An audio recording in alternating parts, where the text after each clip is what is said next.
when everyone strive to reach the peak. Zoe is here, participating in every frame, perfecting the view for every battle. From Seoul to the world, Zoe strives for perfection, knowing that every frame is crucial to victory. As the tournament rages on, Zoe stands with you. Battle. Every frame. Every frame. Every frame. Every frame. Every frame. Fueled by the same passion as esports athletes, Zowie continuously develops tailored products, empowering gamers to bring their best out.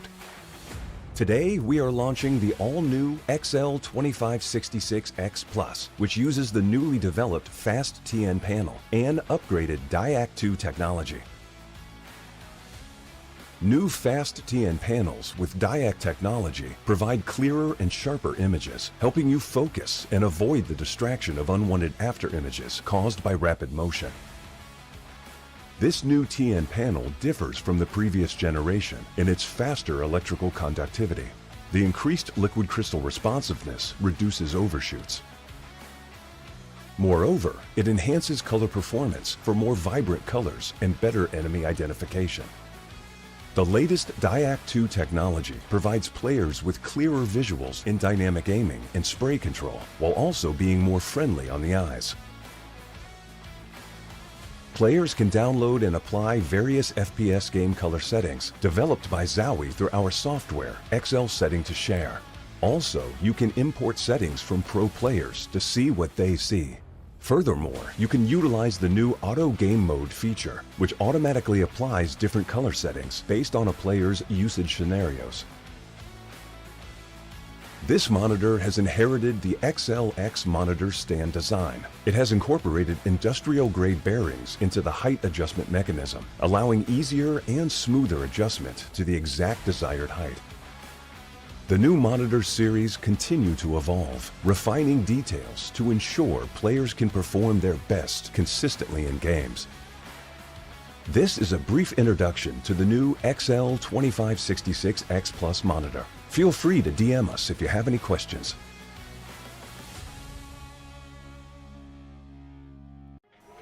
Arctis Nova 7 Gen 2. The app called the biggest cheat code in the industry is here for PC and console. It's got real-time audio control to do crazy things. Okay. So use it and abuse it, you crazy person. It's the new gold standard.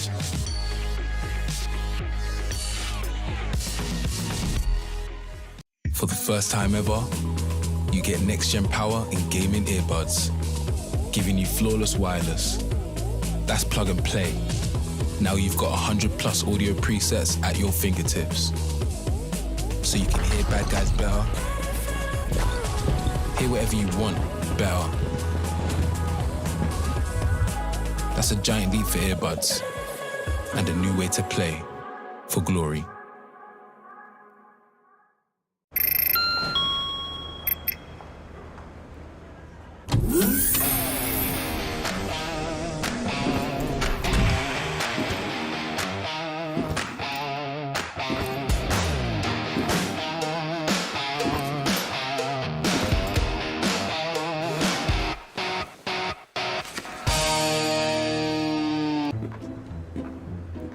All ready?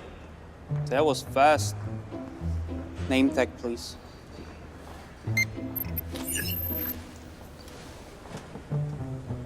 $30 damage. That's it. Yeah.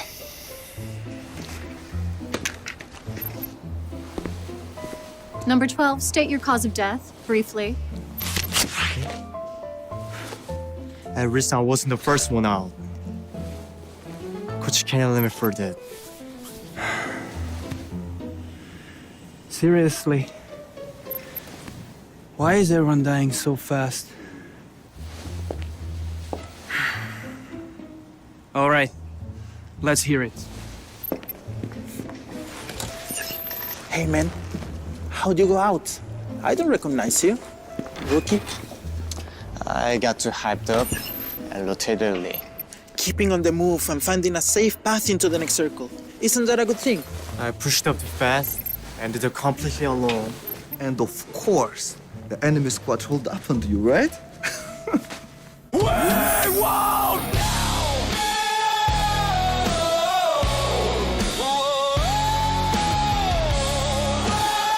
Give me the gun.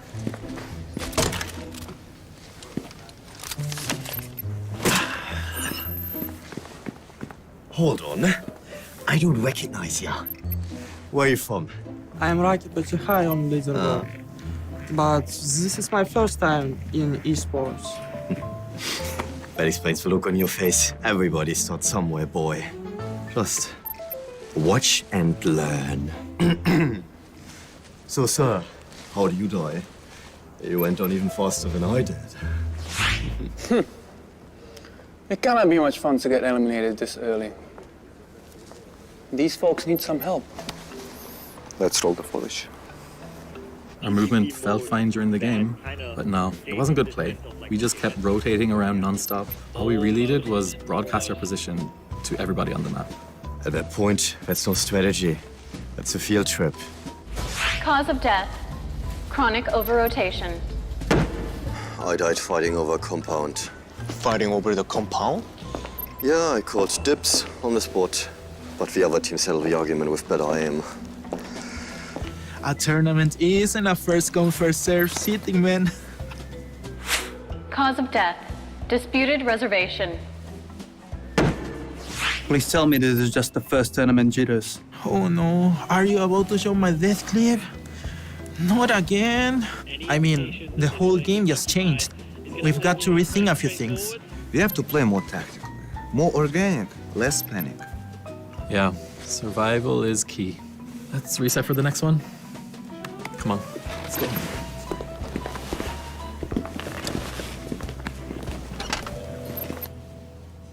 All right. We take the lesson and we move on.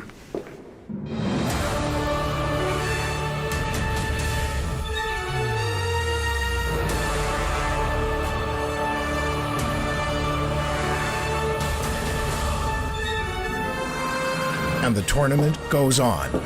It always does. This is a new chapter for PUBG Esports, and we're just getting started. Get out there and survive. PUBG Esports. We all chase that one more game. With Lenovo Legion, it's always within reach.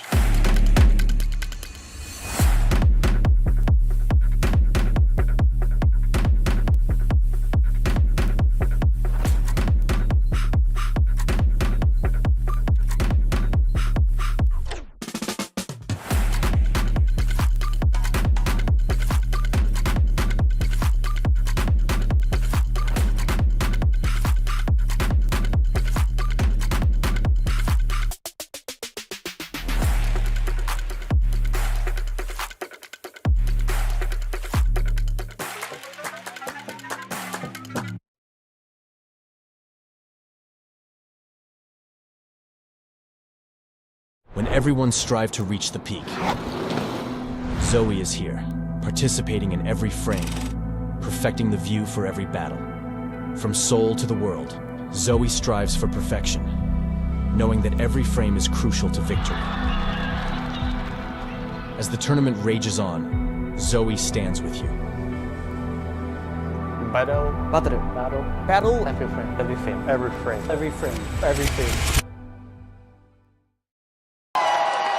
Fueled by the same passion as esports athletes, Zowie continuously develops tailored products, empowering gamers to bring their best out.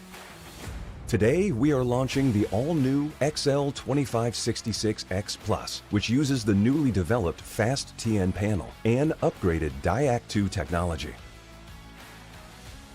New Fast TN panels with Diac technology provide clearer and sharper images, helping you focus and avoid the distraction of unwanted after images caused by rapid motion. This new TN panel differs from the previous generation in its faster electrical conductivity. The increased liquid crystal responsiveness reduces overshoots. Moreover, it enhances color performance for more vibrant colors and better enemy identification. The latest Diac 2 technology provides players with clearer visuals in dynamic aiming and spray control, while also being more friendly on the eyes. Players can download and apply various FPS game color settings developed by Zowie through our software, XL Setting to Share. Also, you can import settings from pro players to see what they see. Furthermore, you can utilize the new Auto Game Mode feature, which automatically applies different color settings based on a player's usage scenarios. This monitor has inherited the XLX monitor stand design. It has incorporated industrial-grade bearings into the height adjustment mechanism, allowing easier and smoother adjustment to the exact desired height. The new monitor series continue to evolve, refining details to ensure players can perform their best consistently in games. This is a brief introduction to the new XL2566X Plus monitor. Feel free to DM us if you have any questions.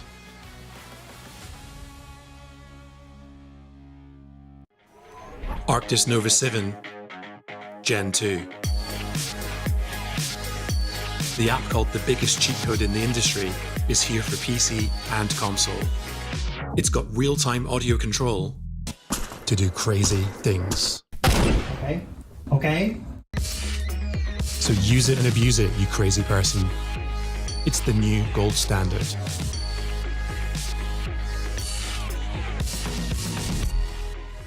For the first time ever, you get next-gen power in gaming earbuds, giving you flawless wireless.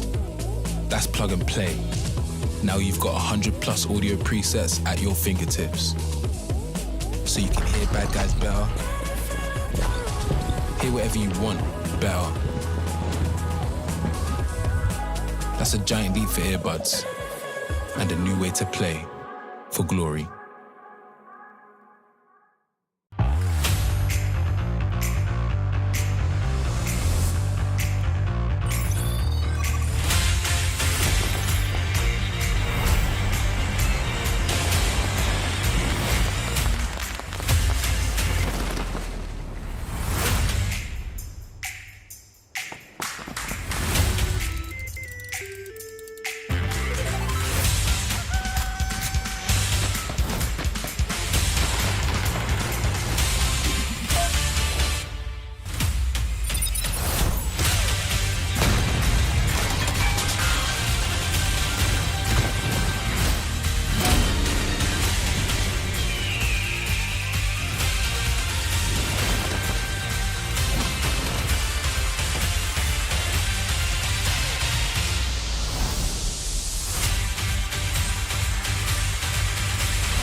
Ninth anniversary celebrations. Some updates to TDM and IBR. And a chicken man? Well, all this and more as we dive into the Update 40.2 patch report. First up, we're kicking off celebrations for our 9th anniversary. We've decorated up the maps and starting islands with interactive anniversary statues, and a festive drone show while in the plane. On Rondo, you'll find a special 9th anniversary prize wheel, which you can spin for a chance at some gear to help your match. Just be sure to spin at your own risk. Players also have the chance to happen across a unique character on Rondo.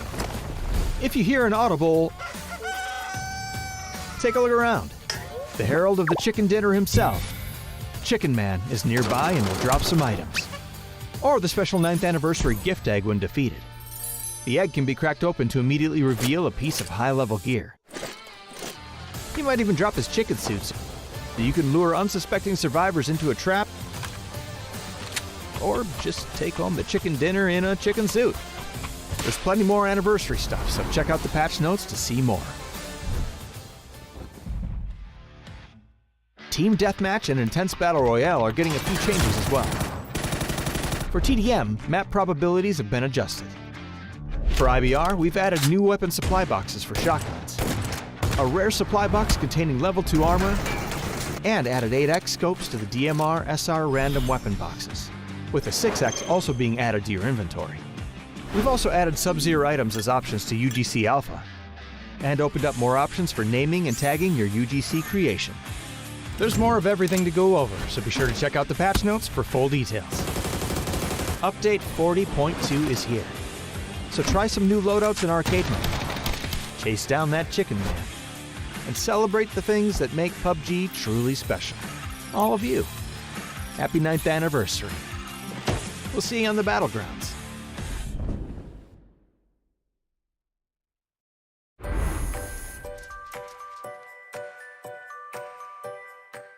We all chase that one more game. With Lenovo Legion, it's always within reach.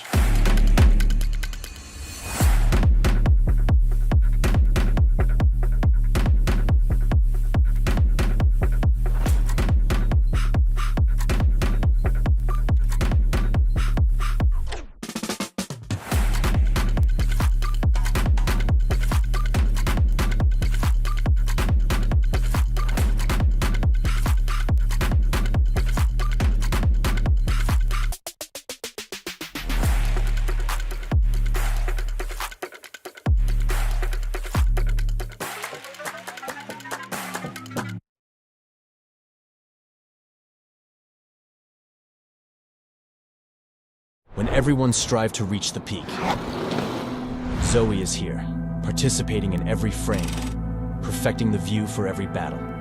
From soul to the world, Zoe strives for perfection, knowing that every frame is crucial to victory. As the tournament rages on, Zoe stands with you. Battle, every frame.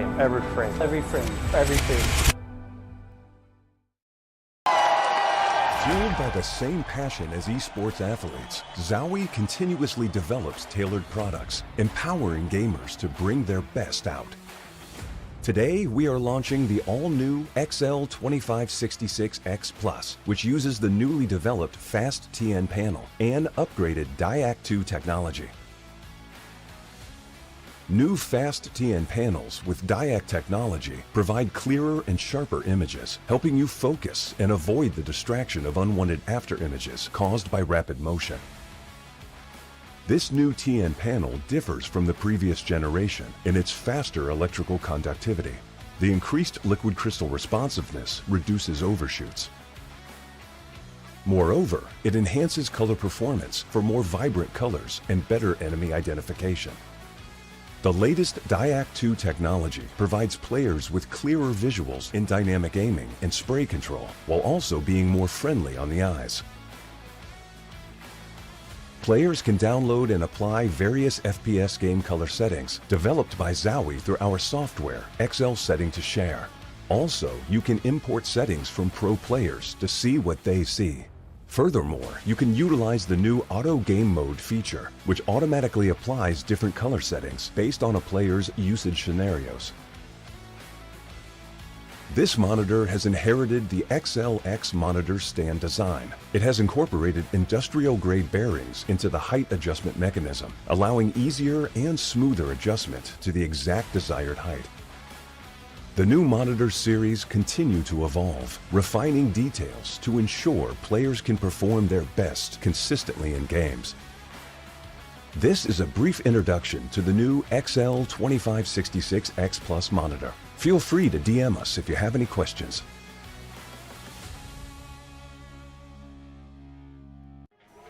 Arctis Nova 7 Gen 2. The app called the biggest cheat code in the industry is here for PC and console. It's got real-time audio control to do crazy things. Okay. So use it and abuse it, you crazy person. It's the new gold standard.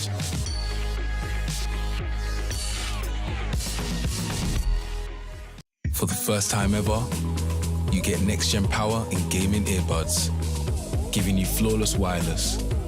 That's plug and play. Now you've got 100+ audio presets at your fingertips. So you can hear bad guys better, hear whatever you want better. That's a giant leap for earbuds, and a new way to play for glory. You heard what I said. I don't see me in a shiny flash. Who got to sell a pretty face? Got us something dope, heard you mad. I don't really wanna understand. Got a missile aim, got a pretty face. I don't partake with them fakes. I don't like that, you heard me say. Repeat again. I don't partake. I don't bargain, sat him down and raise a bargain. I'll beg your pardon, caution. No fleet, I make him nauseous. I'm all in this stone, my homie never auction. One of them breaking next week, I'm just a double take. When I dictate, so straight, no debate, the pressure elevate. Ain't got no time to negotiate, never chase, I set the pace. Got my 5-star click from the cradle to the grave. You wanna see me in a shining flash? You got to sell a pretty face. Gotta sell a dope, heard you mad. I don't really wanna understand. Got a missile aim, got a pretty face. I don't partake with a face. I don't like that, you heard me say. Repeat again. 열심히 뛰어봐 나는 놈이 구며발치 앞에서 해줄게 인사 반응도 못해 다 쓰러져 domino 원인 I'm fair game yes I'm a 신사 기상 pack it up 팀사 힘찬 shoot it up 비상 산책하듯이 니들 티타임이 판에 so boring 내가 할 말은 peace out Locked and loaded like my gun, I told it. Take me to the battle, my team, you know it. Skies pitch black till we pull up and glow it. I'm all day with it, no, I never get off it. Everywhere I go is drama, all the boys I give the trauma. Diamond spoon stir up to pot, pretty face, don't let it fool ya. They say I paid making me really wanna. Now gotta pave the way, they'll never walk Got on. a missile aim, got a pretty face. I don't partake with them fakes. I don't like that, you heard me say. Repeat again. I don't partake.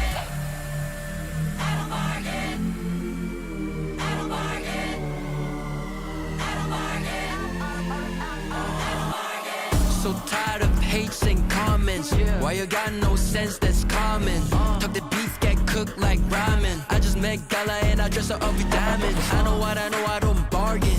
You can price me, look at all my garments. 나는 놈 위에 있는 놈이 난데 채널 고정해 5번으로 내 향이 남네. 난 got a missile aim, got a pretty face. I don't partake with them fakes. I don't like that, you heard me say.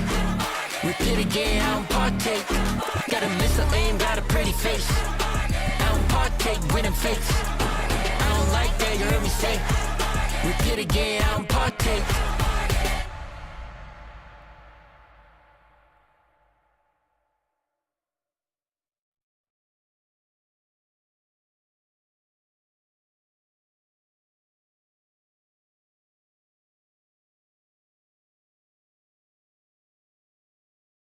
Hello there, ladies and gentlemen, and welcome to PGS 2. We have got ourselves yet another week of excellent PUBG Esports action to figure out who is going to become another champion once again and join the likes of Petrichor Road as we head on over to Erangel to start things off. Good day comes up from Hackatory. HS down. The more knocks they get, the more this feels like this could be their game. Now down to 3 teams. 2v1 as Spyro tries to make a play inside the house. Going around the left, looking to get his move on Furia. Fury on the ground. He knows they're there. Can he pre-fire the spray? He does. This is a 1v1. Cyro's dropped down, trying to be sneaky. But oh, look at that. Trap's already set. Waiting. Peeks back behind. Tree on both sides. So much damage. Anyone's Legend takes game 1. I thought Na'Vi was going to pull that off. Anyone's Legend, they take the win. But for me, match of the win was all about the points Na'Vi put on the board. Coming around the corner here with the Panther Foul. I'm just going to get done against this. End gets caught up against Car here. That it slowed them down completely. And now they're taking casualties. Oh! Fairest! Now the pull-up is coming in. Third party's coming in from this one too. Shrimps, he finds multiple. No, are they going to be able to finish them off? That's insane. I thought that was going to be perfect timing, and Quipper does finish it off. But that said, though, the Expendables is now making their move as well. You can see on that far side at the moment, they're trying to move on up and backfill this position. Tanfu looking for it, and he does finish it. Oh, what a win from the Expendables here. I will say this, though. The biggest losers from this game in terms of what potentially could have been had was Na'Vi. Here we go. Drops 1, drops 2. Can he get Hong F? That's who he's aiming for. Will it work? He throws 3 right out of the gate. Oh, he stole it! He Thanks, stole Kiss. it, you monster! Dangerously, almost friendly firing through the smoke there for a second, but it is literally just circling around and getting Hasameme a win for DN Supers. We are ready to rondo game number 4 to figure out who's moving through into that final stage, Martin. Here, getting the confirmation of this. Oh my god. DraftKings fans raining. That's 1 more point for Fury. That's important. This could just be a deny here. I'd love to see that from DraftKings. Yeah. Twisted Minds with the victory. Their rondo plays, their rondo power continues on this battleground despite having a sub in Molodok. That bumps them up into 4th place. Yeah, that fight back for the West is definitely on. One more game, one more chance to be able to get yourself into that final stage here. They're trying to deal with the Expendables. Expendables needs to win this fight. Big game for them to move up into qualifying position. Fairest to the water. Eject. Expendables 1 point away from qualification and getting crashed. Oh, and Falcons comes in aggressive. The Twisted Mind stacked up as 4. They're going to sweep on this one. E-Arena's got to make some moves. They get the first knock. The door's open. Matt, that's new. The shots come up big. They stack them all. Woo, baby. Boys, they pulled it off. They fought tooth and nail to get that, and that will advance them to 7th place and send Na'Vi to the doldrums.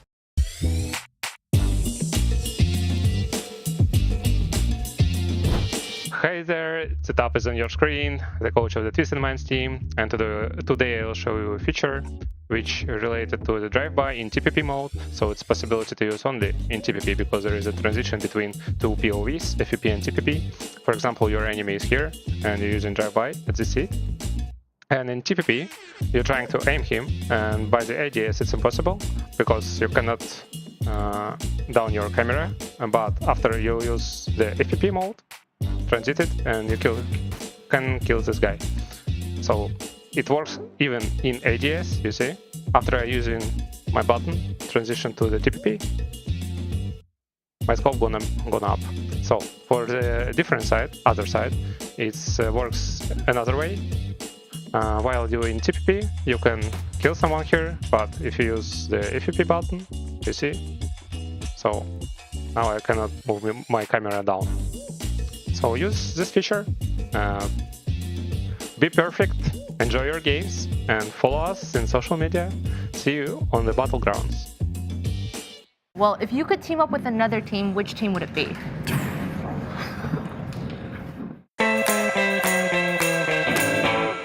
Cowboy! Hello! What's up? I have quick questions for you. Who do you think is the go to PUBG? The go to PUBG? My era, example. Example, okay. Who is the most underrated player of PUBG? Underrated? I would have to say probably Beamy. I played with him. I think he's pretty good. Okay, Beamy. Well, if you could team up with another team, which team would it be? Falcons. Falcons. All right. Well, who is the funniest person on your team? Halo. Which player is the most satisfying to kill in game? Halo. Which team do you see as the dark horse for this PGS? Dark horse? What are the new teams? I'll give it to S2G. Scrimming against them. It's been fun playing against them, so I'll give it to them. Okay, S2G. Thank you, Cowboy. All right, thank you so much. Best of luck. Yeah, thank you. Oh, I guess bye.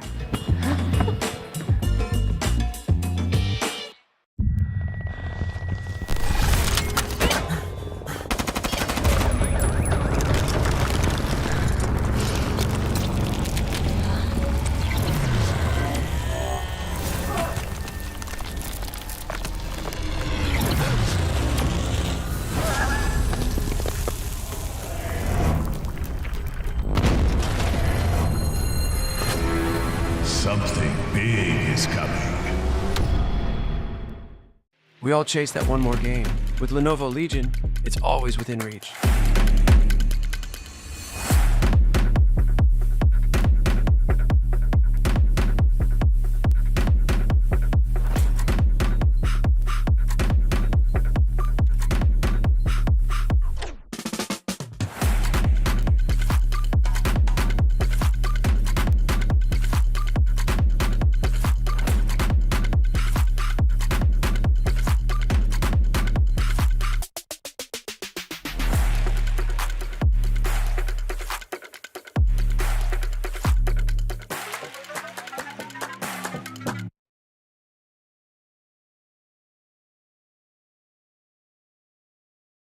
When everyone strive to reach the peak, Zoe is here, participating in every frame, perfecting the view for every battle.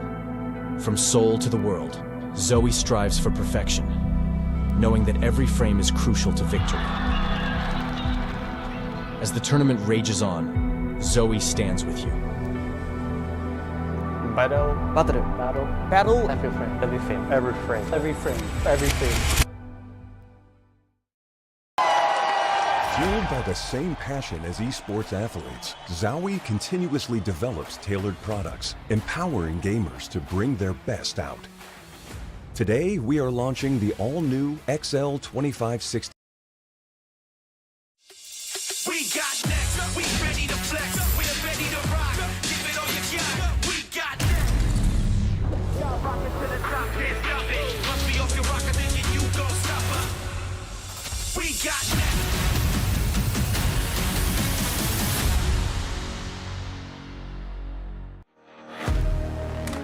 We got the power for the survival stage. We are on location in Seoul, South Korea for those games. We are online. We are talking about everything that's going to be going down in these next 5 games to determine who is eliminated from PGS2 and who goes to that final stage. My name is Kalaris, hosting and casting things that are going on, and alongside me to get this show on the road, it's Avenger, it's Toffees, it's Matrim. It's a good old time. It's a rip-roaring adventure as we delve into 5 games to determine who's going to be able to move on forwards. Toffees, it's a good time. The teams are stacked. The teams that were already down here are extremely stacked as well.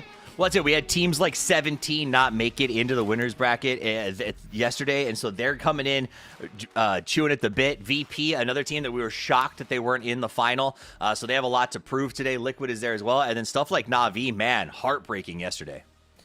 Yes, it was. To start off so well and tumble towards the end, meaning that you're in the survival stage. Rough times indeed. But Matrim, looking at how these 16 teams stack up, I think I really kind of want to focus on those teams that we didn't really get to focus on too much yesterday, right? The fact that 17, Genji is down here, Matrim. All of these teams, Crazy Raccoon, who I thought was going to have a great start to 2026, really didn't. And one of the best names in esports, let's be honest with it. I mean, we've got 5 over here. Whenever we look at our bottom 8, whenever we look at last year, most of these squads would have been in like a contention point to try to qualify, if not try to win. 17 had a very strong year last year. Team Liquid did have a bit of a slide, so they're trying to rebound with doing a little bit of a roster swap, but Change the Game is incredibly strong. We know that Virtus Pro has always got some type of sneaky strategies to try to find some way to make something happen. And Gen G is coming in with a lot of hopes on the year as well. So very intriguing to see what they learned after last week and how they can make the modifications coming into this, because this lobby is already very, very stacked up. Avenger, your take. I mean, obviously these 8 teams here, there's a lot of surprises. 17 having Picado Pachinki, straight at them, and they were close. They were tied for that 8th place, and they got knocked out, right? So we have some big names that's coming in, and some big surprises. I hope they're able to step it back. They had 6.5 days to practice since they last time played a PGS event here, right? And they've been out there, so if that isn't a motivation to get things straight and look at the tournament and look at everything as a whole and, get back into it, and improve, of course, because otherwise you're going to be waiting 6 more days until you're playing the PGS survival stage, guys. Yeah, let's pass on that one. Toffees, you looked very inquisitive whilst all that was going on. What are you thinking? So we're talking about how we expect people to do today, and something that Crafton had us do, and I'll pull the curtain back a little bit, that is, almost impossible for us to do correctly, is predict some winners from different games based on what we know about their maps or something, or how they're going to do. So we kind of built a theoretical list, right? And it got turned in, and I think it's hilarious. There's only 2 teams that show up on every single person's list, and that is 17 and VP. Across the board, it seems like all of our analysts, all of our casters, all of our hosts believe that these are the 2 teams that can put up numbers. And so in a game where it is impossible, to be honest, to predict who is going to win a match, there's just no way to do it. Even if you ask me mid-game with 5 teams alive, who's going to win, I could probably give you same percentages as they predict in game and be wrong most of the time. But the fact that everyone believes that these 2 teams will take at least 1 game today, I think speaks volumes to the pedigree that they showed in the previous rounds, despite not making it to winners, because we chose them over teams that were in the finals last week.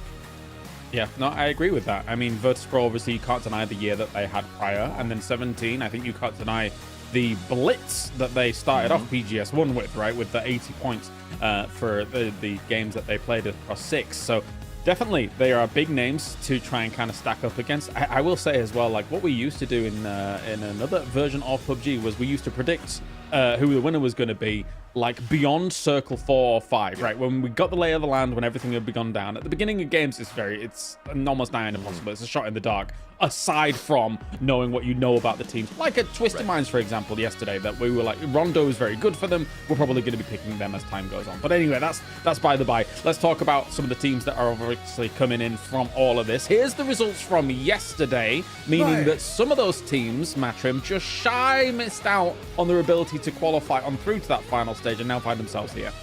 Yeah, I think that the two standouts on that one are obviously going to be Furia, who is playing through consistency, and Navi, who had that insane game 1 and then went quiet afterwards. Tried to bring out some like sneaky strategies, did some mixed drops, those types of things, and just didn't really have anything happen to them. I wouldn't be surprised if we see Navi absolutely go on a rampage today. This is one of those things that we often see whenever somebody falters and they know that they should have done everything right. It just goes back to basics, and now it's just as efficient as possible to make sure that they qualify. Avenger? Overall, for me, I mean, a little bit of surprises yesterday, but also the big one is that first and second place here is lower than first and second place was in our last winner stage. It's getting right? closer. So it's getting closer. Everyone's figuring each other out, and also we have 2 teams that are just 1 or 2 points shy of getting into the top 8. The rest of the teams, sure, JD Gaming, not looking too good. Finhays Herberts, did we have big expectations to them? Somehow they still managed to surprise us here and there, but the rest, they're going to have a day extra of warm-up or practice going into this. And now with the other teams that's coming in after almost 7 full days of not playing any official matches, that's going to be coming into this one. Yeah. So obviously the top 8 coming in to the final stage starting tomorrow.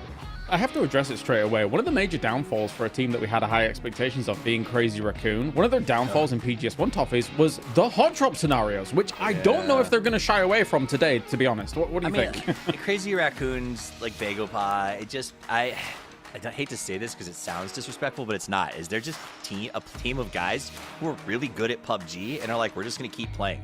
And so I do think sometimes you see them make choices that are like, well, today's been a crap day. Let's go hot drop this. Or we're just going to make this move because we believe that we can. And it's not something where I guarantee the way Batulin trains his team is set pieces, time frames, management. Like he's calling out charting rotations. Like we've seen how they map out their map, right?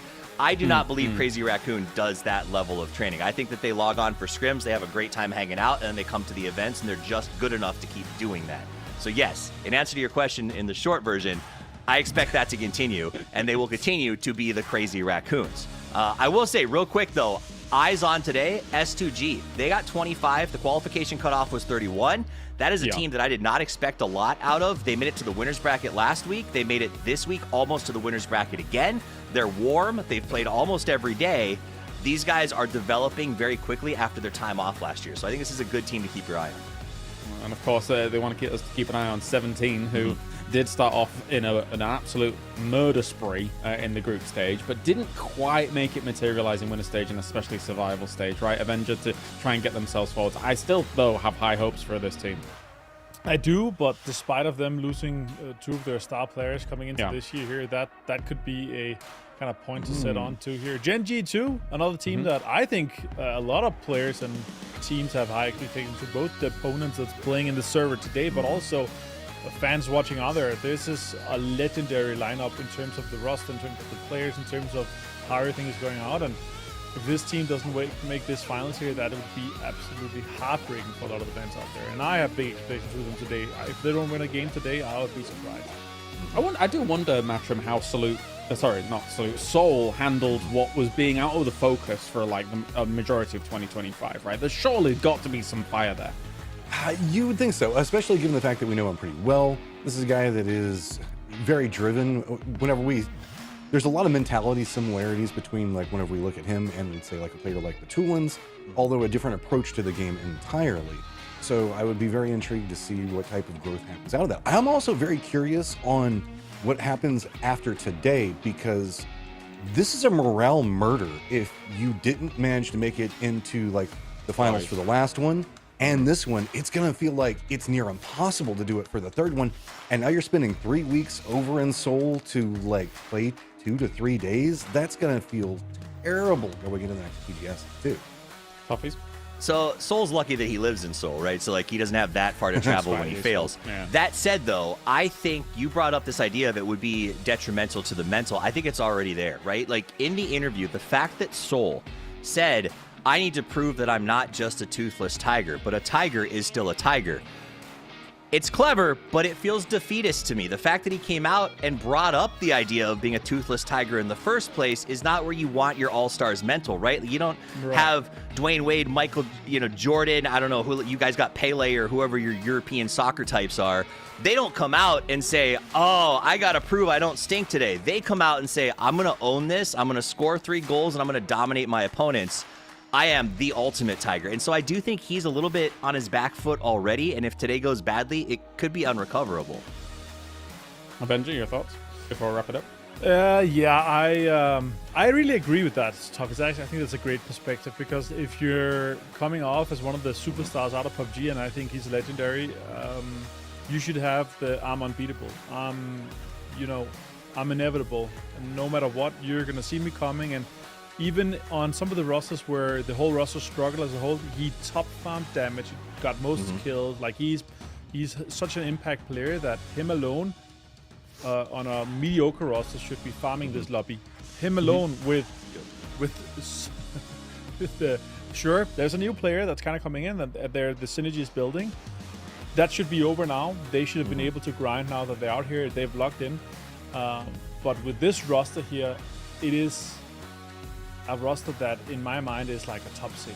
Like it's an amazing roster at this land. You'd think so. It's a top 6 easily in finals. But so yeah, that's what it is for me here. And I want to see the mindset being there. There could be 2 things. I think the problem could be the synergy and lack of communication that some other rosters has built over 5 years, perfecting how they want to communicate. Because cluttered comms is some of the worst stuff in PUBG because then you're missing out on other infos. I get what you're saying, but there are teams here that have made changes at similar times and then had the honeymoon period and then been able to strike it rich, right, via that honeymoon period. So I guess it takes different rosters to be able to execute different things. One of those teams, of course, is our previous champions from PGS 1 Toffees, like Petrichor Road, that now finds themselves down here after not having a good winner's stage at all just before. Okay, so I will never begrudge a team for taking time off after winning a championship. Winning an esports world championship is probably one of the most grueling things you can do. Now, granted, they got a little bit of an easier bid than a lot of folks did in terms of how they got the invite, but that doesn't mean they weren't training 24/7 to win that money. Right. So you win a Porsche, you win a ton of cash, you take a month or 2 off and celebrate because I just grinded my life away. So I do allow for a few weeks of return to form time. That said, you shouldn't be that rusty. This is that go time. PGS 1, 2, 3, they got to be done getting back to form by the end, or everyone is going to give them the hardest year of their life, because all of us for the next year are going to go to, oh, is this another situation where a world champion just becomes bleh afterwards? Like, no roster changes. This is unacceptable to win and then go to a grind. I'm going to chalk it up to you took some time off, but you got to fix it, and it's got to get fixed right now. All right, well, it's time to get this underway. It's the survival stage. Once again, let's head down to the floor here for Seoul, South Korea.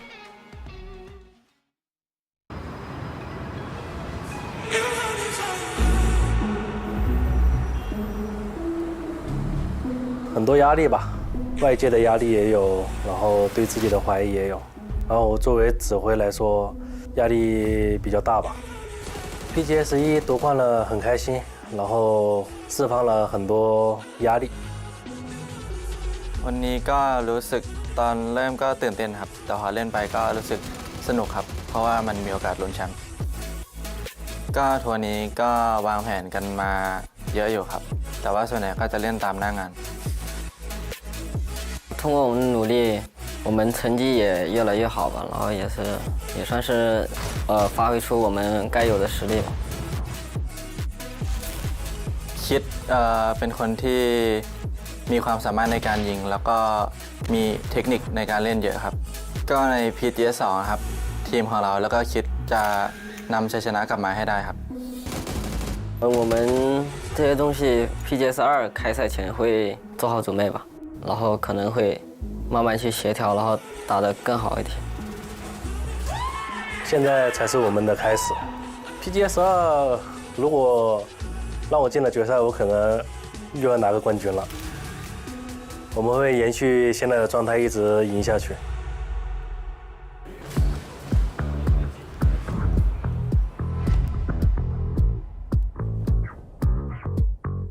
I think the games were fine. We played poorly, but I mean, that's just PUBG. Sometimes you do good, sometimes you do bad, and if we played better, we could have done better, but we did not.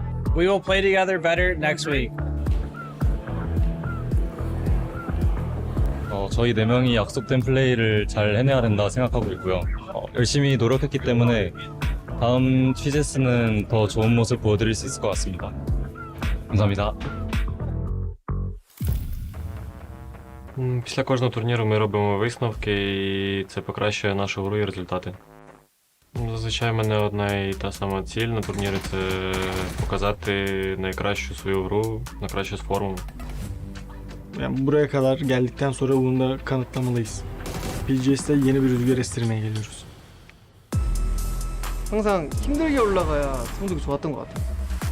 경험이 많은 선수들로 모여있는 팀이기 때문에 다시 한번 기대해 주셔도 좋을 것 같습니다. Chỉ cần cố gắng thôi thì kết quả sẽ có thể đạt được. Tại BGS lần này thì team bọn mình muốn mọi người biết đến team bọn mình là nhà vô địch của BGS.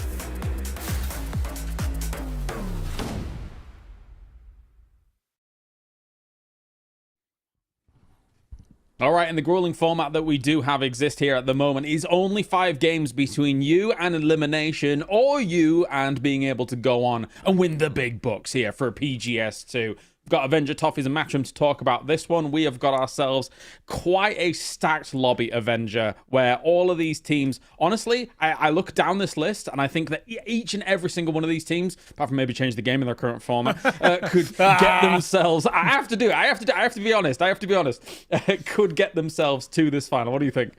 Yeah, I agree. I think there's 13, 14 teams that's absolutely eligible for the top 8. I'm not going to name names until a little bit deeper into the day. Yeah, I don't want to be mean like that. I know you're mean. That's how you are, you know. No soul. 9 years ago when we first met and you did the first PUBG big tournament and you said, I don't want lettuce in my burger. I think that was mean as well, but you know, we've learned new things. That's a preference. Is that what you're ending that on? All right, Matt, talk to me about the actual tournament, please.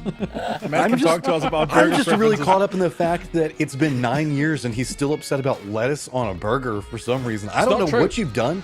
What you've done to this man. Look at how you've like scoped him, and he can't even talk about the things that actually bother him about you. It's got to be like, lettuce on a burger, guys. Look at that. I'm a picky guy. I'm a fussy guy. I know what I want. Although that being said, lettuce on burger is totally okay now, right? Okay, I just, you know, you get older. You've grown okay. up. Yeah, anyway, Proud of shut you. up, all of you. Talk to me about the tournament. All right. So, you know, couple things. First off, you know what? I was reading the wrong stats. Full sense made it to the winners bracket. I'm wrong. They're improving. Good job, guys. Get better than 8th. Now let's pivot to today. This, I think, is one of those you start early, you got to be big, right? It's one of those moments where all of our top teams have to put a big play forward. I don't care if they put lettuce on their burgers. I don't care if they order soup before dinner. They have to show up here. If everything they did previously, 9 years ago, doesn't matter. All that matters is today. All that matters is getting those PGS points locked in for the World Championship. That is a long way off, but earning your chance to get there starts here. And these teams at this event have a bigger advantage than anybody. Yes, they do. There's a lot of great names here. I mean, T1 is another name that came into 2026 Avenger as one that was like had a lot of high hopes about them. Likewise, Virtus Pro, and of course, slight change-ups in some of these rosters to try and get themselves forwards, right? Yeah, I mean, the biggest problem, the biggest downfall was that, sure, some of the teams, they did good, some of the teams were close, but when you look at this lobby as a whole, that could be like, okay, maybe taking out a few names. That could also be like one of our finals weeks. Like, we have some really big names here. We have some really great players. And the fact is, sure, 8 of them are going to join the finals guys tomorrow, but there's a reason they're here. And that struggle is something that they're going to have to adapt and learn through. 8 of the teams, of course, as we've talked about it multiple times here, more than 6 days ago since they played their last official. I hope they've grinded their heart out and they've watched all the games, because there's a lot of adaptation that is happening on the fly. And if you're able to take turn and really you know, come in strong on this lobby here and maybe adapt to a little bit to what we saw yesterday then you're able to really get points from the get-go, because it was very passive in the first couple of games, and if you can adapt to that and maybe be strong, have some good prior inside the circles, I could see some good games coming out for some of these guys. Seems like less smiles across the board here. We'll also take a look at these players and more full razor-focused match for him to try and get themselves the win here today.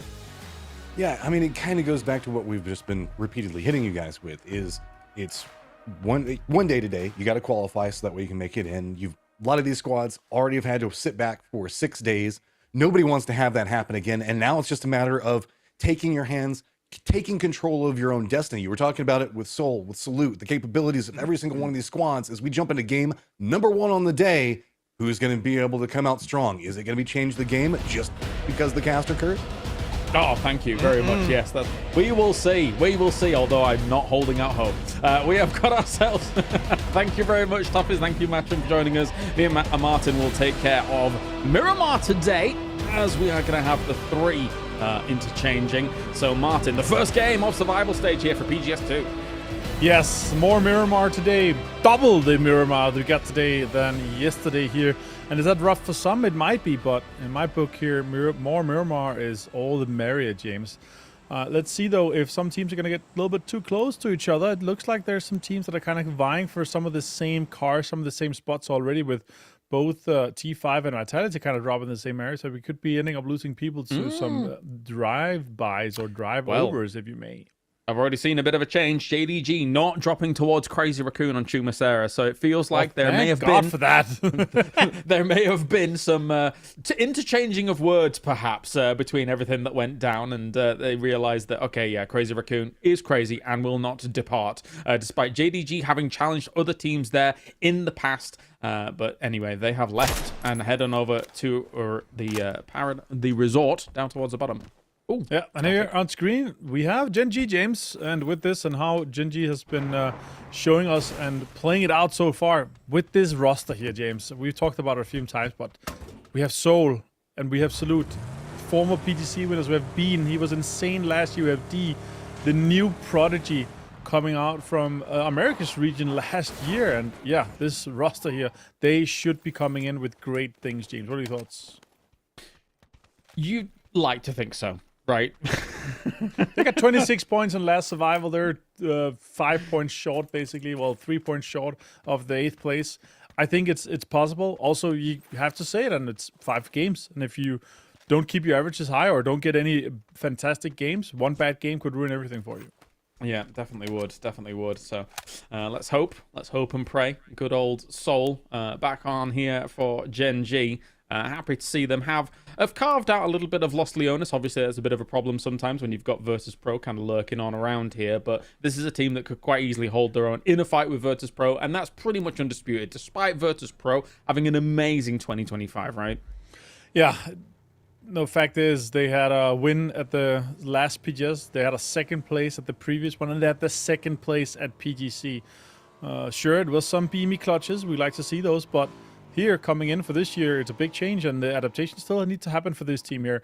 I think a lot of teams, even though coming into how the era of 2026 is going to be, and the TPP being the main focal point here, is that going to be enough of a kind of stopping power for VP? I don't think so. It's more so adapting to the lobby and how everything is kind of coming out. And I wouldn't be surprised if they come out swinging today here, James. If they don't make it to the top 8 here, that would be absolutely horrendous for them. It'll be one day's worth of games every 13 days. That's not good. Yeah, not great. But regardless, I think that eventually this lobby and all, I feel like the West had to catch up a little bit. It seems like Virtus Pro, again, it's very hard for me to draw on these small sample sizes. Even PGS 1's games, it's a small sample size, and it seemed like Virtus Pro could easily just come along in this one and be like, okay, yeah, we've tweaked a few things, done a few things, or even not tweaked anything at all, and just come back in and be like, okay, this is our day. We got better circles, we got better rotations, and we were able to bang out from there. Yeah, for sure. Next on screen here, because it is 17 Gaming as we jump into this one here. A little bit of previous matches from yesterday. We had some great moments, and it was really, really fun to see. But it does feel like all the other teams have kind of figured each other out just a little bit here. 17, James, though, on the other side. Tied for 8th place. Beaten by 1 placement points of Arena in the last survival stage, right? A team that is looting And now in this one, James, they're looting 2 of the maps. They're looting Absolute Central here on Picado, and we assume they're going to have Pochinki as well in one of the maps, right? So 60% of your games, you're dead center. You should have high priority coming into all the circles. But the fact is, they've changed 2 of their players, and it's somewhat of a different lineup compared to last year. Yeah, it's definitely benefited anyone's legend in the winners as well as in the final for them to be able to have a launching pad with 17 not in those lobbies, right? Because they obviously took those central positions that we saw yesterday as well as the previous days. But for this, I do think 17 should be rocketing up those leaderboards. I think that it's a very brutal format to have. You know, absolute destruction come at the behest of a tiebreaker upon that barrier. And for 17, that was the difference maker for them. So tough stuff considering the potential that we saw out of them in the group stage. Yeah, and then of course Na'Vi, James, 2 points short of this. Nixie finds Soul, that's the first one. That's a big name to take out to begin with here. VP starting things off. Whoa, that's a great headshot there for Nixie. Actually gets one more too! Double headshot on Salute. Salute and Soul taken out. Absolutely destroyed by Nixie here. He's firing on all cylinders already here, James. Amazing to see from VP to start things off. Well, that is a huge problem, really, because the thing is for Gen G is that this felt like the story that they had in PGS 1. This felt like, okay, we're coming in, we're a little bit disjointed, we're losing people on these rotations, and then from there, we're not able to capitalize on having many bodies alive later on in the game, right? So, yeah. I'm hoping that that's not the rest of the story for today for Gen G. I don't want to see that being their that's not the foundation they start off. They go for the reset, the mental reset for the next game here. Now, Petrichor Road, Joe, them being in survival stage, James, is a huge surprise to me. We have Na'Vi in the distance too. They were 2 points short of getting into the winner stage, and now they're in the survival. And especially considering they got 17 points in the first game and decent points in the next game too. They absolutely bonked it out in the last 2-3 games. So a little bit sad to see them down here, but that also makes the lobby even more interesting. But for Petrichor Road, after having won such a dominating win with 95 points over the course of the weekend, James, they shouldn't be here near at all. No, what's weird is that actually yesterday they had actually some central spots, but it came down to some of the moments, especially even on Miramar as well, where they were in the compound, they had a central spot, but then they were going up against teams that were also excellent and who also wanted all the same prio positions, and then they got kind of torn apart from there. And now, once again, they've been knocked here as Na'Vi is starting to make things happen. Obviously, they started out great, did Na'Vi yesterday, but we need to see more than just a great start. There also needs to be a good finish too. I need to go and pass through with it though. With this circle here, James, there's a lot of compounds that's still open. And a lot of compounds that split here. We have some mortars. We have a little bit of shells in there. Lightweight grip and a flash hider. That's maybe for some MK enjoyers. That's good. Gitrox continuing to fill it up. That's nice to see. But with these compounds here, if it's already been scouted out that this is a huge split for Vitality, it means that a lot of teams could, really quickly actually just punish this. And now a little bit of a listen in here to Team Liquid. Big expectations of these teams, especially from Toughies. Maybe we can't follow through that with that last year, but with this location that they have now right now, James, they should have a pretty decent game for this one. I'd like to listen in. Let's see what they're saying. Yeah. I'm just going to waypoint what I want to play into for like quick plays. So it's basically just waypoints if we need to do something somewhat quick. Okay. Depends how north for orange. If we get a decent chunk of off center where we're at, we're probably just going to stay. If it goes southeast, guys, a big thing I want to look for is SUG giving up top Minas. So I could pre-drive like this, maybe. That. Audible it on top, but it's risky. Not go up, just pre-drive fully like that. Can you just go like through like this line instead? Yeah. And just get audio if they're going southeast, just like hover on orange almost. Yep. You need to be careful of 17 making a play. The way in which Purdy comes is very diplomatic. Very, very clear. So nice to hear. It's almost Canadian in a way where he's apologizing before he asks for that. No, I think Team Liquid probably have some of the cleanest and most calm comms from anyone. I really enjoy listening and talking to Purdy in general.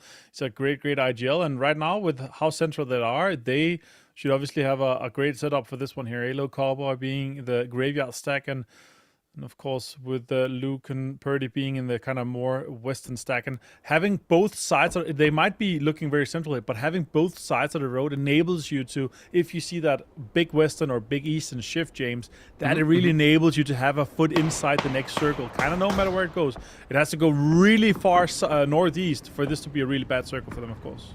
And on Beckham's a big lean for 17 gaming. It's not too surprising, right? They're normally a team that can come out quite fiery, be it the previous iteration of the roster or this new one. At the same time, though, just to kind of put a button on the Team Liquid topic for a second, because I think I have a bit more of a hot take compared to some people. I think that, yes, 2024 was a great year for Team Liquid. 2025 was a disaster. I think currently we have to stop having, wild expectations for this roster. I think they need to have that fire back underneath them of like, okay, now they are an underdog. Now they've got to rise up again to where they were, because we can't keep being like, yeah, this team, we're expecting them to be able to win things. You know what I mean? Like, I don't think that's the expectation right now, and I think they currently realize that. They know that internally, but, fans give them a bit of a hard time. Yeah, for sure. I mean, there's big expectations to them overall. When you flip a car like that, that's unfortunate. Multiple guys had to get out of that one there, and reads that's happening, and Beard's down. Spirit found him here. And now, I guess the Shack is the new plan here. Elo coming in. He's getting knocked from Ian too, and he hits Cowboy. It's absolutely falling apart here. Flushed as well from Elo. Absolutely destroyed here. And yeah, it's so unfortunate that they're getting this. Raining actually gets knocked here. And now more shots coming in here from Ian. He's getting some damage done into SG, but Type finds an 8 on Purdy Curdy. And yeah, that's Team Liquid out in 6th place, James. That might have been a bit of a caster curse. However, regardless of, this is what I'm talking about to a degree. At the same time, though, this was a symptom of the fact that this circle shift north, so many teams instantly in that south side want to move as quickly as possible, and that they get caught out on these counter rotations, right? So difficult stuff to be able to make work in a lobby like this. Again, this lobby is full of killers. There is nothing like, this is the survival stage where the lesser teams go to play. No, these teams are still excellent across the board worldwide. No way. T1 is going to fall into the same trap that just fell into themselves. Purdy Curdy does get 1 kill now, and that means that we're going to see Team Liquid jump into a tied 3rd place, James. We're back at it. Americans like being in 3rd place, apparently. But anyway. No, actually, that's not true, because Falcons was in 4th in the previous one. So they're tied 3rd. Yes, true. Never mind. Well, kind of tied 3rd, right? But anyway, we have the circle kind of centered around the San Martin area, Hacienda del Patron area, and all of this good stuff. For 17 Gaming, they've already situated themselves quite nicely upon the east side of San Martin, and you see Virtus Pro here, who has quite a few tools useful to them. Whether or not that emergency pickup comes into play, considering the position they're already in, remains to be seen, though. Yeah, sure. Oh, Navi here on the southern side. Not getting any prior on the next kind of compound here. They don't want to be part of this, pre-drive and absolute mayhem and a fiesta that we saw. So they're just going to chill. And it's been working out kind of great for them. Let's see if they can get a foot inside the next circle, the next kind of doors we're going to have here. But right now, they are the furthest away from any point of view where we're looking at right now. 1 point already gone the way of Spiro here. And yeah, let's see if they can continue fragging out. It's been really enjoyable, especially watching Hagatory. It always is. It doesn't change, even though we're playing, obviously, in TVP this year. And how everything is kind of going out, he's always a great player, no matter what era of the newest stage of PUBG here. He's been fantastic to watch here. What do you make for Vitality's chances here in this survival? I think Vitality has a good shot in this game specifically. I always love talking about it, especially when we see 2nd circle and we're about to have 3rd circle pop here. They have a pretty good chance where the circles stand currently, and also have pretty good prior into the next ones. Let's see if they get a somewhat central circle or hard shift that could even further their chances here. We're going to have an E-pick-up from Cerberus. I kind of like that. That's a really, really good premature E-pick-up with this one here. So one is going to pre-drive. Circle went a little bit east, but otherwise somewhat central here. So they're just going to try to get into a little bit of a different spot, or maybe even hold on to the southeast side. Yeah, okay, so Sist actually goes and pre-drives into the compound that's ahead of them. That's a good spot for him. I like that for Cerberus. Yeah, the E pickup fees are almost exclusively if the circle was to go hard west or hard northwest, right? Anything other than that was going to be okay, right, we can probably play this from here. We don't want to abandon those vehicles, and then from there play it out as it does stand. So for all intents and purposes, though, as we were mentioning with Vitality, a good spot north of Hacienda del Patron, where that res station is for S2G as well. So maybe the West will be able to pick up some decent points from this one, but that kind of crunch down that's going to occur, because Virtus Pro is actually trying to leapfrog forwards ahead of 17 while this is going on. Oh no, Chewy gets caught by D straight away. And stolen. In a bit of an odd spot. Yeah. Oh, that's so unfortunate for Chewy. But D did get him, get the impact on here. Quidpa finds Nick C, VP in a bit of a lower fight here. Quidpa had to go out to get that, so Qian finds him and actually gets that knocked. That delays it a little bit. Never mind Vitality. Hello, my bad. A double knock on VP. And DraftKings finds Lukarooks. Meanwhile, that is VP out in 15th place, James. Oh, dear me. That leapfrog forwards did not work out at all. They left themselves in an extremely vulnerable spot. What a decimation of Virtus Pro. Oh, my God. And if someone wants to pull up here later, there's 4 cars and a lot of cover and some crates that you guys can loot. So Schiller actually going over here early. Okay. On with a Baron too. So pulling up this. Maybe one more Molotov. Hello, my bad. Wait, where are we going? I'd be scared as anything. That's already lined up. What are you doing? Please don't. There's no way. There's no way, James. Hello? I can't believe it. This is crazy. Hello, my bad is the new Mortar King. These guys knows exactly where to get it. Oh, there's a flush too. No, he's not the Mortar King. Okay, I very, very rarely call out mistakes from teams, but this is a mistake. Like, you cannot hear this Mortar decimation go down and then think, you know what, let's go there. Like, that... But James, the smoke signals from the cars were inviting them to come because there was cover there. There's smokes there already. There was a loot to be had, you know? Cold, meanwhile, though, finds a little bit of Petroglyph Road here. Our PGS 1 champions for 2026, and at this point here, JVG is one of the teams that I think is, in my book, in my case, is one of the guys that has suffered the most from the roster royale we've had in China, sadly. Now Nance is coming in. They're trying to follow up on this Petroglyph Road push here. Great for Cold. He actually gets both flushes, but Kiss, meanwhile, finds Nance. Yeah, I'm still reeling. I'm still recovering. I'm like, yes, the West has got a good chance here, and then the West pulls that. But anyway, against each other, by the way. But it doesn't matter. All is fair. Good for Vitality. Yes, good for Vitality, technically. Good points there. Hello, my bad, looking great. And actually, regionally, Hello, my bad with the Mortar is kind of a king. Like, he's actually very, very proficient with it as a whole if you watch PEC as well as qualifiers that did go down. But anyway, here comes Made in Thailand. Where are they going to be going? Crashing through onto this building. D is still here. He's got nades. He's going to pre-nade. He does go around the corner here. Baron's going to go. He takes a lot of damage, though. Good stuff by D, but he does get taken down in the end. Oh, and Jacob gets knocked too. That's 2 knocks on Made in Thailand here, and that could be a little bit of a pull-up here maybe for some of the teams coming in. T5 just destroying mid. Meanwhile, just 1 player left now on mid. That's very unfortunate for them. D might be able to even get a point from that, but let's see what Sousa can do here from JD Gaming. It's a bit of a push on to CTG here. Cold 119. What can he do here? Coming around the corner against CTG, who's to do quite a lot, but he's caught in the back. But JDG getting blasted in the back as well here by Furia as they try and do a little bit. But December the 12th is very disjointed from them, so he can't even really recover from all of that. Made in Thailand is completely eliminated as well. Actually, T gets Baron, who he knocked ages ago, and now Made in Thailand just could not make landfall properly in here, so gets destroyed on arrival. Let's see what they're going to get from this one here. Crazy Raccoon with 2 kills. Glass got knocked 2 here. This is a very, very difficult little house to hold on to, James. There's so many angles from multiple sides. And yeah, sure, next circle might be decent for them if it holds them in, and then they can have a good campaign from there. But you need to use a lot of smokes and get the rests off and make sure they don't use too much of their heals and smokes just for their further campaign. But sure, there's a few kills here. Maybe we can pick some up and grab some more loot from these boxes around. Maybe. One thing's for sure is that Crazy Raccoon, if they can get probably up to where they are currently. It might be okay. Hakatori takes a bit of damage here, though, going up against Cerberus. More potential pre-nade coming around this window. I say pre-nade, but it's just a normal nade. Goes on an underhand. Hakatori sees the one coming his way, so moves out of the way. Does not get taken down just yet. Does Cerberus have a sub? Some shots on the other side. Yeah, U-Dirt is in today here. Hakatori did get the knockdown, and let's see if they can make the most out of it.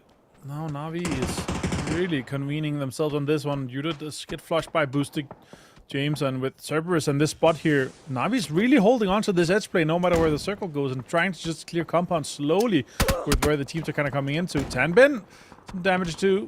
And with a shotgun in hand here, he saw him, so the info is out. Difficult one here. Good shots coming in for Spirit. It doesn't really connect, but they were really on point for it though. Yeah, unless this is a Brian Alt account or something like that, I am a little bit surprised. He was doing all right for Cerberus, but anyway, Zest is now down. Spiro moving on through, cleaning that up as well. He does technically finish off Fairest after his death does Zest. But anyway, this is enough to keep Na'Vi alive, whilst the rest of Cerberus is disbanded. They're everywhere. They're trying to make a bit of an anchor position with Tanbin in the middle here as they have lost that fight against Na'Vi.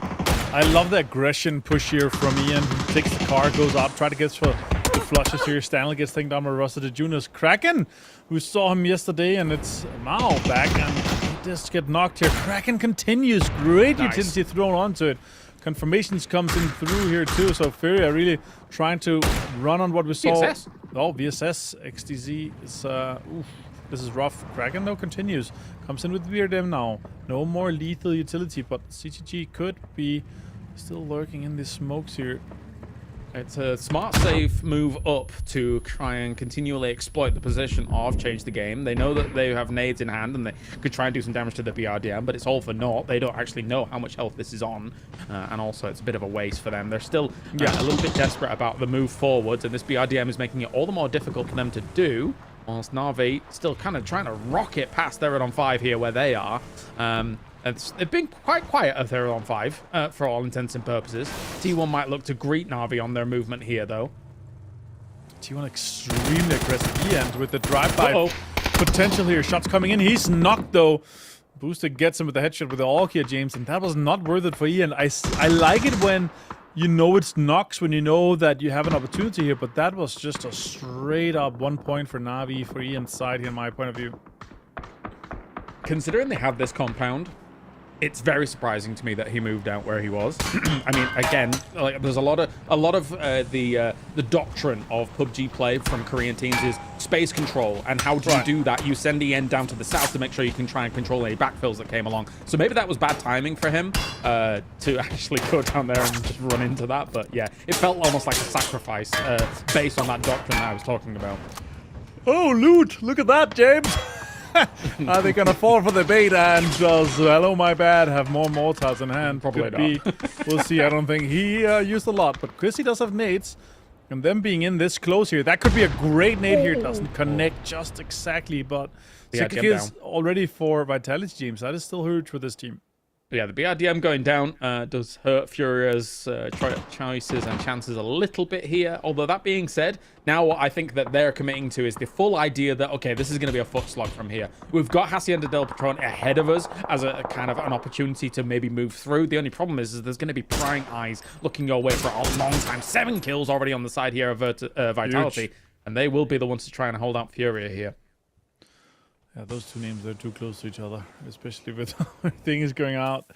On this next circle does go a little bit north here. Na'Vi has to move. Shawu has to move kind of back. They still have a play on the western side here in T1. They're going to wish they had 4 players for this circle here, James. Look how 100%. Central they are, man. That's going to be a potentially still a big game for them, but that man advantage could be making the difference here. XCDH now out here. He tried to go for the VSS shots, but does get eliminated. We're down to 9 teams. Next team goes out, doesn't get a point, but the teams for the rest of it does get 1 placement point, and we're into the deep kind of stages of this game here. Now, Na'Vi, they actually have a decent path in here with a bit of smokes and could make things work out, but they could be backfilled from T5, and that's kind of what I expect to see and be happening here from the next stages, James.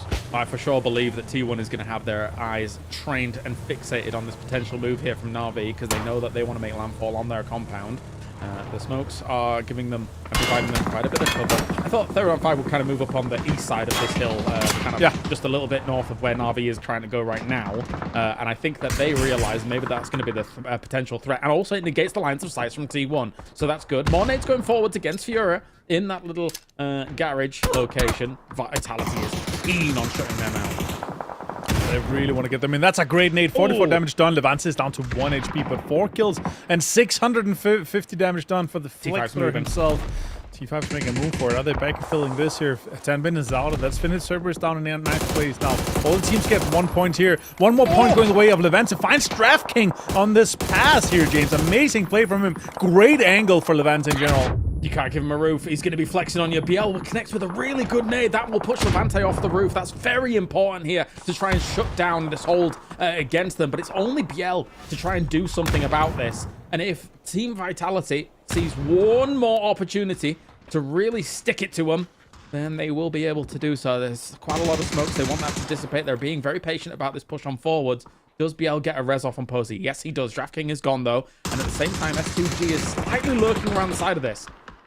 Yeah, they have walls to work with. They see full info on both players here, and now it's really just down to Levante to get this kill here. Circle might get a knock on him. Now he's outside in the blue, trying to get a peek from this here. Pre-peek here. Great for Levante. He's down to 1 HP again. Continues to survive multiple times here, and Fury is eliminated in 7th place here, and Levante is to 6 kills, James. Insane. He might have a 1K club game once again. A lot of the experts and pundits knew, though, that 17 is a potential threat in a first game any day of the week. And they are here on this west side with quite a bit of room that they could start working with. They were also exerting some of the pressure on S2G, kind of backfilling their position. But the problem does exist. There is still 2 major compounds in a circle like this. And there is 2 major ridgelines on the east side that Crazy Raccoon and 3-on-5 hold. But look at that. The shift over towards this compound as well as a little bit for 17. Yeah, I mean, it makes it that it's not going to be a T1 full compound fight here unless we see a steep hard shift south next one. But it does open the door for the next fight, which is probably going to be T5 onto this compound or T5 onto Crazy Raccoons, as we see here. 17's going to have a little bit of a ridge to work with inside this next one here, James. I'm not too worried about them. They're also going to have a little bit of cars and stuff to work with. So the question is really, how does Vitality kind of approach this? Because once they're out of the big longhouse on the southern side, James, then Vitality's going to have to move openly. And that potentially could be heard from both T5 and Crazy Raccoon, depending on if these guys are going to have a fight. It looks like they're going to be swinging around and taking the fight to Crazy Raccoon. Look at this headshot onto Rossington immediately, though. It's going to be difficult for them. And they prepped it, but it didn't really connect with anything. Actually, those were a bit of a disaster, those nades.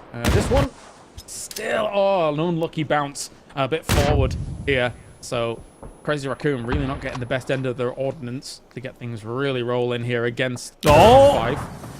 Still no. That was cooked. Yeah, that was cooked. It should have been cooked. That would have rolled straight into 2 players right there. Exclusive now trying to make a push for it. He has a pants on hand here, and now gets shot from T1 here. T1 is really trying to just get. He ran into the molly too. That's going to be an easy knock for them. That's good to see here from Guyong. Setting down mollies here also, yeah, makes it a little bit difficult, especially once they're inside the smokes here. Covers out for Rossington. They are inside the circle, James, but the problem is that Crazy Raccoon's also inside the circle and has a lot of pressure being able to be put for it. T1 moving out there, flexing out here. This could be a backthrow from either 17, but let's see.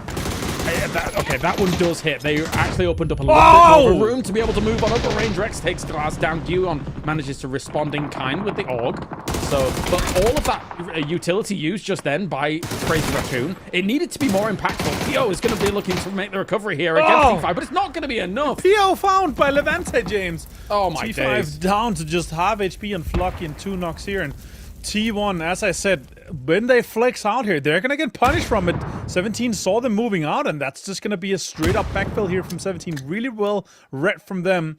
And Vitality still continuing to frag out here. Heather inside this little skinny house here, and Lilgo's trying to make moves of it. Type has found Wenbo and flushed him. Hello My Bad has been found by Xiao Wu, and 17 Gaming is activating it in this game here and starting their campaign to get more points. And Xiao Wu finds another one. Hello My Bad is falling apart a little bit for Vitality.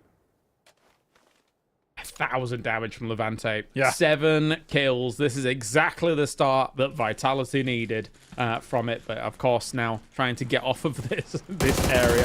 Also, the angles! A little go from that high ground here. The Spectre overlooking T1 takes down Raining as well as Type. And here comes the reinforcements as well. Panzerfaust in hand should be able to finish this off completely against T1. Easy, Xiaowu, Little Ghost. So well executed.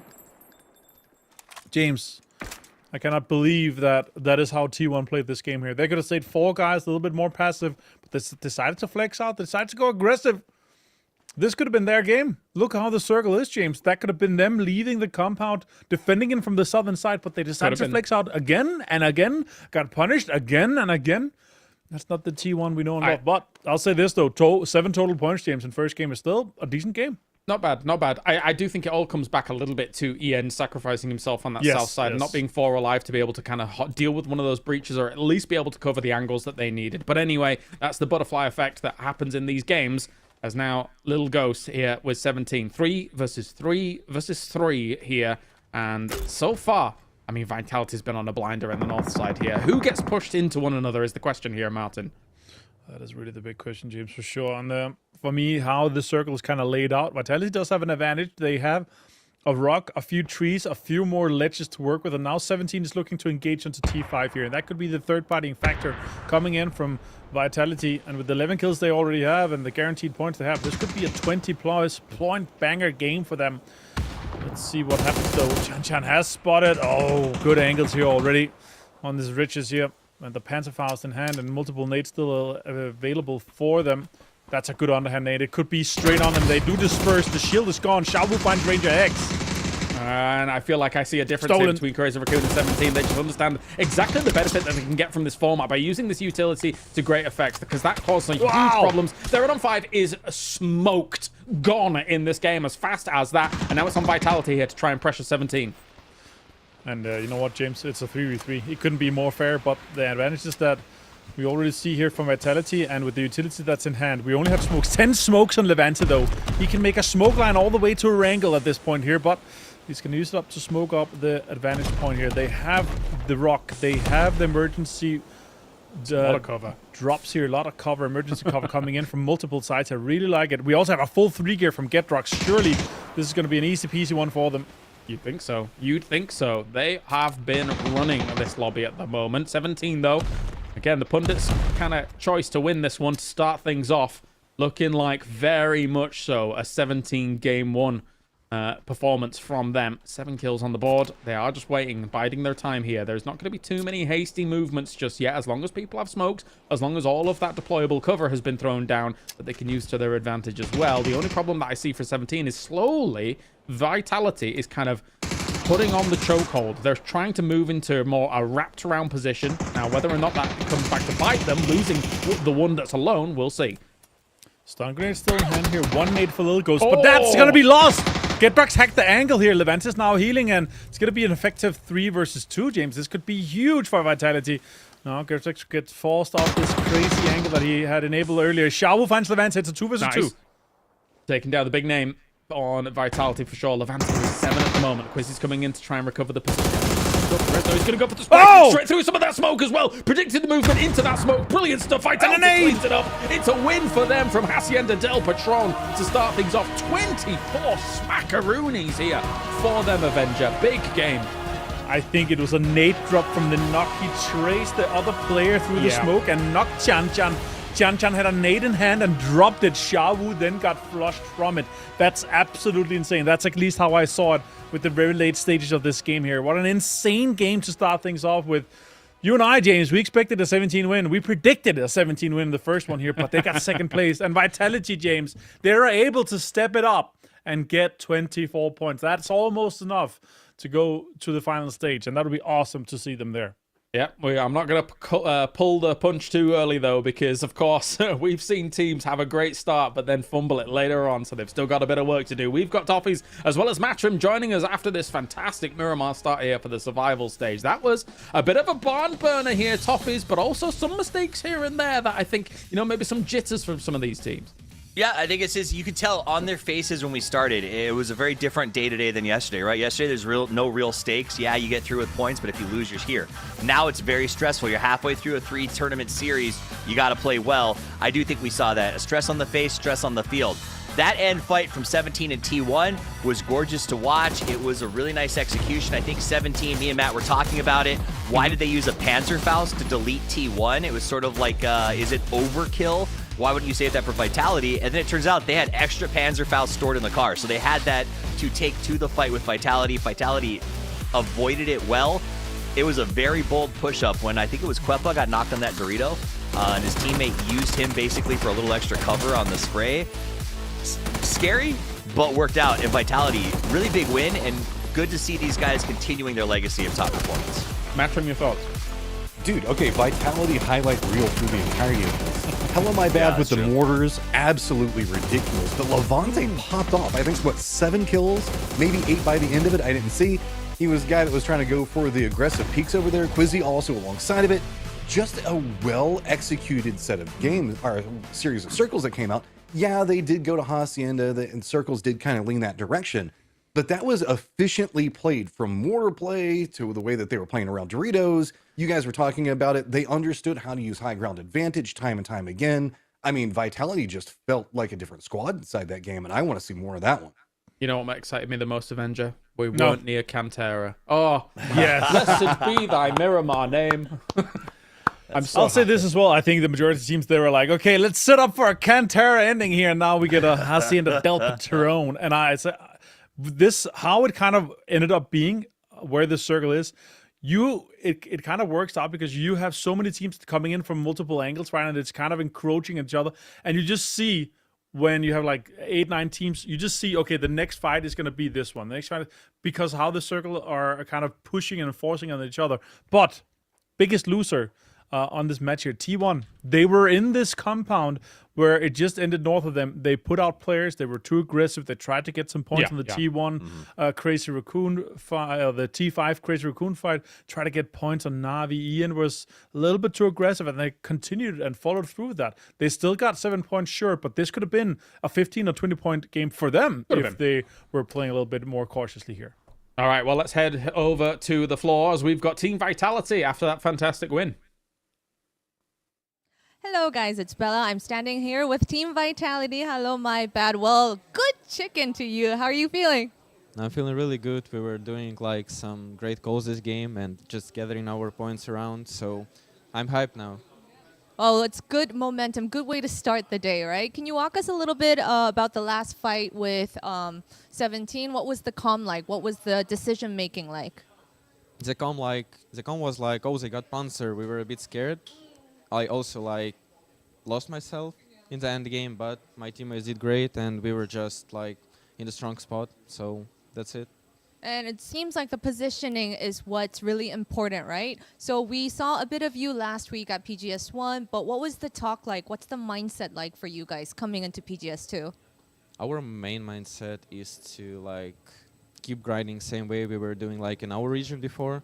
So we're just gonna keep working on like game reviews and do our best to destroy. All right, best of luck to you, and thank you for joining me. Hello, my bad. Thank you. Say bye.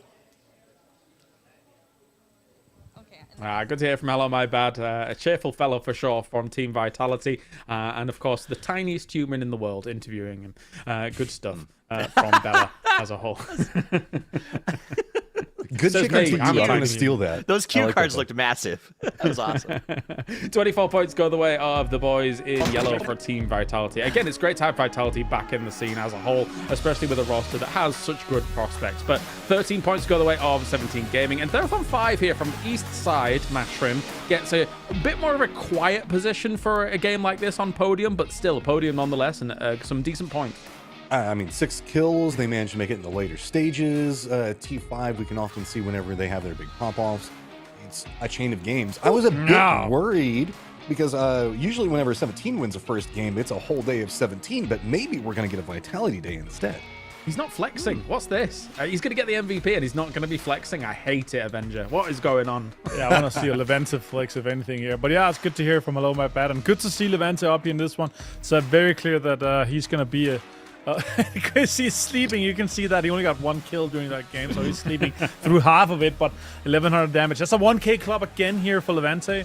And I love to hear, when, especially with the interview we heard last week with how everything goes with it. They're just like, Gedrock's just a funny guy. He's the big one. Oh, wait, they have the flex. We want to see the flex, Levante. Only one post, sorry. Yeah, man of the match though here with 7 kills and 1111 damage. That is a great one though. Yeah, brilliant stuff, Toffees. New sponsor, new pose. Gotta love it. So he's flexing that Vitality. Glad to have them back with us. Vitality, one of the OG orgs in PUBG from the very beginning. And to have them back with a solid roster, 6 at PGC going forward is going to be even better. That's super exciting. So I'm glad that that is working out for them. I also want to remind you guys, because this is hilarious, is I got Nedrick scouting some of the other streams. If you want to watch POVs, you can go check them out. All of our players are streaming their POVs. The best quote so far that I've got is Purdy to Alo, "I'm going to strangle you in your sleep. You're not waking up tomorrow." Because Alo is trolling. So at least they're having fun while they're playing. There's a question, though. Is Liquid becoming Crazy Raccoon-esque, if that makes sense? Because I heard you guys chatting earlier about the idea that we gave them so much gas last year, and do we have to stop doing that? Because at this point, we keep seeing mistakes and misses. You know, they got 1 point in this last game. But there is something to be said for that. Like, you know, Crazy Raccoons, they have a great time. They take some fun fights. We saw them, what was it? They made 5th place this time around. If Liquid turns into that, it's not the end of the world, but the problem is I just believe that's a roster that should be doing so much better. So hopefully they pick it up on the next one. I was sad to see it happen in that last game. Crazy Raccoon also has the best POV streams, right? So we have to have him in. Yes. Stop doing that. But yes, no, that is good. No, I think Crazy Raccoon actually was the kind of second mistake that I saw during that game, which was, of course, the S2G move with the mortar. But the second one was that it felt like they weren't using their utility well for TPP, right? What do I mean by that? So many teams have gotten much better doing that because that's the main benefit of this, aside from some scouting from compounds, whatever, right? But the utility that they used against Therathon 5 weathered that Storm Matrim in a situation where they shouldn't have been able to weather that many nades, that many flashes, if Crazy Raccoon were able to push up against that. Yeah, I mean, we're still seeing some like evolution into like the new style of meta. Whenever you look at players such as like PO, you know, that used to being able to do some like crazy ego peeking from high ground, those types of things, not getting as punished. We often joke about PO things where you can kind of try to sneak around the map. That's not always going to be as efficient to do in here. And like you're talking about, like smoke jumps, using trees, using cover, going for peeks around, so much more efficient and capable, and also allows you to kind of get fancy feet to dodge a lot of the nades. Yeah. Now it is time to move into the next game. Yes, it is. I still want to talk to you about Team Liquid later on, but now it's Erangel, now it's Toffees and Matrim to bring you everything from the grassy pastures. Let's go. All right, Erangel time is. Toffees and I are going to be jumping directly into it. Playing path looks like it's going to be pretty friendly, just kind of chilling. Pretty centered on the map, so nothing too crazy coming into this. I love friendly playing paths. And here's the good news for Team Liquid. James wants to talk more about them. That means that Liquid has one game to make a really big move, and that conversation changes during the next segment. So Matt, I believe. Do you believe? Do you think Team Liquid? I mean, no, we can't do that. It's so hard to believe.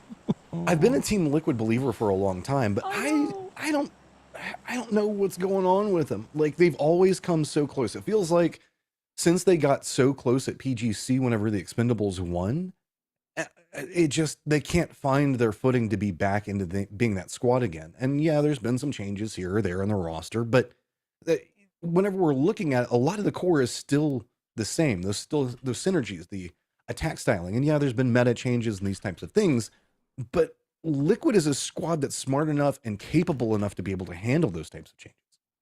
Yeah, I agree with that. And I think that is one of those things. Oh, hey, this one. They're smart. It's a you know, we're used to this circle. I think we called it the Avangar Circle yesterday. They played there. We saw a good fight. It actually went just north of North Georgia Pole and became a really important qualifier option for S2G. In fact, I believe that almost got S2G to this qualification, right? Weren't they in North George? And if they had managed to pull off like 3 or 4 more points, they would have made that advance. So that is a unique, a lot of these teams recognizing that space again, thinking to themselves, man, if we had played that a little bit differently, maybe we wouldn't be down here. Fury are going to have a few flashbacks. You know what I'm saying? So that could be a little stressful for these guys. But what we did see, going back to that Liquid topic, as we kind of zoom in on Shilla being careful as he kind of hides here from Cerberus, they have been playing this game, Matt, for 9 years now, right? This is the same guys who played in NPL. Like, we have been watching them as long as we have been doing this.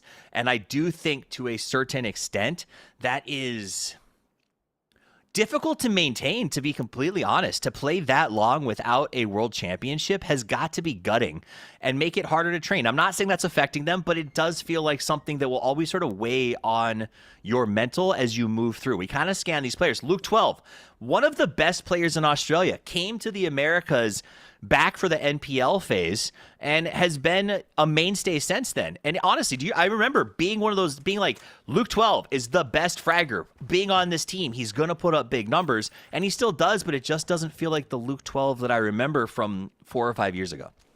Well, I mean, there's the saying, always the bridesmaid, never the bride, right? Yeah. This is a squad, whenever we look at Liquid, that has been perpetually that, right? Always second or third best. Yep. There have been times whenever that you could potentially talk about they could be of the best for this period of time, but it's been predominantly somebody else always taking first in the Americas events or this or something else. It's made it more complicated. Also, you can see that Cerberus the split drop over here next to Milta Power is starting to get a little bit more dicey for everybody. The dogs are sniffing around. The dogs are sniffing around, Matchroom. Shilla's letting him know. They know he's up there. S2G is preparing to come in force. Cerberus is gathering on the opposite side. Shilla is calling in the cavalry. It's going to be a crash as S2G forms up their ranks, gets into a nice stack. Cerberus coming over on the right side. They are going to crash. Looks like side by side into this. It should be a huge fight, a blackout fight as the explosions start. Baron coming in aggressively for the drive-by. And this is just trying to shoot them away from position, but there's already people inside of points to try to play from. Baron has to shift to the other side of the hill, use that for cover. Chilla up on top, should be able to start getting some vision, does look back down. Tanbin gonna go down, good shots. Gotta be careful and keep control over the high ground. It's going to be S2G now playing in the west. Could be wrapping around. The other players for the squad coming up from Cerberus have to be careful. You can see Stan is trying to play more over into the east now, and it's just kind of become ring around the rosy here at Milton Minor. It is definitely a ring around the rosy, and they got to try to finish this. I guess they don't have to finish that fast. I don't foresee them getting third party. They're far enough out of the way. The problem is it's a long travel, and you're going to make this north wrap. You need time to do it, so you got to try to wrap this up, get looted. We're fighting with iron sights, for crying out loud. We need time to get up and running. Shill with a good grenade. He's been up here the entire time. He got kitted off of his landing, and now he has to try to fight out of this. The guys can't come in to get him out. Yeah, this is intriguing. He's got the high ground. They know where he is, but due to the way that the defense has been set up on like both sides of it, it's kind of all stalled out. It looks like that's going to be all Shilla's goal is. Whenever you're throwing out a smoke there, is just to try to see if you can stall. There is a world where maybe he can also extricate by trying to go next to his teammates, just jump off the top of this. Yep. But the way that they're set up is going to make that a lot more complicated. We can kind of see that S2G is separated into a north-south style situation while more and more reinforcements are just coming after Shilla.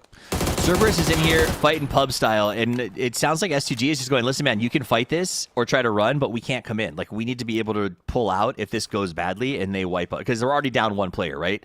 So it sounds like they're like, we're going to hold angles. If they chase you out, this is where we're at, but we cannot push in right now, as you have not seen Baron or CC move in the last 40 or 50 seconds. Baron actually hops in a car and looks like he's going to try to relocate to the other side. So I think this is maybe a Shilla jumps and tries to make a break for the wall, but you can see Zest is covering that angle. I think he's got a window over there trying to look at this escape vector. Ooh, there's the window. That was punishment right there. S2G starting to find more and more problems in this. Baron already hopping in the vehicle saying, this one might be done. It's time to play safety. And Shilla's all by himself, but good read on this. Jumps down, going to take the damage off of that, but could be fine. Oh, Baron goes down on retreat, so it is just a solo up. All right, Shilla. Gosh. So this is where it started. They came to rescue Shilla, and as so many rescues in the past have gone, Shilla, the man drowning, is the only one to still be surviving as the rescue team is shot down. Cerberus trying to get those peaks. He's out on the ledge. He sees them. He eats them, and he smokes them. That is going to be Cerberus absolutely annihilating S2G. And for a team that has struggled, we saw them in that, I think it was a Na'Vi fight in the last game where they only got one and they kind of got deleted. This is much more impressive. So this is going to be a nice confidence build. They took S2G. They'll make a long northern rotation. They'll follow the likes of Vitality and Team Liquid and Furia, who are doing the same. And we'll have real estate when they get there because the whole north is open. Yeah, I think that the barrel kind of came back and bit shielded there on his back weapon. It was quite long and was trying to play the peek around. That's how he got spotted out. Fury making their rotate in. They have a couple of options, but they could be on who we were talking about a second ago. Team Liquid's going to be doing the Yasnaya Lake wraparound, so they should be pretty okay over there. Most players are playing the southern section. Everest getting spattered with a lot of attention right now. We also have T5 that's moved into South George. North George got some attention, and then really it's just kind of Crazy Raccoon that's over there playing the hillside that's kind of south of shooting range. This is an intriguing situation as most of the players are kind of still playing very close to the river, making some assumptions on this, but here's VP coming in while changing games. Gotta go. Oh, Nixie on the drive by. The VP's too strong. So I wanted to check in with these guys after Liquid because they're a similar story in terms of storied players, but different in terms of how they've done the roster. VP, if you look at that roster, is a list of players who know what they're doing, who've been grinding for years. They added Curexy to that team last year, and it totally changed things. And where Liquid hasn't won very many championships recently, but always sort of been chasing it, VP was the opposite story last year. They won a bunch of things. The roster looked amazing, and then PGC did not go the way that they wanted, nor did the first week here at PGS. But they are one of those rosters that I think pedigree-wise, experience-wise, and just general fragging skill-wise, they have everything that they need to be PGC champions, just like Liquid did last year. My question then becomes, VP coming off of a Liquid year, will they do the same thing, or will they break the cycle and thrive in their follow-up year? Well, in a similar note, Vitality is crazy impressive, not just due to the last game. Levante was... the way that this squad plays is just absolutely insane, and his skill elevates that by a significant margin. Whenever we look in, this is a squad that's not afraid to make changes in meta, play counter meta even. I'm really intrigued to see the continual development of Vitality as we move forward. Tanbin does get called back in, so he should be fine. This is going to be Cerberus tail end due to the firefight that was going on over Milta. They are the last team to rotate, but I think it should be perfectly okay. This is just a phase 1 blue, and it looks like they still had one person stay behind, so that way they try to pick him up. Yeah, I like that idea, the comparison of Vitality to VP a little bit, because I do think you're right. Vitality 6th place last year at PGC under Namiga.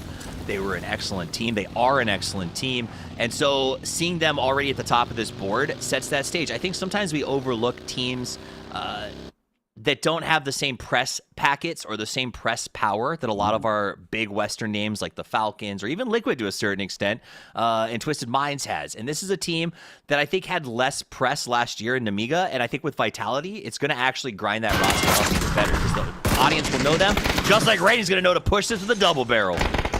Oh, T1. This is getting dusty quick. It's going to be raining down. Heather's trying to come in for reinforcements, but this is just JDG coming in aggressive. This is a symptom of the circle as it went full on Everest. JDG wanted the power position to play from, and T1 just trying to play for survival right now. I don't even know. Heather looks like he could come in. Are we going to get just a full-on get out of town, or is this going to be this is a full-on assist as smokes are coming in. Heather already takes a ton of damage, is going to go down. Now Type the last one up. Type sacrifices Heather basically to finish his heal, lets him jump over the top of him, and now he's going to try to go and fight this. Flashes the back, beautiful. Probably catches him off guard. Now he comes in with the double barrel, wants the flush before his friends show up. Can he get it? He does. On fire, doesn't even care. The goal is the kill, and it was accomplished.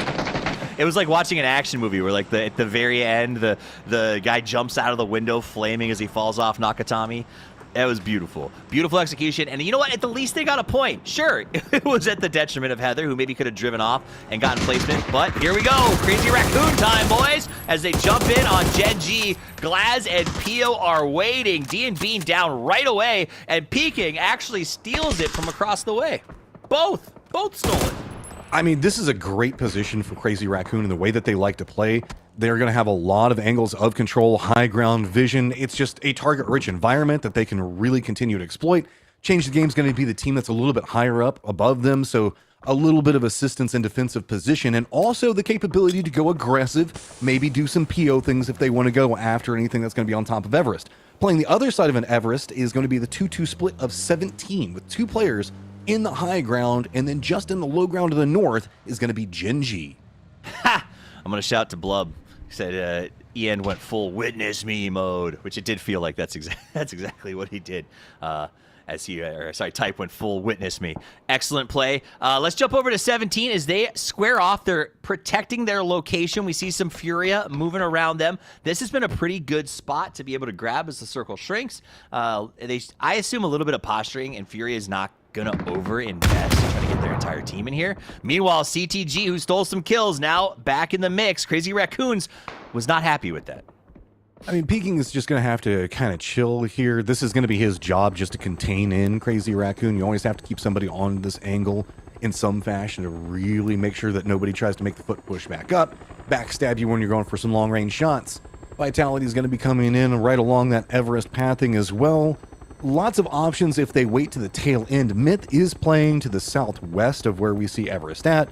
It's going to be the fields and pretty open, so they could also opt into going for more of that Georgia pole, but never mind. The circle says, nah, we're keeping Gatka and Everest both in.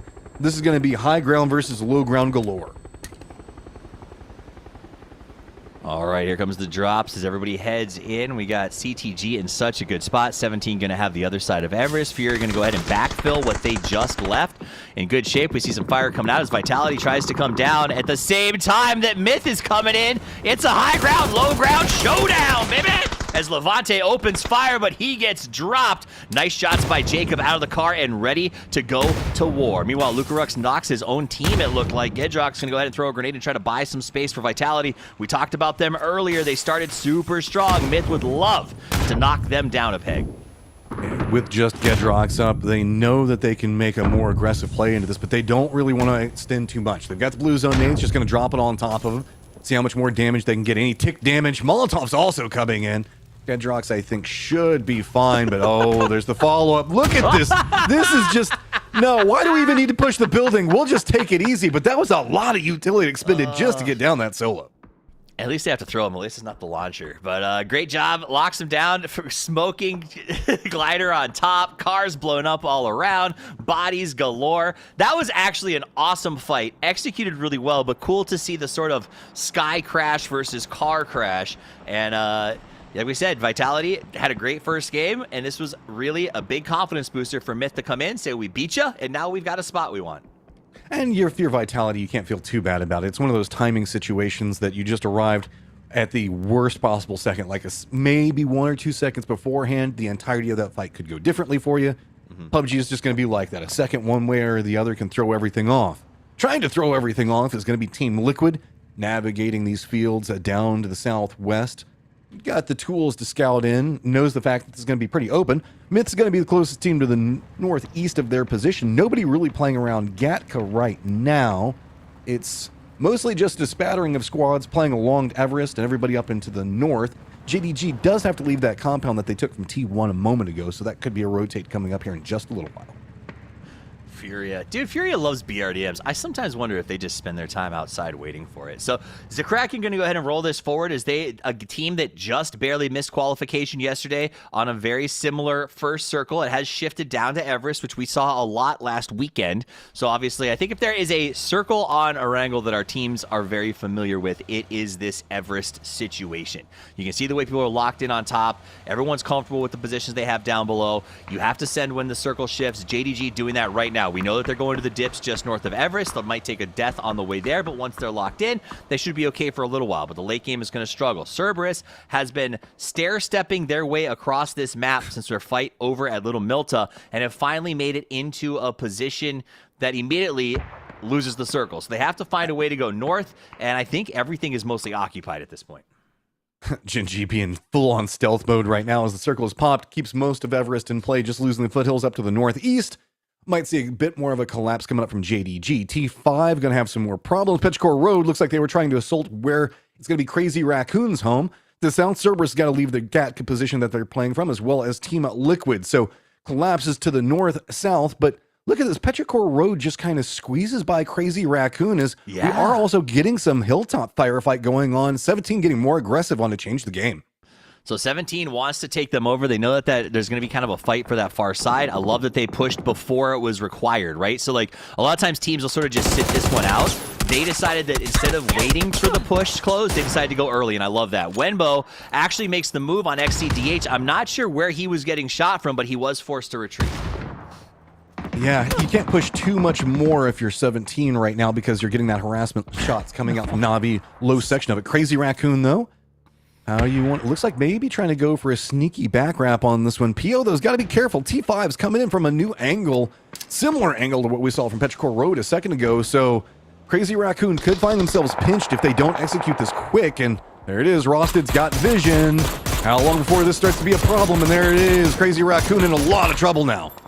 Crazy Raccoon still bobbing and weaving. Not a great spot for them, but they are trying their best to hold on to it. Rosted Jr. and T5 slowly creeping forward. They want that pit, so they're going to smoke up their cars and play these trees as the map continues to tighten up. JDG going to have to fight this out as well. I think they've got, I'm not sure who it is. Now it's going to be T5. Everyone headed in the same direction. The same pitch. Well played from T5, reading that there's a firefight. That's really what they wanted to jump into, but that firefight ends quite quickly. Jinji's going to get eliminated here. Lukey's going to stay back behind to see if he can keep any containment or kind of keep the bait on what's going on with Human down below.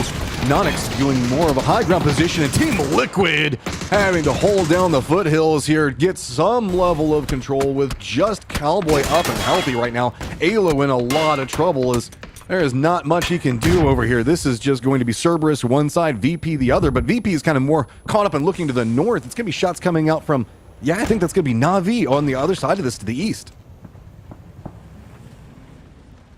Scabby goes ahead and knocks Beanie out. It is a very difficult circle. Everyone on top of Everest is going to be stoked. They should be able to rack up a ton of points on this one. Team Liquid is down. Cowboy, I think, on his second knock, and, well, it doesn't really matter anymore as they will be eliminated. They got 2 kills on that one, so it's, you know, it's all right. It's all right. Maiden Thailand, though, this is going to be intriguing to see how they're going to play around this one. Circles Pop still kept the high ground for Everest. 17.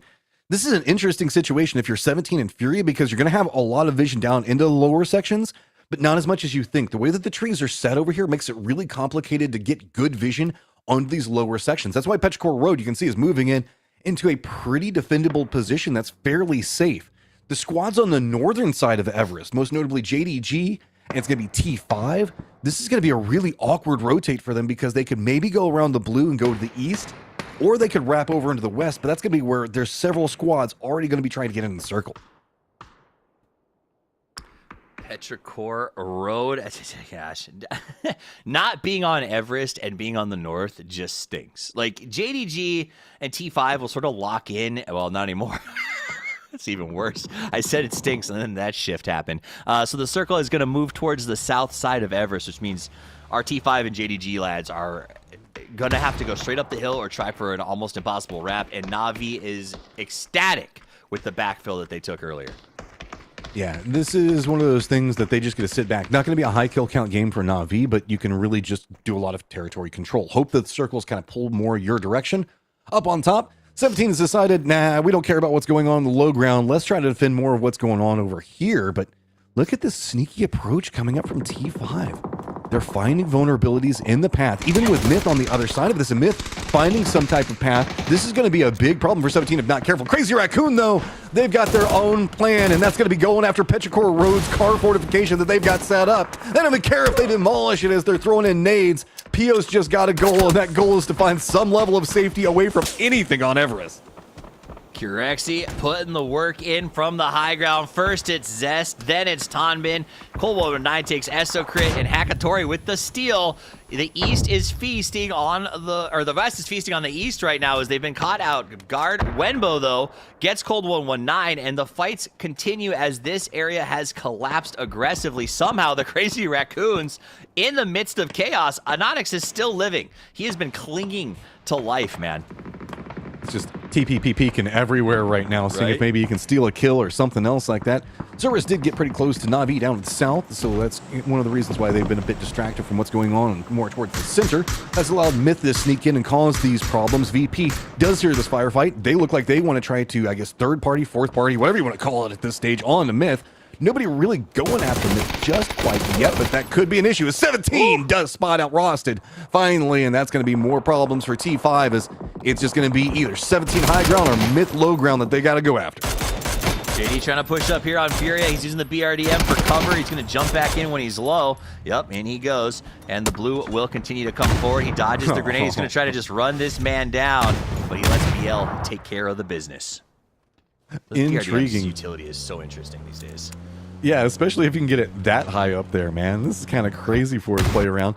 17, this is also a very kill-heavy game for them. Cerberus as well, sitting at 8 kills right now, is 17 finally going to have to leave their high ground, and everybody now has to go down into where Petrichor Road's hiding in the shade. Flucky with a nice shootout on Baron, but he's going to get taken by the blue as it happens. Will they be able to save Baron's life is sort of the question there. VP, a team that we said needs to come out and have a good day today, still alive, still grinding it out with their 3, though they have a really tough order going through Myth here. Yeah, it's going to be an intriguing rotate. They should be pretty good. That's a very sneaky angle. I mean, Nixie always manages to find these like little crazy shots that he can put into this. Myth in a lot of trouble right on that hillside. Does manage to try, well, still trying to commit into this res, but just the harassment coming up from VP being enough to stop it, and that's enabled a great place. Tries to get the throwable, but the tree eats it. Stupid tree. Boostic take it on Cerberus. Remember last time we saw Cerberus get wiped in game 1, it was at the hands of Na'Vi. So once again, Na'Vi catches Cerberus's number, and Boostic building his MVP bid on Cerberus alone. Hey, I mean, if you can kill a squad over and over again, do it, man. Get your numbers. If anything, they're backfilling you. It's their fault.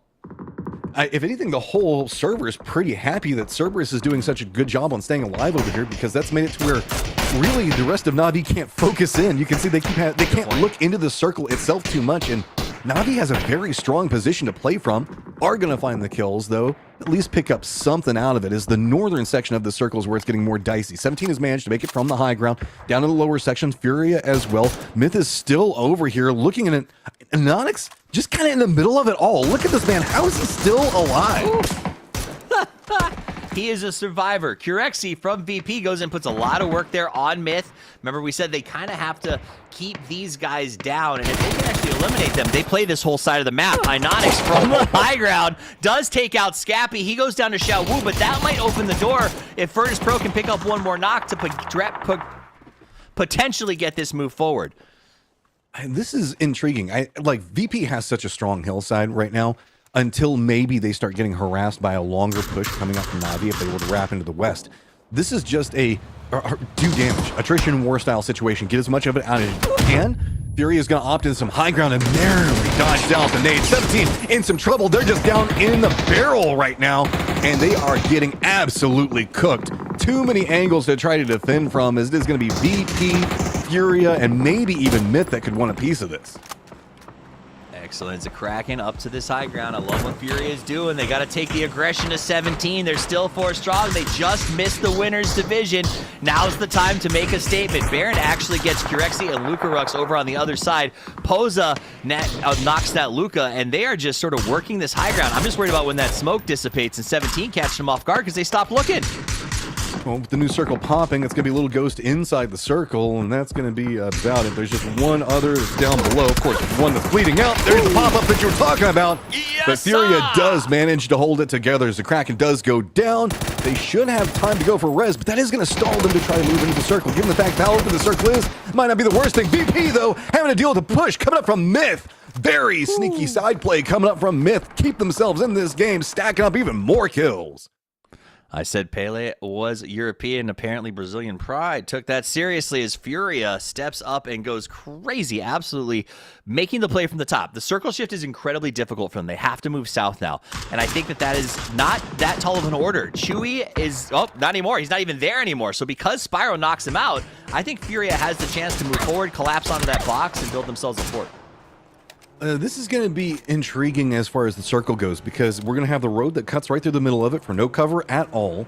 Then we're going to have Navi's hillside that they're going to be playing from, which is kind of the lower section of it, but gives you some more cover to work with, where Furia is going to be coming down from the high ground, but not really going to have as much terrain that's safe to play from Navi's positioning. Specifically, whenever we look at the fact that it's going to be Furia and Myth trying to play in that upper category, this is very intriguing on how this could play out. It's almost like a paper, rock, scissors approach in terrain to this.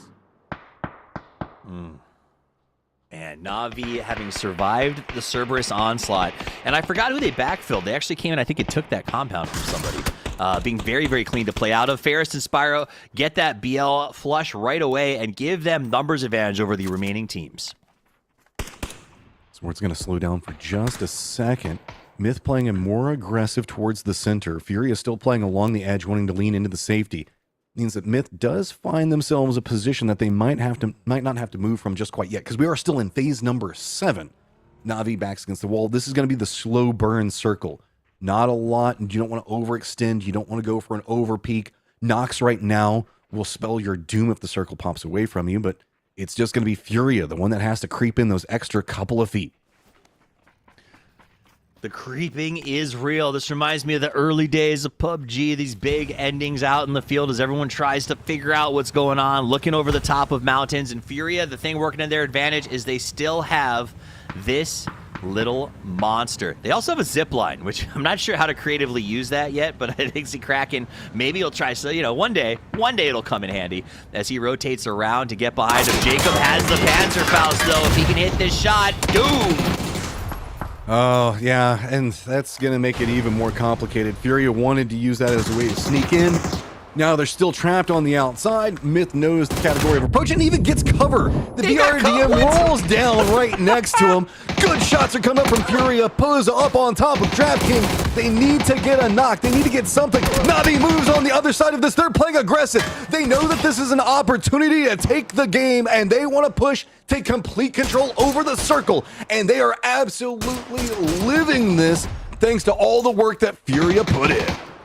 They helped kill Furia. That means they can push, but Myth, quick, jump behind the BRDM. This is a big deal. They've got a little bit of cover down there, but Na'Vi is playing on fire. They're mad that they are in this division, and they are ready to prove that they don't deserve it. So Hakatori and the lads, who honestly had a pretty lightning day yesterday, right up to the bitter end, are looking to make something big happen. Actually, I think they had the best. Was it game 1 they won? Matchroom, or was it game 2? Yeah. They looked really good at the start of yesterday. So if they're a team that starts strong, now's the time to pick up those points. Myth is going to go full send, baby!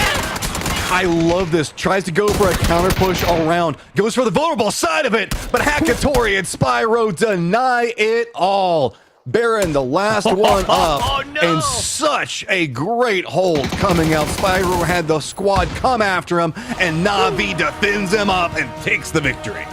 He blew a kiss to say goodbye. Myth does get 11 kills, but Na'Vi gets the high fives and the GG and chicken dinner. Let's bring back the boys. Summoning Kylaris and Avenger.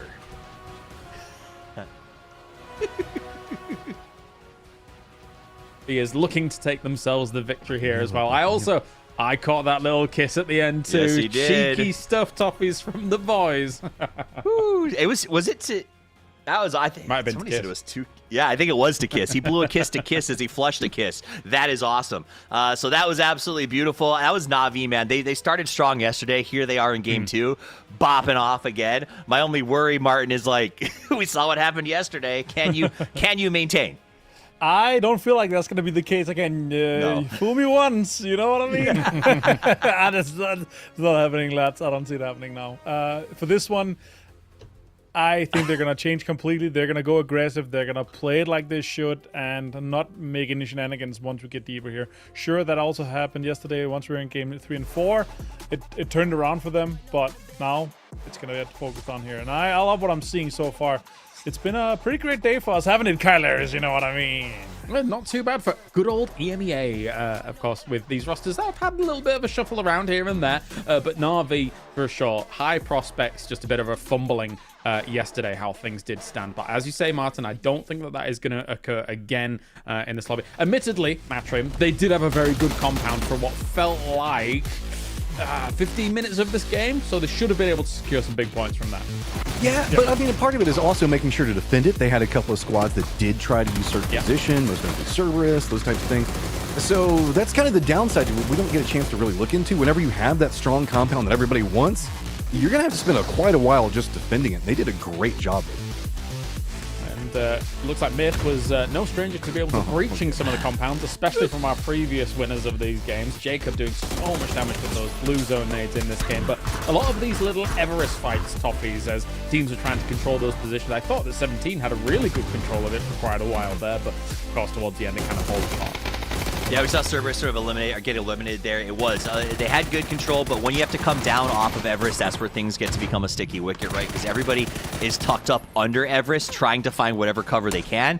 And so if you're the last team and you don't get that shift, it becomes almost impossible to sort of pull off, especially when Na'Vi had such a strong position.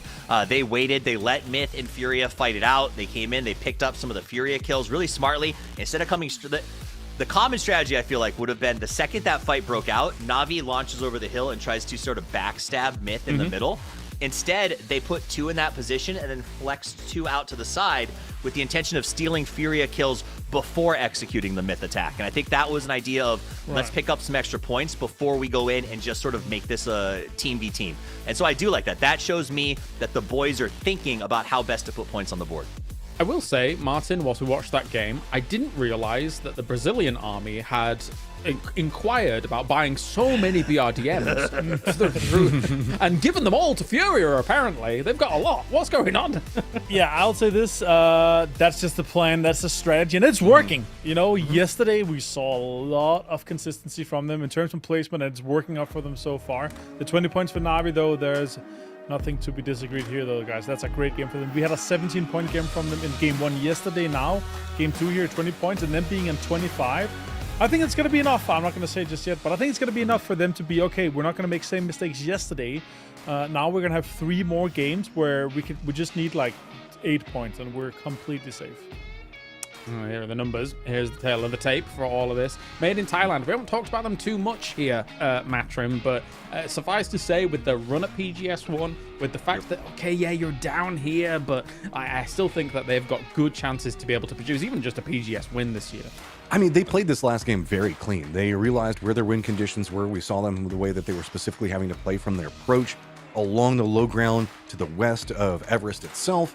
They never overextended. That's sometimes that can get a bit more Thailandy. You know, you just want to get all of the kills, realize that maybe it's a bit bad. You just go for whatever you can find there.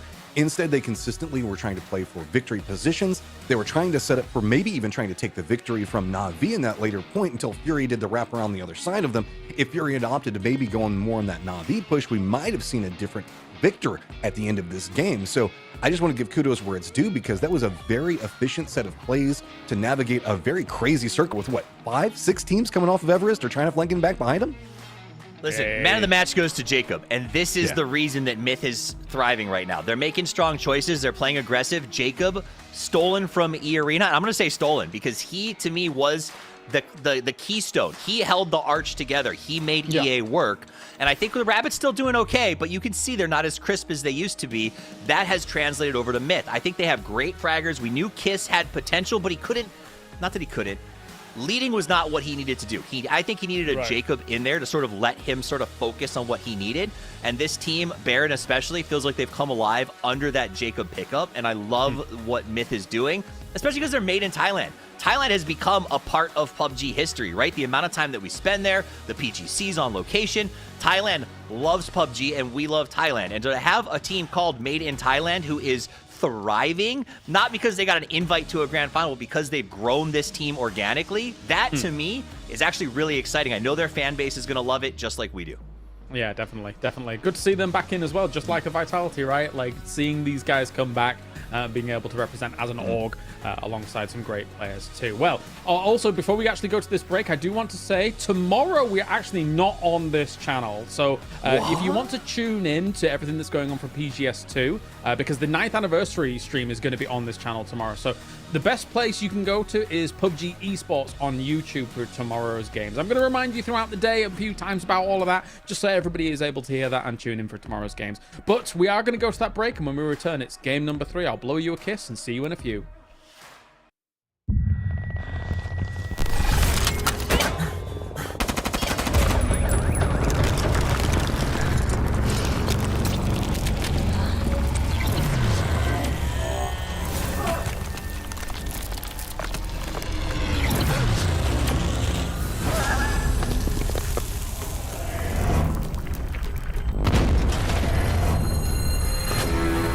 Something big is coming. We all chase that one more game. With Lenovo Legion, it's always within reach.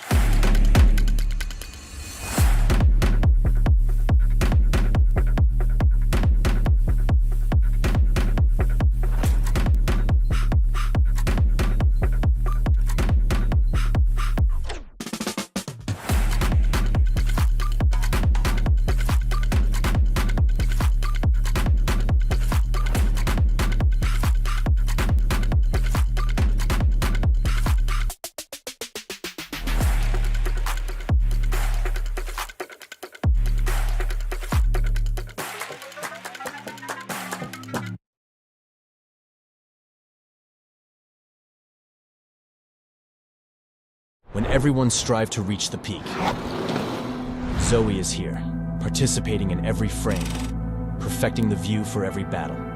From Seoul to the world, Zoe strives for perfection, knowing that every frame is crucial to victory.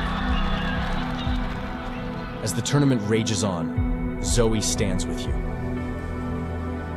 Battle, every frame. Arctis Nova 7 Gen 2. The app called the biggest cheat code in the industry is here for PC and console. It's got real-time audio control to do crazy things. Okay. So use it and abuse it, you crazy person. It's the new gold standard.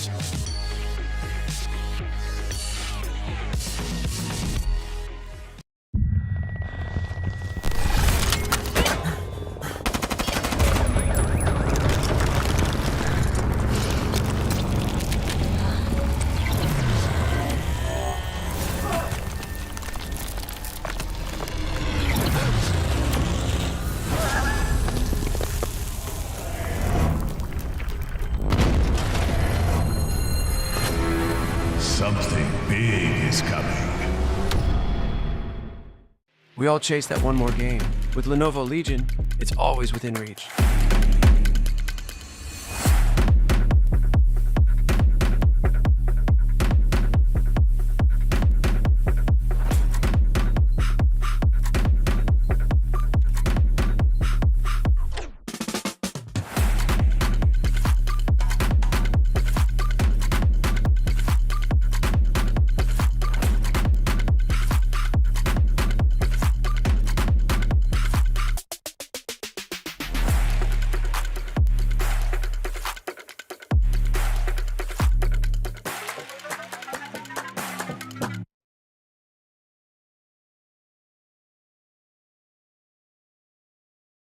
When everyone strive to reach the peak, Zoe is here, participating in every frame, perfecting the view for every battle.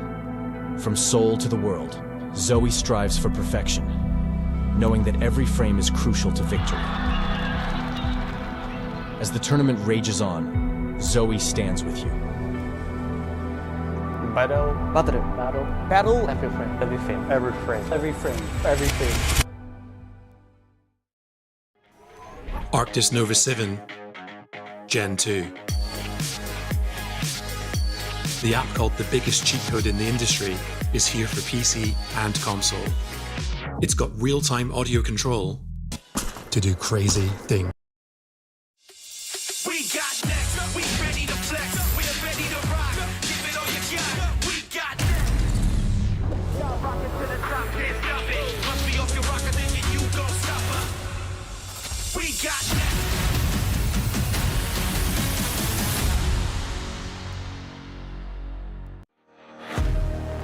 3 more games and a great start for EMEA. Vitality and Na'Vi gets themselves wins on the board, representing their teams proudly. But now with 3 more remaining, we will be moving on to Rondo to see how all of these teams are going to fare. Avenger, Toffees, and Matrim joining me here to talk about this one. Toffees, it's time for the other regions to do the fight back against EMEA for once for 2026.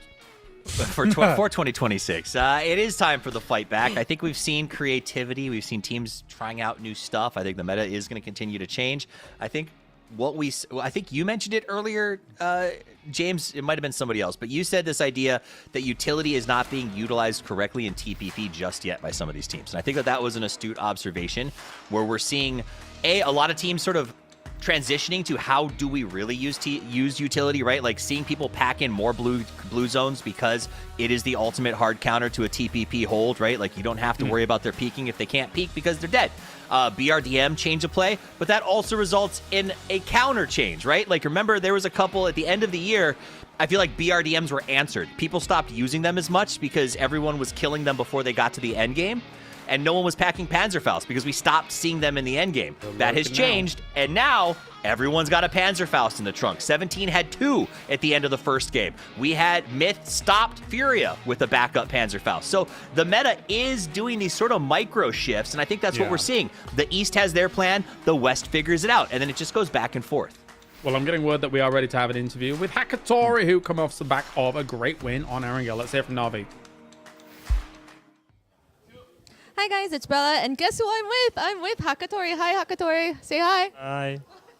Good to see you. Well, we see you just thriving on the battlefield. You often save the team as well. I want to know, what are you thinking of when you're making those kills, first and foremost? Під час матчу ти робиш багато кілів, ти рятуєш свою команду, що ти думаєш про це під час матчу, під час гри, які твої думки? Я нічого не думаю, просто виконую свою роль, так як моя роль фрагер, робити кіли. Я роблю все можливе, щоб знаходити їх. I'm not thinking about anything. I'm just doing my job. It's my role to make kills, to carry, and I'm just doing my job. You're just the kill machine. Okay. Well, you know, yesterday the start was good for you, but here you are at the survival stage. What are you going to make sure to do today so that the day ends great for you?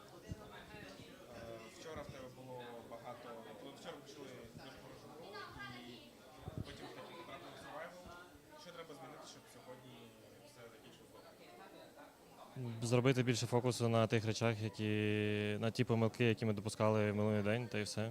Якщо це зробимо, то все буде добре. We should focus more on the mistakes we did yesterday and try our best not to repeat them, and this is the secret recipe. Okay, last before I let you go, will we see more interviews from you? No. Oh no, maybe. Hope for better luck. Thank you for joining me. See you, bye. Not only absolute destruction on the battlegrounds, absolute destruction in the interview as well. Bella totally destroyed, dashed against the rocks. It's over for her against Hakatori. That's a GG. We're ready to get into our next game. And Toffees, any thoughts before we head on in? If I have another son, I'm naming him Hakatori. That was epic. You win, buddy. Good luck.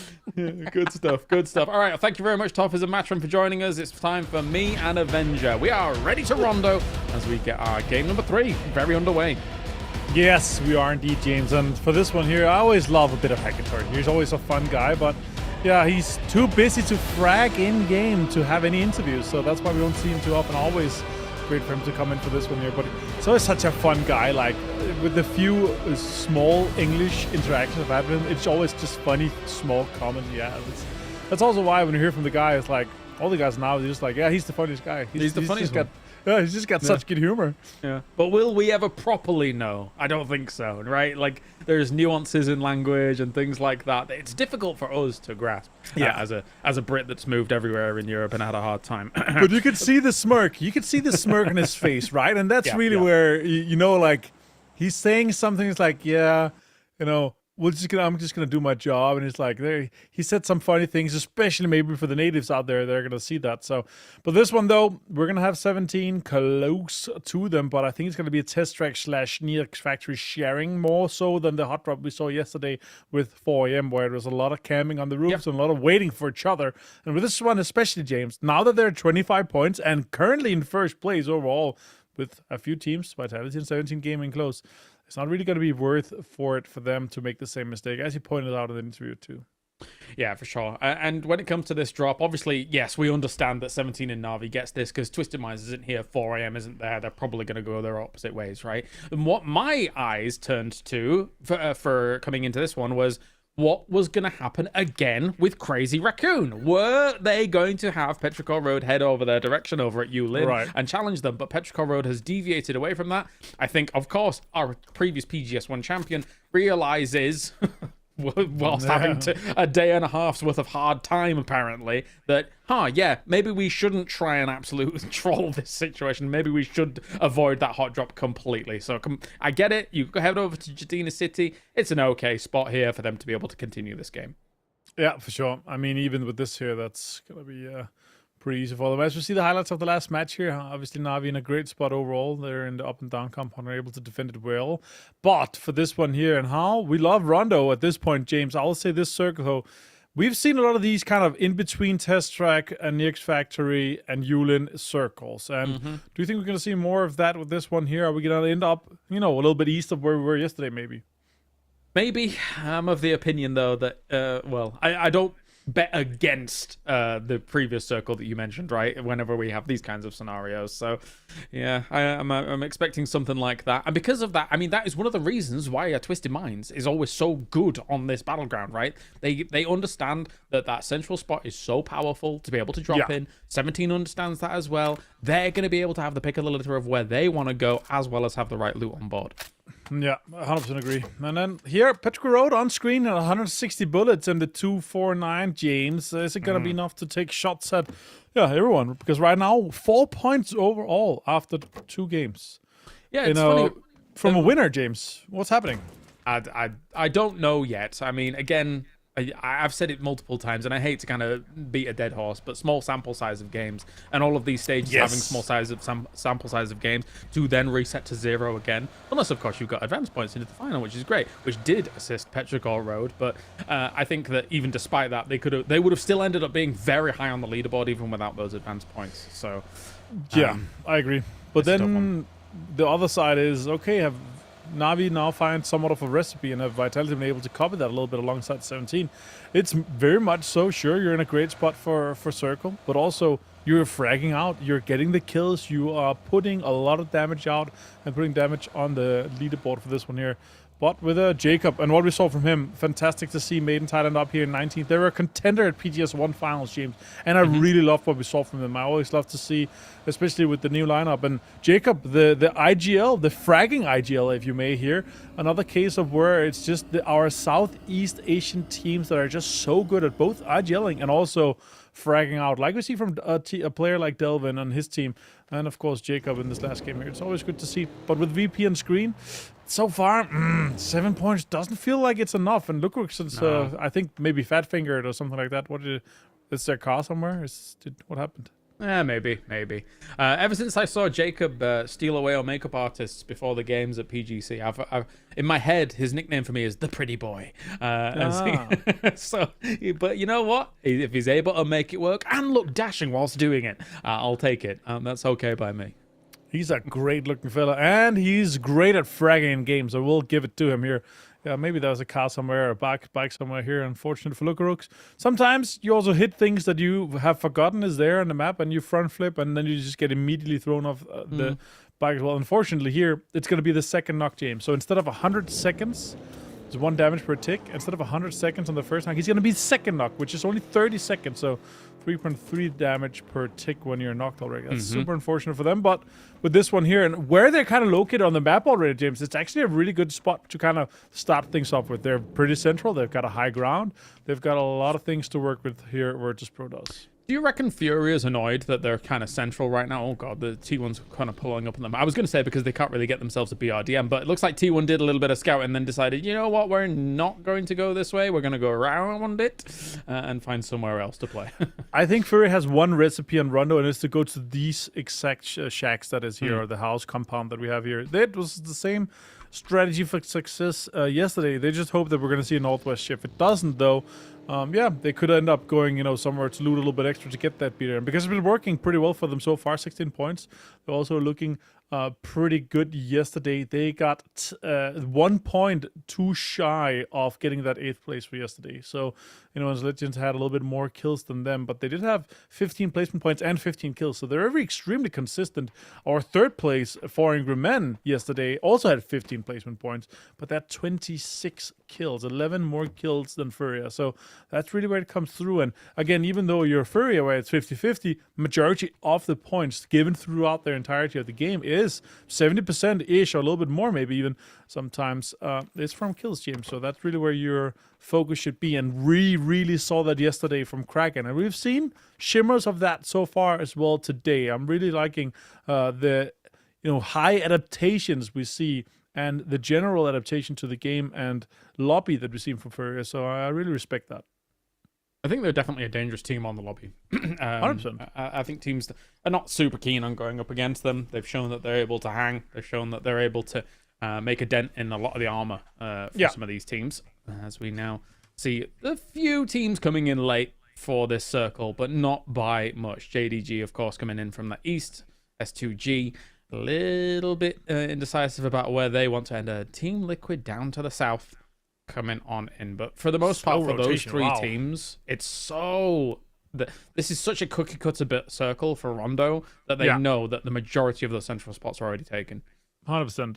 But then it's even though that you're going to be late and they're going to have extra loot and they're going to have all the utility that they need to kind of set this up, the time that they still need, once we see 2nd and 3rd circle pop, they still need to have been in there scouting a little bit of information, seeing cars and compounds, kind of seeing where cars are rotating. And if you're not central enough for in the next 2nd circle here, in the 2nd circle pop, to see where teams are migrating, you see 1 or 2 guys in one car, you know that team is probably left in compound. And if you're not in there and have gathered that information for long enough throughout the beginning of the game, then you're going to be behind on the information game. And that is really what, for me, in my book, is 1st and 2nd circle is 90% information game. You need to be able to see and predict where teams are based on their loot spot, where teams are based on what they have played previously. And now that Rondo has not played as much, it's a very, very difficult map to really render and take things from. And here you see Levante, lots of information here. You're always seeing that there's one guy out here over. And if you had a bigger scope than a 4, if you had an 8 or a 6, you might be able to zoom out even more and see what guns they had. And you can see, okay, it's 2 or 3 different guys because of the different guns they have. So it's very, very heavily information-based game here in first 1 and 2. It might be a little bit of a download time for action, but the amount of stuff that's coming through and is being shared intentionally or unintentionally from the teams is really, really high. And that's what I really love about PUBG, and especially the early game here. For sure. Some puffing of the feathers, ruffling, and making some noise in some of these compounds as well. And peacocking.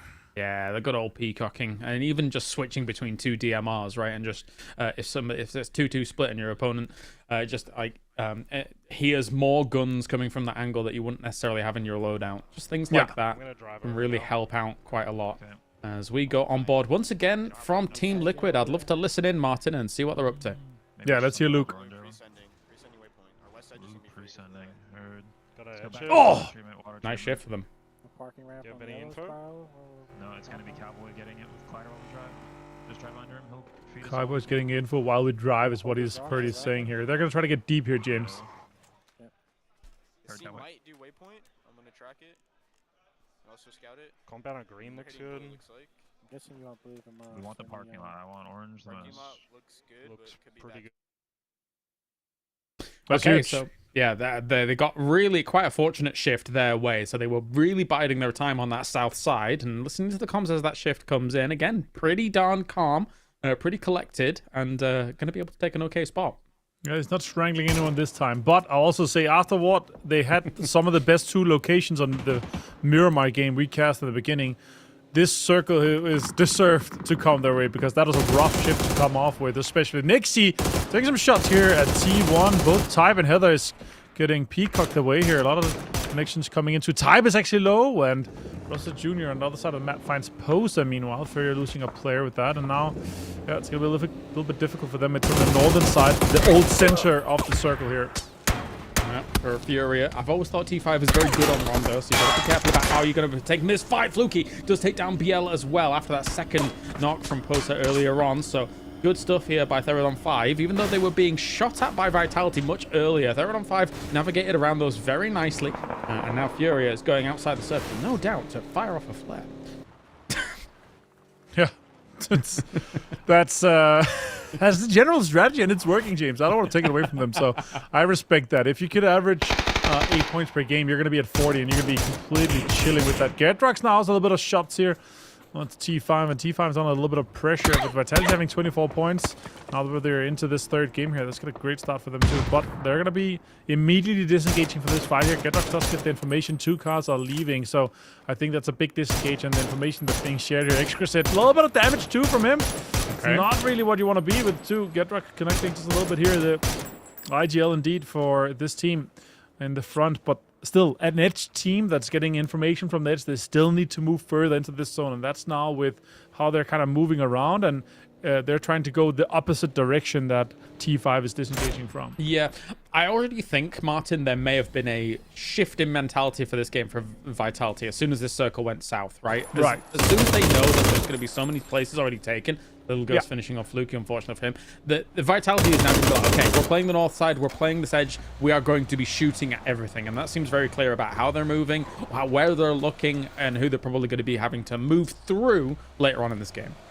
Yeah, completely agree here. 17, though, on screen with this one so far. 25 points. Looking good for them now, tying Na'Vi, James, and we had big expectations of them. We saw them winning the first game. They got a second, but still, what we've seen from them so far is the level of what we should have from it. We see, I think, that's a destruction of a chip, that's for sure, and T5 means they're going to be losing a guy, and yeah, that's going to be unfortunate for them. But with the way that T5 has played, they've completely disengaged from this and trying to reverb this a little bit.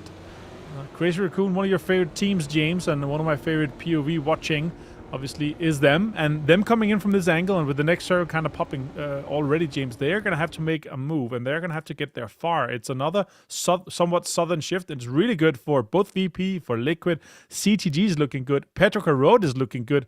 T1 now moving into potentially take over or push onto the VP compound. My question for Liquid is, it obviously, yes, it benefits them in the circle shift and stuff like that, but I'm just concerned that if they end up getting split when a crash comes along their way. It's very clear Cowboy is in a glider at the moment, just flying across the river and trying to keep an eye on any wide rotations that's coming in. But if they don't have everybody there available when a crash comes along, I'm a little bit concerned for Team Liquid.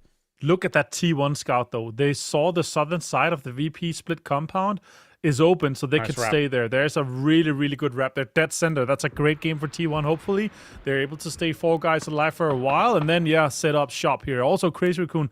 Another classic Korean play style here, James, with setting up shop somewhat central here to try to get a little bit more damage done. Na'Vi, though, is the emergency pickup. Is that what you're oohing at? Yeah, I'm wondering where they're going to try and go for this one, because I think Team Liquid might be in some trouble if they go for it. I don't know if they go for this as a whole, but I'm scared.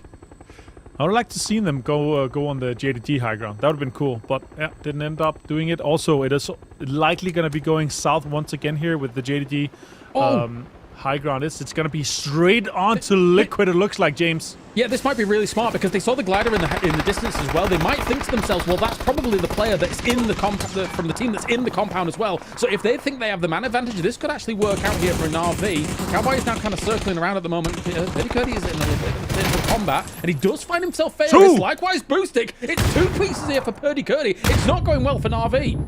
Hakatar finds him with the nade, though, and he also finds Luke 12. Absolutely insane scenes here from Hakatar. Another classic one here. A flush from Alo with the nade, and now Hakatar's on a lot of pressure. Spiro's a little bit further outside, and Cowboy has come in with the backup 2 Alos in there as well. He had to crash in for this. And again, I think that the read from Navi's kind of good, but Cowboy and the boys have been able to defend this quite nicely so far. That being said, currently it's Spheric damage. Both teams are taking quite a bit here as Akatori now moving through, taking down Purdy Curdy, taking some angles here. Takes down Cowboy almost. He's so low. He needs reinforcements immediately. Hate coming in from the side on third party is effective here from T5-2. Alo finds Boostic with a flush here. Alo is also knocked there from Spiro. Rusted Juno finds Spiro, and it looked like a great hot drop from Na'Vi, but it ends up being very, very costful for them. Akatori now potentially being found by this Molly. Here he is, and that's going to be him done. Cowboy finds him. Liquid gets 3 kills. Alo is knocked, but T5 is lurking. 17 is lurking too here, and T1 is close as well, James. It might be very, very difficult for them to get a res or even stay 2 guys alive for a while here. But this scup has the chances completely of Team Liquid, right? Yeah, okay, you got yourself this many points from it, but you're only 2 alive now. I don't think you're going to be able to get the res off with the teams that are still lurking around you. Soul! Oh my god, Soul. Well done from him on the other side of the map. That's the M249 with the EMAG right there. He just mowed them down, James. That Cerberus out, unfortunately for them. But yeah, as you said, I completely agree. I think Liquid being 4 from this location, even though it's still inside the circle and somewhat decent for them, yeah, it's going to be difficult to taking on multiple teams. T5 is lurking the distance. 17 is ahead of them. T1 is ahead of them. And 17 is setting up shop. They have a very aggressive southern hold here. Shilla taking a lot of bullets and shooting them straight towards Fury at this case here. I like the top-down angle. It's a very unusual angle that we get in PUBG, but there it is now Furia. It's not quite the BRDM that they'd be hoping for. JS9 in hand of Poser. He was rezzed and tried to get things going. They need that car. The current one is broken, 40% HP or so, but they're actually getting in and getting into a decent spot here with a Panzer first out here from DraftKings. They might be able to set up shop here in the southern side of this area where both T5 and Liquid is now holding on to. T5 with Rusted Jr. And obviously we saw a flush on the T5 player earlier. Unfortunately, having lost, Flocky with the car explosion and the removal of the chip from the game. Now makes it a 4 versus 2 onto T5 here. If Liquid is very lucky, this could be a T5 versus Furia fight where they could third party or steal a little bit of kills and they could salvage a little bit more points from this game here, but it's definitely going to be difficult to maintain more or get even more out of it. Or if they're very lucky, they fully wipe and they can go out and get the rests here. Beamy finds to get rocks for the flush where Nixie got the knock with the barrel, but now Team Vitality is full sending it. And it feels like it's a little bit too late here. There's too many teams congested, James. Heather also finds Levante here. Ian taking lots of shots. Heather finds 2, also finds Quizzy. And Vitality, just a deep send in between so many teams, ends up costing them so much. And Beamy ends up getting a lot of points their way.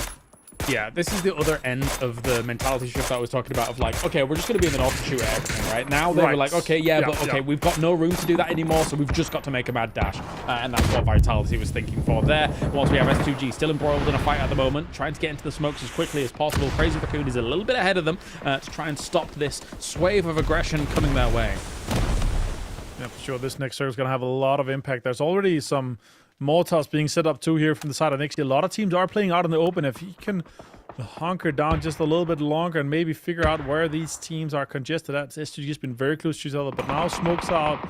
Mortar comes in. He only has 2. Not SGG There's again. one straight to a CCI and one straight to Baron. That could be huge. Baron does get knocked. Could that hit with the mortar? That would be insane. More utilities being thrown here. And now let's find Baron for the flush and steal here. Too short, and should be focusing on getting all the kills with the guns, Nixie, because you're insane with the guns at this point here. Shilla got found as well. We're down to CCI next, and S2G is being picked apart here from their location, James. Virtus Pro is trying to take a high ground position above them here for just a second, or at least there was some drive scouting initially to be able to maybe kind of wiggle around that area, but it's not going to be the case. Smokes go down. CCNX knows and heard the vehicles, so has to be very cautious, careful here, trying to get Shiller up and trying to live and fight another day. But with their proximity to Crazy Raccoon and the fact that eventually Virtus Pro might come over that hill, it might be a bit difficult. Scappa going on the drive-by, though, trying to deal with the rest of what's going on up here. All right, Scabby getting both Bean and Salute here. We see you. Let's see if you can get Baron up and maybe put him in the car and disengage from this one here. I'm not sure. It looks like it's a first knock. So he's got like 15 seconds or so before he needs to start the rest. It's not happening. I think he's just driving the body with the util in here. I don't think it's happening with him. He's gonna go for it. Let's see if it can happen for the rest here immediately and get it off. He actually might succeed with this one here, James. Now, Soul headshot. He seat swap a little bit from B, and now he's gonna have to drive just a little bit, being picked apart. Even though Soul had a massive spray out, getting the points for Gen G. Still, 6 points is not a lot for this team currently. Now, of course, you alluded to the fact that T1 have made a brilliant rotate into the south side of this compound. Keep an eye on them throughout the rest of this game. They're in a great spot here to be able to make something work. And of course, they're currently on the cusp, a little bit scrambling for something like this. But one thing is for sure, they showed at PPMI, they are good in this format. So it's just it's the Bolt God beam me back at it, James. He's There's back. no way. I think he's just going absolutely insane at this point. 5 kills. I think it's 2 flushes, 2 knocks here for this one here. He's just insane. Looks a bit on fire here. We have a Petrichor road fight potentially with them here. Nixie gets knocked from Type. That's not good for them. Beamer with the barrel off the distance here. He has nades as well.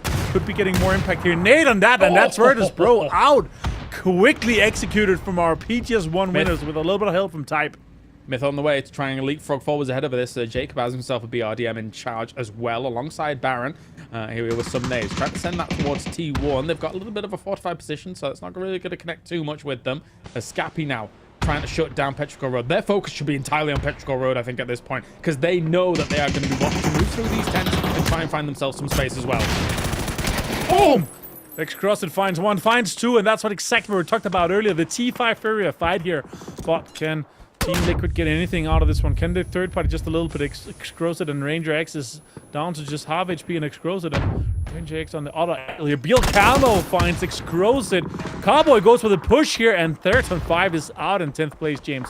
Myth gone down too. Looks like the header for the Panzerfaust peeks over the ridgeline and puts in a lot of damage whilst Petrichor Road was pushing them. So there was a little bit of desperation about what Myth wanted to do in that spot, in that moment. DraftKings takes down Cowboy though. For Team Liquid, it's all on Alo to try and do something, trying to get more salvage points out of this. See Crazy Raccoon with a fight with the Korean wrestler here in T1, trying to send it directly. Good angle here for him. He tries to sweep over. Orc in hand. Jumps into the BRM again. Really real play here. But cheeky from him. Pio. Aggressive from Heather. Finds Pio directly with the BRM though. Glass turns up and finds Type though. It looks like a big fight where Crazy Raccoon might be the winners of this one. Prince also flushed at this point. Type 2. The crunch down is just too much here for T1. That's why we need to keep an eye on them. Either they could really profit from it, or there would be too many teams coming in from either side of them to try and bear down on this spot. The BRDM helps, but if everybody starts shooting at it and Heather has no room to go, then they're spraying into the smoke and they take him down. That's T1 gone.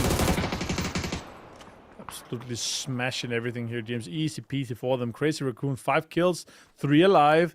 And now with Miming just ahead here, they might be able to take out another player. That's a point and a placement point guaranteed if they're able to take down Petrichor Road from this angle here. That's a great stun here. He's completely blind. Also counter stunning now, but 2 guys around this corner. A great nade that's already, that's bounced and it's back into Ionix here.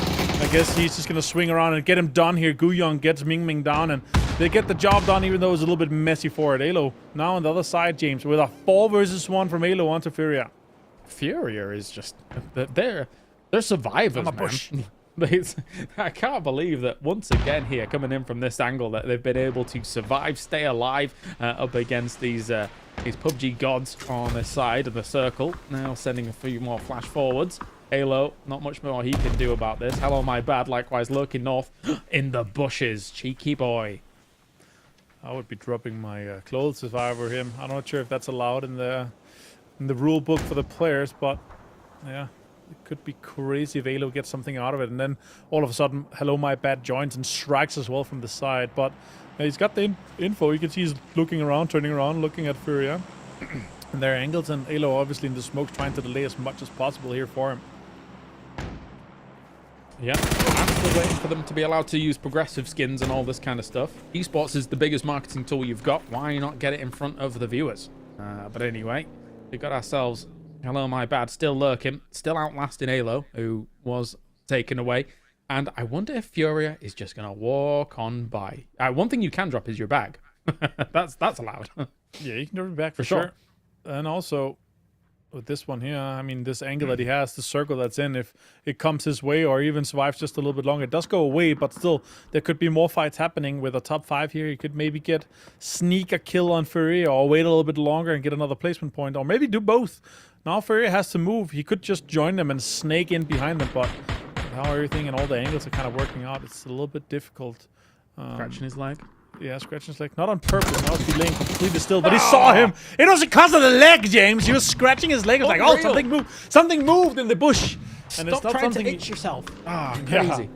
Now, DraftKings Mortars here just gets shots out immediately, dispersed randomly towards the 17 setup that have a lot of big stronghold on the southern side here. Chan finds XCDH from CTG now, and CTG is actually under a lot of pressure with the 2 knocks that they have. I know I made the claim earlier that I don't think they're going to be able to advance on, and they're the one team that I kind of feel confident about. And right now, they've got no kills on the board, but they are in the center spot, but they are being shot at, and I think eventually it's only a matter of time before 17 shoots at them as well. They've already sent a nade forwards here. CCG is gone. It's out of it. That's them done for, James, and that's the first placement points they actually get to. So they get 4 from this one here, down on 9th. Or 9th total points and 12th overall for them. But now with 17, looking great for them. With 33 points, guaranteed already qualified here. Well, or guaranteed a final spot. There's no advantage points here, so it doesn't matter if you're 1st or you're 8th. But you want to have as best practice as you can going into the final. Have as much dominance and set your confidence up at another level. So let's see what 17 can do here and how much they can push themselves further towards a 40+ points total. We will see. Still, Crazy Raccoon surviving, living, doing all right for themselves. A big game for them here. Very important game, as now they're trying to take the rest of this north side. Furia again, deep into a circle, deep into a game. It's almost a foregone conclusion now, Martin, that Furia, based off of their great survival instincts in these previous games, as well as this one, are going to be getting through into that final again. That looks very likely here. 26 points with 2 games to go, or even, a little bit more points from this game could be happening here. But it looks like this, the Crazy Raccoon and the 17 games, it looks like a little bit of a burger. They're encroaching on them on the western side here. They look to be on the receiving end on most of the damage coming in. Lots of damage done here as well. A little bit difficult, and Onyx now finds Bill Calmo cracking down, DraftKings down, and it's a complete destruction, James, from Crazy Raccoon, getting all the points here, and it's looking great for them. 27 points to go the way, 12 kills total in this game here, James, and yeah, they could be pushing themselves in that 30+ points after this one. It's very likely going to be the qualification game here for Crazy Raccoon if they can continue on, and they've been able to take the BRDM from everything that's said and done as well. Half health at the moment, looking to wrap around the positions here from 17 Gaming. Look to constrict this position, and now 17 is bottled up. Tian though starts things off well, going up against Glaz with that nade. Brilliant stuff for him. They're really trying to pick apart a little bit more of this wraparound. They do have a man advantage here. 17 can get out of this despite being surrounded. Chan trying to smoke, trying to blue swing on the nade, but yeah. Oh, beauty. Oh, wiggle on ahead here, James, and gotta get in it. Nice, just gonna get shot here, destroyed completely. He's gonna try to get into a maybe more central spot here. You want to actually have some good angles here, get a lot of damage done. Has to disperse just a little bit. Now this BRDM is gonna get absolutely destroyed, surely. It's gonna have to blow up. Full 3 gear and an Onyx though, and a little bit of smokes could work out for him well. Could. Sends the smoke forwards here. Looks to get back. I'm not sure about the smoke overall. I think he's just using it as a potential for when this BRDM actually blows up and maybe it kind of bounces away and then you don't have any cover whatsoever. So this smoke is a precautionary measure to account for that. Tian is watching the position of Guyon, and more healing coming out here from 17 to try and get that going. He tries to go for the shots as he goes into the smoke. I think 17 should technically still have this. They're technically a little, well, I mean, Inonix and them are equidistant to the center point at the moment, but Guyon's taking a lot of damage here, Martin. Yep.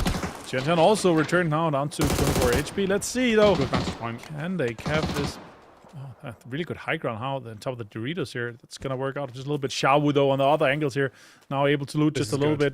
This is really good angles that he's able to set up for. Look at this. He sees him. Blue zone on him. Shoots a little bit. Easy. Great knock here onto an Onyx. Easy for Xiaowu. Whoa! Ooh. Tapped him in the head. Turned off the gun, and now back to looting just a little bit more. And that opens up even more room for 17 to then start getting these extra angles if they want to. As soon as he hit that headshot and he actually duck back to try and go for something. But that's going to be it. 17 Gaming as they wrap up Rondo. And again, we talk about the positions like Test Track, like the Ox Factory. 17 Gaming on Rondo capitalizes the same way Twisted Minds capitalizes from these positions. It's powerful. Toffees and Matrim joining us to talk about this one.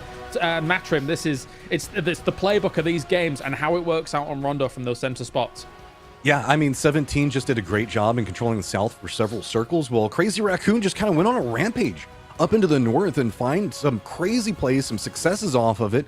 I mean, massive kill count from Crazy Raccoon. This is way more what I was expecting coming out of that squad. Even Gen G found some points and some kills inside that last game. Toffees? I mean, I think that's what it comes down to. Crazy Raccoons were my shock in this game, right? Like, it was this situation where I think it was S2G arrives at this sort of like trash spot and finds raccoons waiting for him, and somehow they manage to survive that.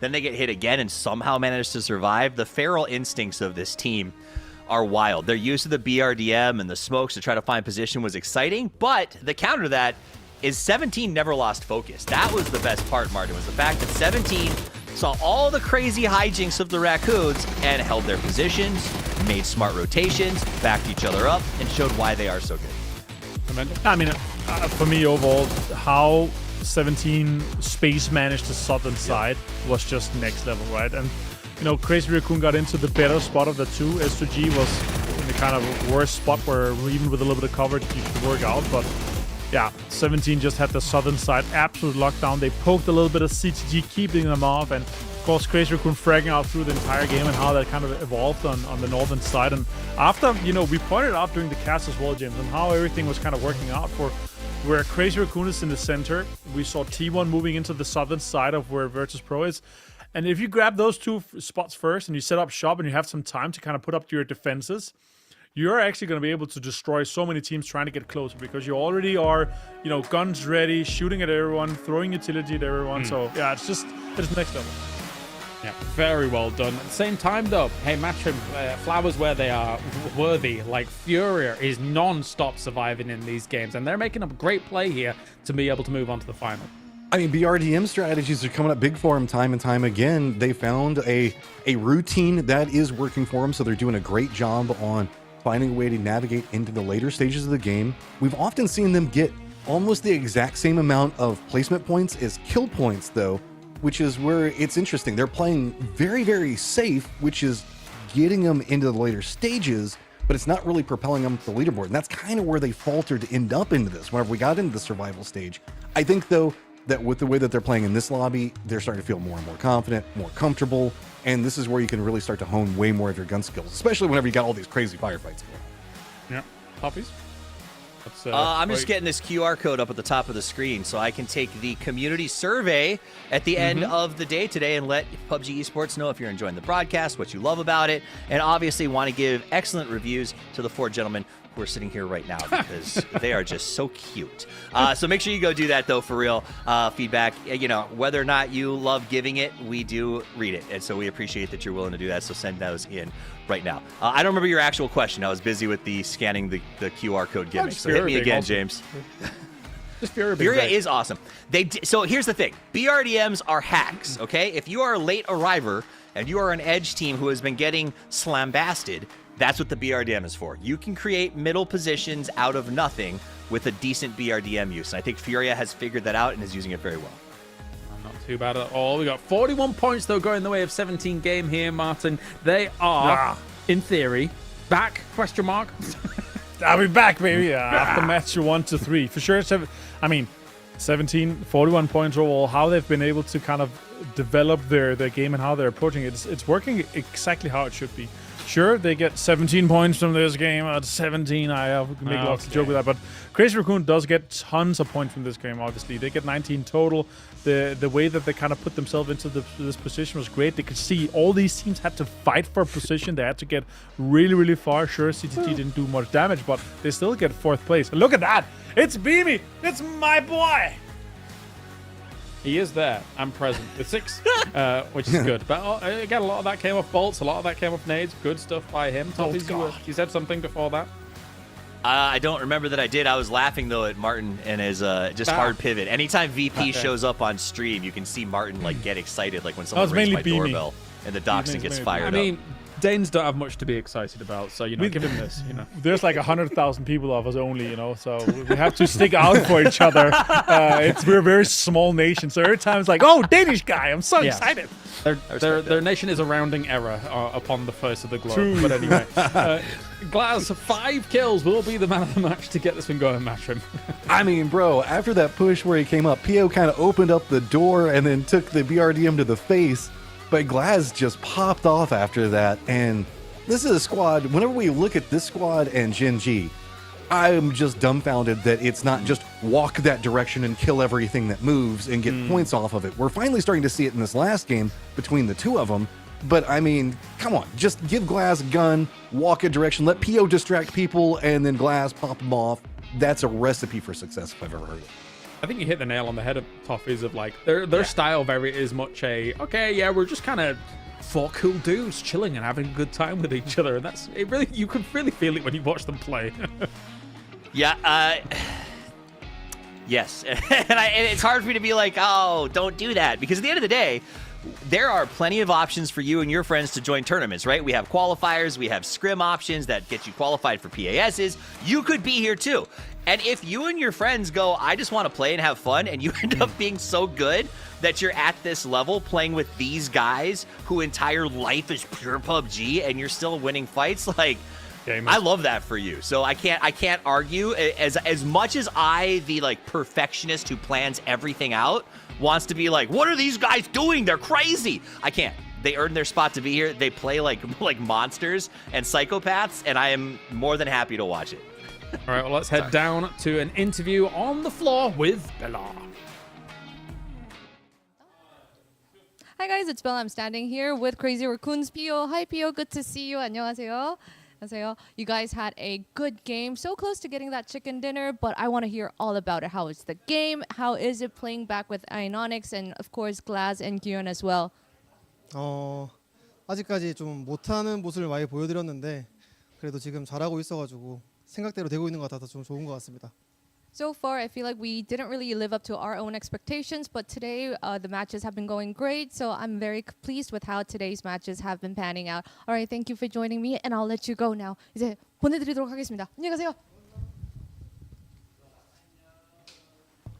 Wait a minute, what was this hurried end to I was sitting back, relaxing, thinking, what's Pio going to tell us about this next You know the question already. It's cheating. Yeah, that must be it. Well, thanks, Bella. Bella favoritism. Trying to let him get back to the desk as possible. I see how it is. The crazy stuff here. But anyway, yes, that is Crazy Raccoon getting themselves what effectively is going to be a qualification off the back of it. Now the question is, how can they exert themselves on the lobby in the next 2 games? Because we've only got 2 more remaining. There's teams still in the danger zone as we give you to Matchroom and Toffees to bring you the very next game. It is time to Tego as we are getting right into the thick of this one real fast. 2 games left in the survival stage. 8 squads will be eliminated and have to sit back and watch yet again. And it looks like Toffees, we might be getting some repeat faces. Yep, it's time to take go again. We might get some repeats. The airplane is going to definitely send us to the south. I think a lot of folks are going to be maybe happy that they don't have to worry about crossing that river, theoretically. Still possible with a hard north pop, so everybody coming in. I don't think we're going to see anything out of pocket right here. It is very, very tight up there at the midline. 17 has never struck me, Matchroom, as a team that's out there to sort of like stop people from making the final. I think they're just playing their game, and no one else is comfortable enough to do anything. So as of now, I think it's going to play a very straightforward, classic, as much as you can say that, Tego. Yeah, I would expect that as well. We've got a 3-way tie at the cut line right now to see who can even qualify on it. So we know that the middle pack squads, like you're talking about, are going to play it super safe. 17 just going to be vibing more and more. Whenever I look at this, though, I would be kind of worried about the X factor and what we're looking at with Crazy Raccoon. What is going on top of Gen G, JDG? Everybody just getting right involved in Palace here. I caught my attention right beforehand. D already down, and Gen G, they've got a lot of friends. JDG right on the other side of this one, being used in the peek around, getting a lot of information, trying to feed that back over to his teammates, but he doesn't have much ammo to work with. Yeah, Bean's got to make this play here. Not an optimal mutant to push this with only 40 rounds. He is going to get that pop very quickly. He would like to just go for the flush. D does get it. Ultimately, look at these guys. They're just staring at each other. They hear the sound cues. They're looking around the corners. But that peek from the opposite side just makes this really difficult and, if not impossible, for Bean. If anything, it looks like he's just trying to buy as much time as he can for Soul to prep and maybe to come back for a counteroffensive. But that's all that we're seeing right now is a couple of TPP peaks back between all of this. Is nobody wanting to go too bold just yet and walk right into the hellfire. Bean doesn't have a helmet or much to work with, no armor as well, and I wouldn't be surprised if the economy on the other side is pretty bad as well. So the longer he can stall this, it's going to be great for Soul. Circle does pop. Exactly. And it looks like it goes down next to Prison. So that's the idea, is get the rest of your guys kitted up. There is a blue chip res right here in town. So if you can hold long enough to keep JDG boxed in so that they're not getting loot while your other two players are, theoretically you have a firepower advantage when you come back together. Here's a surprise. Oh! Slow it down. Keep it all together. Soul's not moved back over just yet. Not much ammo left. Got to go for the shots. Get anything he can out of it. Salute is at least going to get the down and the flush onto Cold. That's going to be big. Now are we going to start to see the reinforcement come in? Does look like that's going to be coming from Soul. Actually, no, he's gone back into looting. He's like, nah, guys, you got this. I trust you. The majestic Soul doth not stop looting for anyone. When the Soul is ready, the Soul will come. I mean, Bean's at least getting some loot now. They do have this under more control, so they can do that. And JDG just full on defensive. And it's so weird that this isn't even inside this circle, given how centered this is. But I love it. So Genji figured this out. JDG has no additional information. They have to just stay locked into this part of town. They can't really cross the road. Genji was like, yeah, we'll go out and loot. We'll res D when the time comes, and he can just join us in the circle, right? Because they'll load everything into a car and bounce if they pull this off. So I like that Genji took a more passive attack approach. It's so easy when you take that first knock from D to just grab the first gun you have and charge straight at your opponents. Not doing that is a very good idea. Salute is just here to keep ops, keep an eye on them while the rest of his team gets kitted. They'll probably even bring him some ammunition so he's back up and running. Yeah, that's what I was about to point out. 8 bullets is all he's got. That's the loot level right there. Whenever you're like, nah, 8 bullets is enough. I can use that as enough of a distraction. I don't need anything else. You guys just bring it to me as you can. I mean, take care of what you got to take care of first. I got this under lock, guys. You know things are dire whenever you have to click that B button. Like if you're reducing down to single shot, things aren't going well. But Salute going to do his best to survive out that one. We check in with VP at Hosan Prison. But they're in here with us as they sort of get themselves a glider. They're going to go to scouting. I like this spot. You know, it's not going to be the end game, but it is a great place to launch your end game campaign out of, especially when you have the scouting of Kirexi. Well, I mean, he's going to have to do so much scouting in the circle because everything's just already near on a vision range. It's just going to essentially be circling over Prison itself. I wouldn't be surprised if they stretch out just a little bit more, but not much that he really has to go for. The East is going to be a bit more of where we see a lot of our teams making their wrap in. South of Hosan proper, no big surprise on that. We still have the JDG players that are alive. Crazy Raccoon's going to be to the north of what we were seeing going on in Palace just a little while ago. 17 does have Fury that's going to be pretty close to them in rotate. Nothing too much to worry about at the time being. A lot of teams already inside the circle, so this is really just trying to establish yourself into a decent position because this circle can hold near on everybody. I mean, yeah, it's got a lot of water, but it should still be fine. I think it speaks to the circle, though. The fact that it's still for 30%, 40% water, but there's enough space for everyone to jam in there is good. The problem is the next shrink is going to be absolutely fatal. Like, if you don't have a good spot with a high percentage shift right here, you may be in some serious trouble as everyone crashes on the next one. The other problem, though, is if you're in a center position, as S2G is trying to find right now, everyone is looking for real estate in the same location. I mean, look at that color globe right there in the middle. If you look at the mini-map as S2G is driving around, it is absolutely chaos in the middle, and I don't know how you survive that. Yeah, and that's kind of where Navi is doing a bit of a breach. Team Liquid does have a very strong position. I think that most teams are just opting into this due to the way that the peninsula kind of curves back in, right underneath Hosan Prison itself. So they're trying to play the land ratio game, hoping the fact that's going more this way instead of around swamps. That's not the worst of ideas, but the way that these circles have been popping toffees, I don't know, man. We have been seeing like bridge circles for like 2 and 3. This could go anywhere. I live in a world where I'm like, let's just take out ratio. I think if we have a final circle in the water every once in a while, it could still be fun. It's not like you can swim anymore, right? So, like, you'd have to make tough decisions. I say bring back the impossible. That said, this will ultimately end up on dry land, and I think it is. It feels like, especially on this map, Matchroom, a lot of this phase 1 to 4 is essentially, or maybe 1 to 3, is just a predictive game where you're just like, we're going to run heat maps in our head. We're going to try to stick to our strategy. We're only going to fight for the compound in the middle because this is just such a wild map when the circle shifts come out.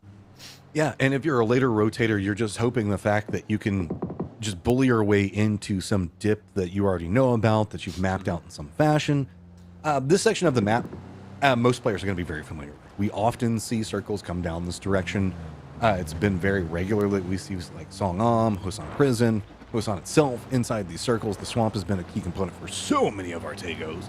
So this is going to be just about map knowledge and the way you want to try to navigate a pretty familiar circle that you know is already going to be clustered. As JD, you found a way out, and you at least found a vehicle too. See, look, it's not the worst. There's no helmet yet. That's fine, but you got out. I do think you're talking about Tego speaks to a change that a lot of teams are going to have to make. In the old days, we played 6 games a day, one of which was Tego or Rondo or whatever it was, essentially. And that's changing pretty rapidly. Like, we've added both in previously, but it was still a big heavy on Miramar and Erangel. And while we still play one of those twice each day, this has increased the need to understand Tego and Rondo by a significant percentage. This has increased the amount of games you are going to see here on average throughout your entire tournament. So if you are a team that doesn't quite feel like you know every inch of this map because you didn't have to play it as often, that has to change this season. You have to spend time. You have to put the reps in. And I think we're going to start to see teams that get a little bit, like, I still don't think they've all got every inch of this map memorized. I think that's something that will change over the course of the year. I mean, you hit on a great point because it's made it more complicated. Just the shift from 6 to 5 means that the middle maps just have so much more pressure applied to them now in squads, such as, like, whenever you look at Batulans and Twisted Minds that have managed to figure out Rondo very efficiently, you can get a lot of return on this one. So whenever you look at Tego probably feels the more, I guess, worn out of them because the fact that we've just seen it a bit more regularly. But whenever we look at the survival stage, it's going to be a lot of squads that are still trying to gel and figure stuff out. And you can sometimes bite off a bit more than you can chew on this map because it just kind of leads you into thinking that, oh yeah, we can take really wide 2-2 splits. It'll be fine. You know, I think I always talk about it. I think this is essentially going to be 25% of your games because we do a repeat for Miramar and Erangel at the end of the day. But as of the start of PGS 2 and what we've seen so far, it feels like that last match doesn't follow the rules. Like, it doesn't matter what map it's on. There's only about 4 or 5 teams who are truly, like, in the hunt, and it kind of changes the way that teams can be playing that last map.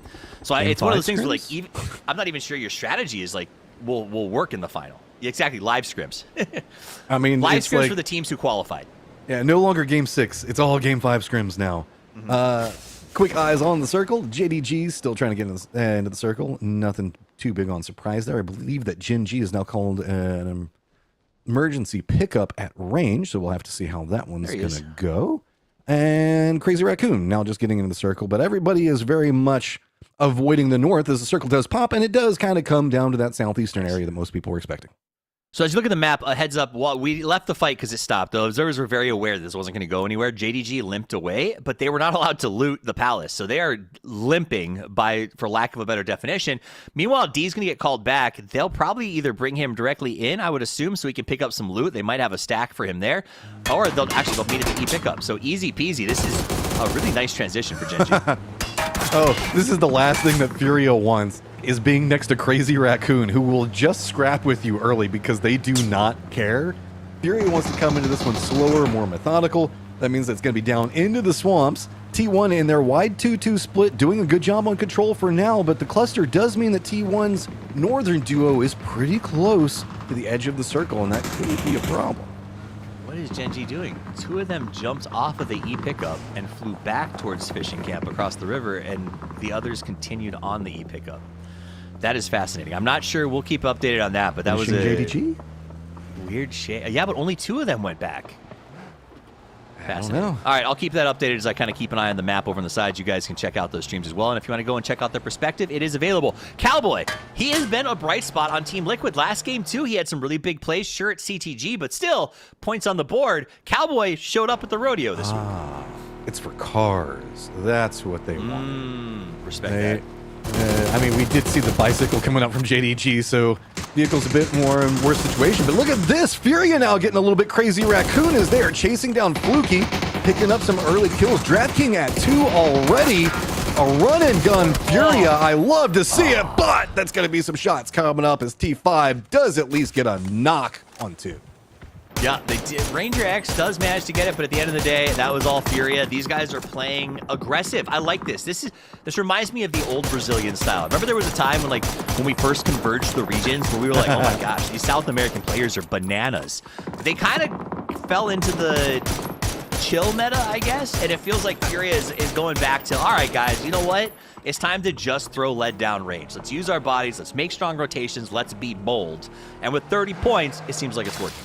I mean, there were certain, I don't know, pushes that happened into blue zone to go for people and drive-bys that I think made them go, all right, let's gonna stop being so wild and calm it down a bit, because that got memed about for quite a while. VP, though, I don't know. Do they know that Soul is over here back behind them? Do they even care? Do they even care? Yeah, I mean, it's interesting. They should have seen him coming in and flying over them, so they must not. Maybe he's just sitting underneath the cliff and it's not worth the time or the effort. I don't understand. It's like he went AFK when they took off and someone called drop for cars and he just missed the call. Look, Gen.G can do whatever they want at this point to try to figure anything out. This is a squad that, again, should not be in 15th place. I no idea what's going on. I can understand, like, synergies and trying to figure out stuff.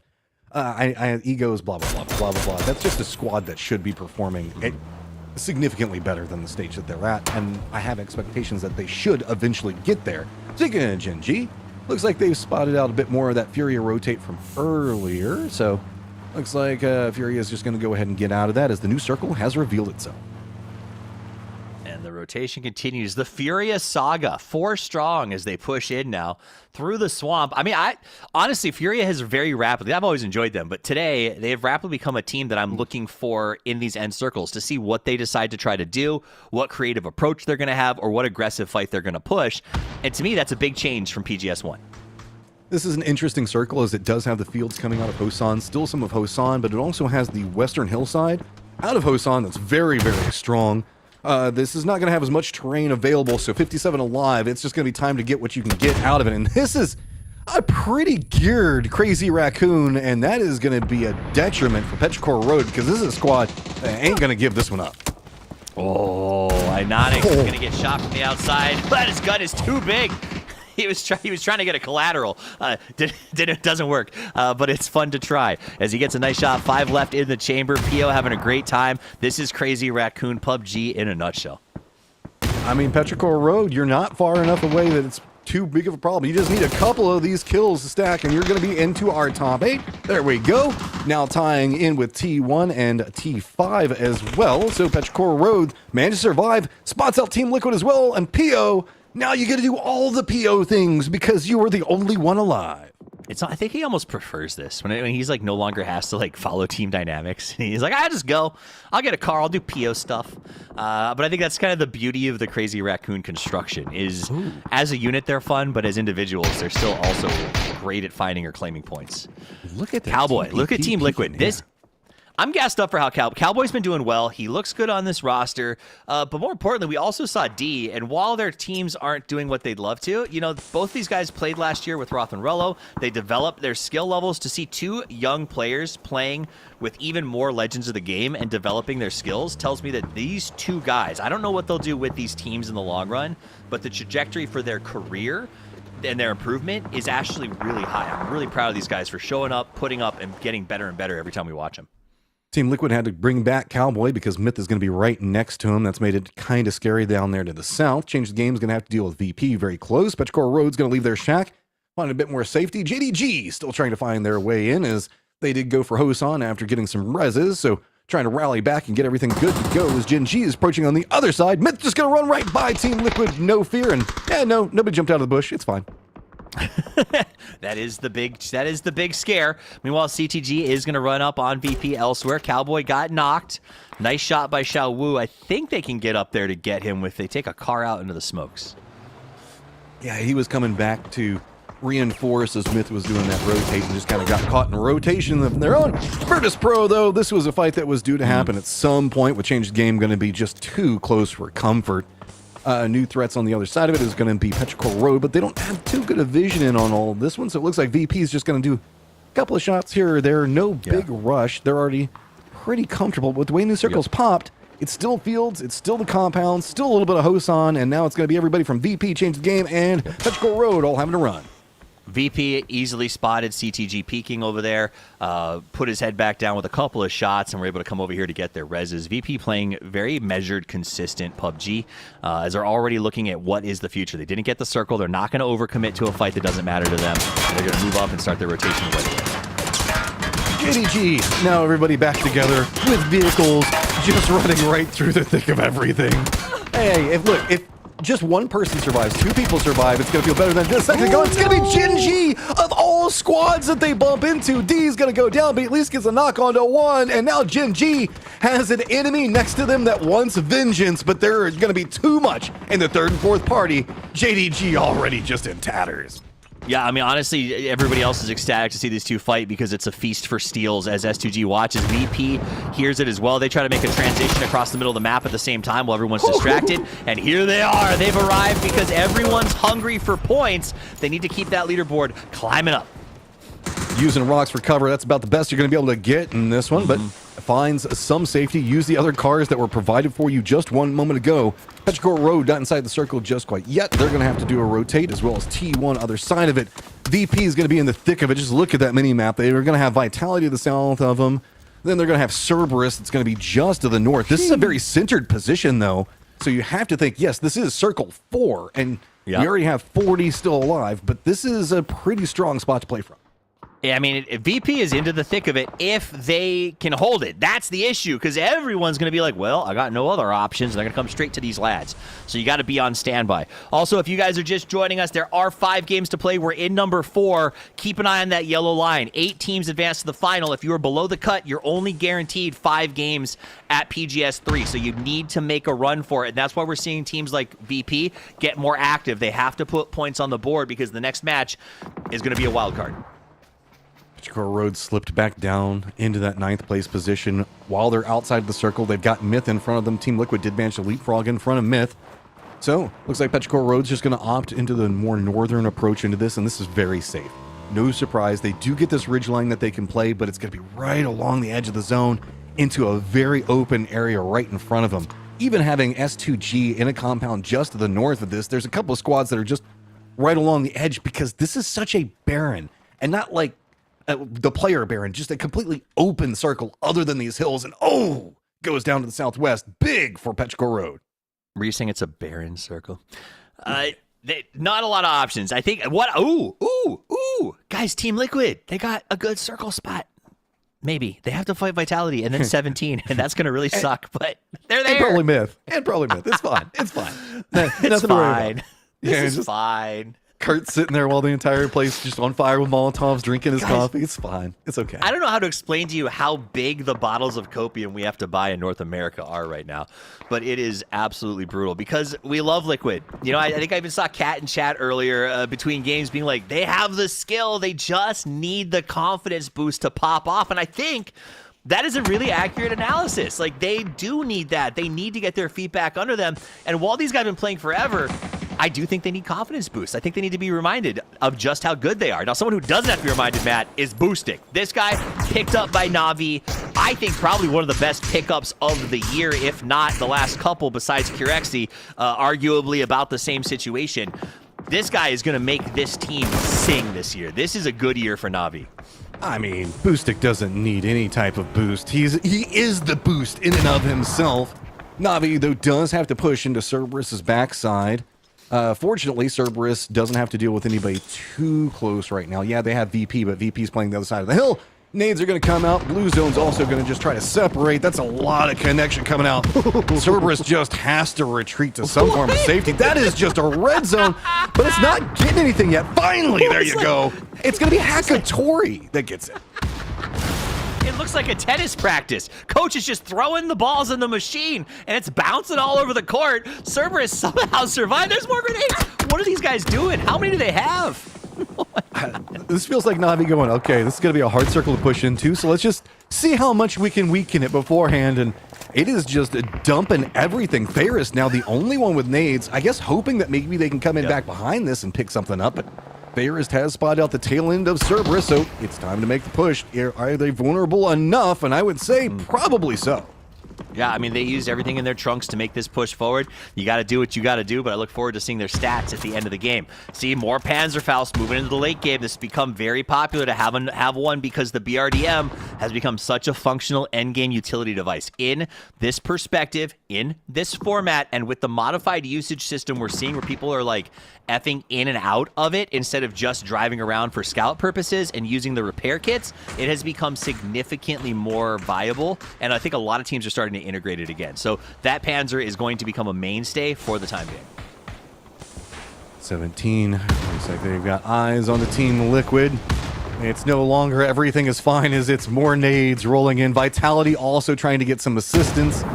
This is just getting the kills, and this is going to be a free walk-in for 17. It's just Kurt, I believe, the last one. Yep, Kurt, the last one up at half health. 17 just wants to take this position. But on the other side, this Petrichor Road does look like they're trying to go for point. Come on, Kurt. Prove them wrong. Don't let it be free. All right, if there's anyone who loves freedom, it's Curdy as he stands here against Lil Ghost. I don't know. You don't think Halo more? Well, Ayla's been freed back to the lobby. Pretty That's Curdy true. has to make the fight right now. No Vitality nades coming over anymore, but if they spot a firefight or a push coming out, they're starting to hear that this is getting a bit more heavy. They know that they're going to have 17 close to them, but Vitality more focused onto the circle, really on VP's positioning, realizing the potentials of problem that could be happening off. It is going to be Kurt going down to a nade, and Team Liquid eliminated. Wah, wah, wah. Unfortunate, but good points. They had a good spot. We knew the push was coming. They did their best, but they were surrounded on all sides. They got hit from, I think it was Myth as well. Like, what can you do? Again, salvaging points, and that puts them at 11, which, as crazy as it sounds, is not off qualification, right? They could have one big game with 8 kills, and that puts them up potentially into the Petrichor position. That said, the two at the bottom of the cutoff, VP and Petrichor, are still in. Petro and VP need to pad their stats right now. Going into the last game, if they can get north of Myth, possibly north of Crazy Raccoons, that basically says, all right, there's a good chance we advance no matter what. So VP and Petrichor have to make the most out of these positions. I think the onus, particularly on VP. And VP's got some problems, and it is going to be Na'Vi just to their north, Jinji on the other side of them, Petrichor Road. They're just down in a cubby trying to survive. It's really Vitality that's keeping everybody off of their backs as nobody can peek up to the high side of the hill to come after them. Now that Vitality has 17, that's going to be very close, a much more aggressive squad that could push in after them. They have to focus in on that corridor of approach. Meanwhile, S2G, slow, steady, smokes galore, just trying to get into the zone while it's going to be Petrichor Road and Na'Vi, eyes on them. Ming gets Kwepa, nice shot there. CC gets a nice grenade thrown up. Hakatori and the Na'Vi boys hear the fight, see the fight, want the fight, as they'd love to get a pick off here on S2G and steal some knocks. This is just a great cover piece for this firefight and the approach that S2G is trying to make. This rock is great for him, but Nixie gets a nade up on the other side of the hill. Hakatori goes down. VP can't really do much more off of it. They just gotta let it be, but that's a interesting throw up over that hillside. Very well mapped out.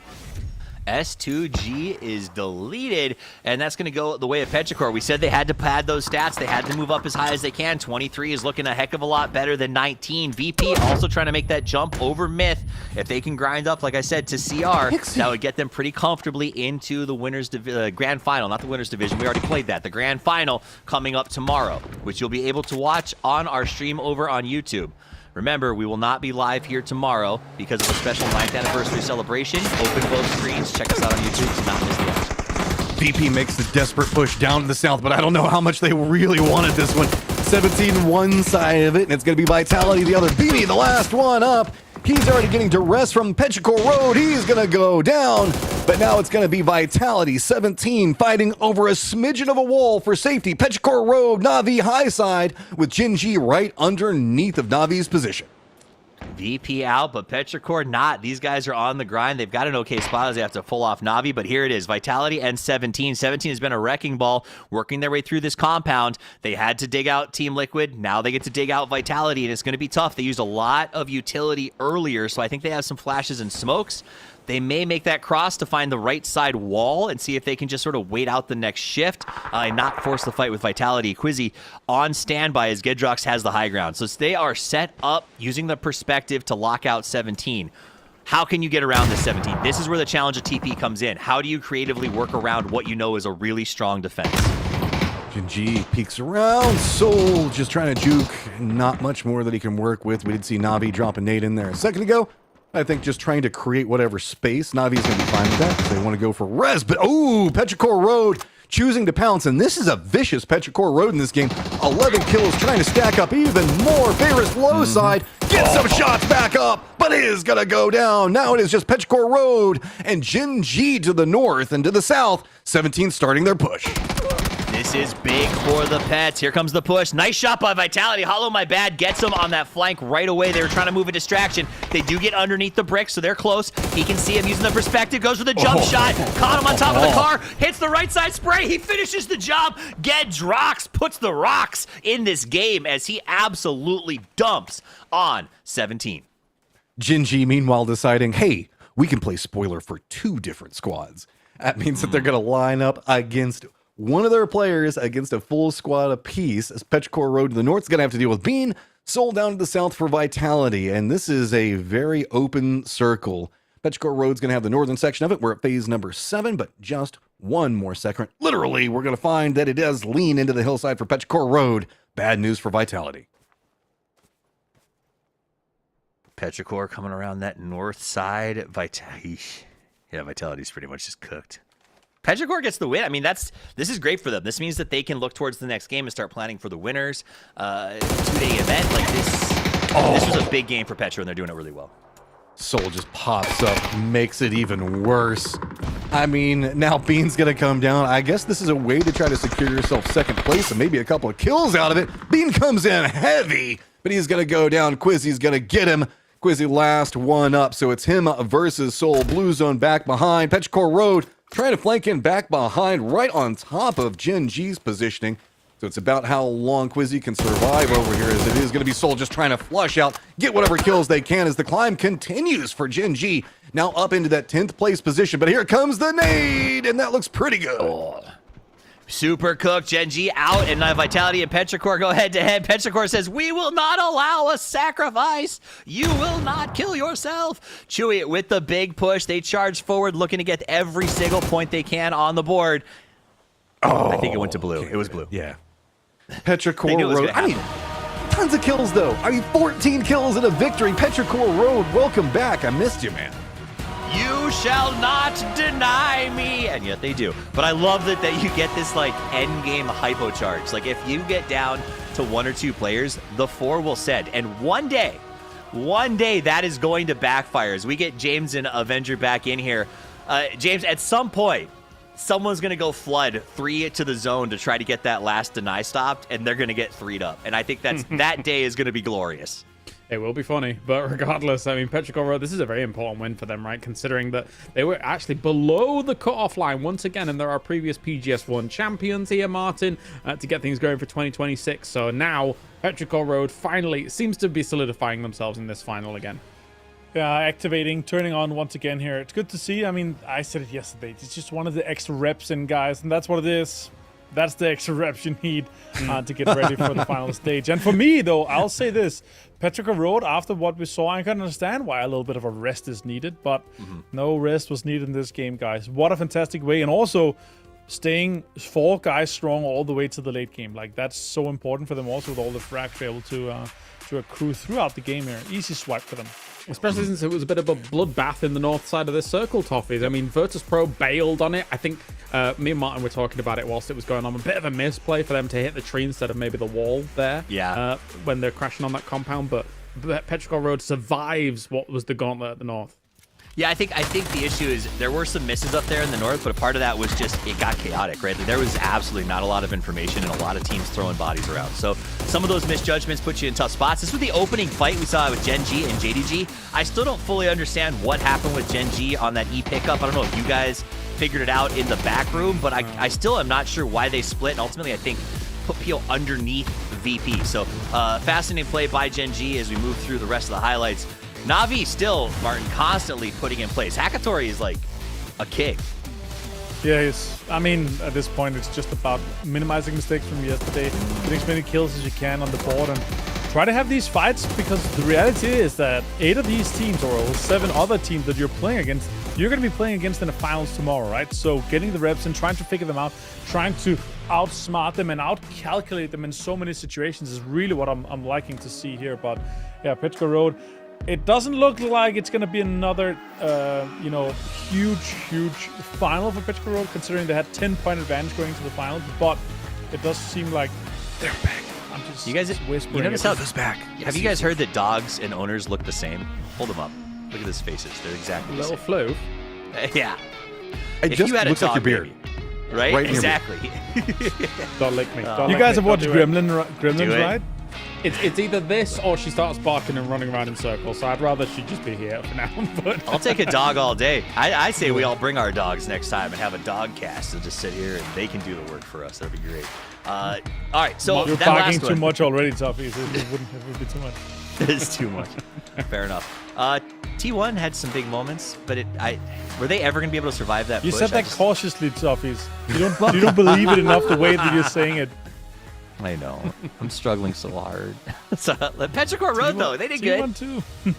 Yes, they did. I'm just curious. Think about how many points that Gen G got off of JDG inside that last game. JDG on the hot drop. Gen G comes out the better side of it. And then JDG, after rezzing, getting loot back up, drives to the exact hill that Gen G is at. That is tilt personified.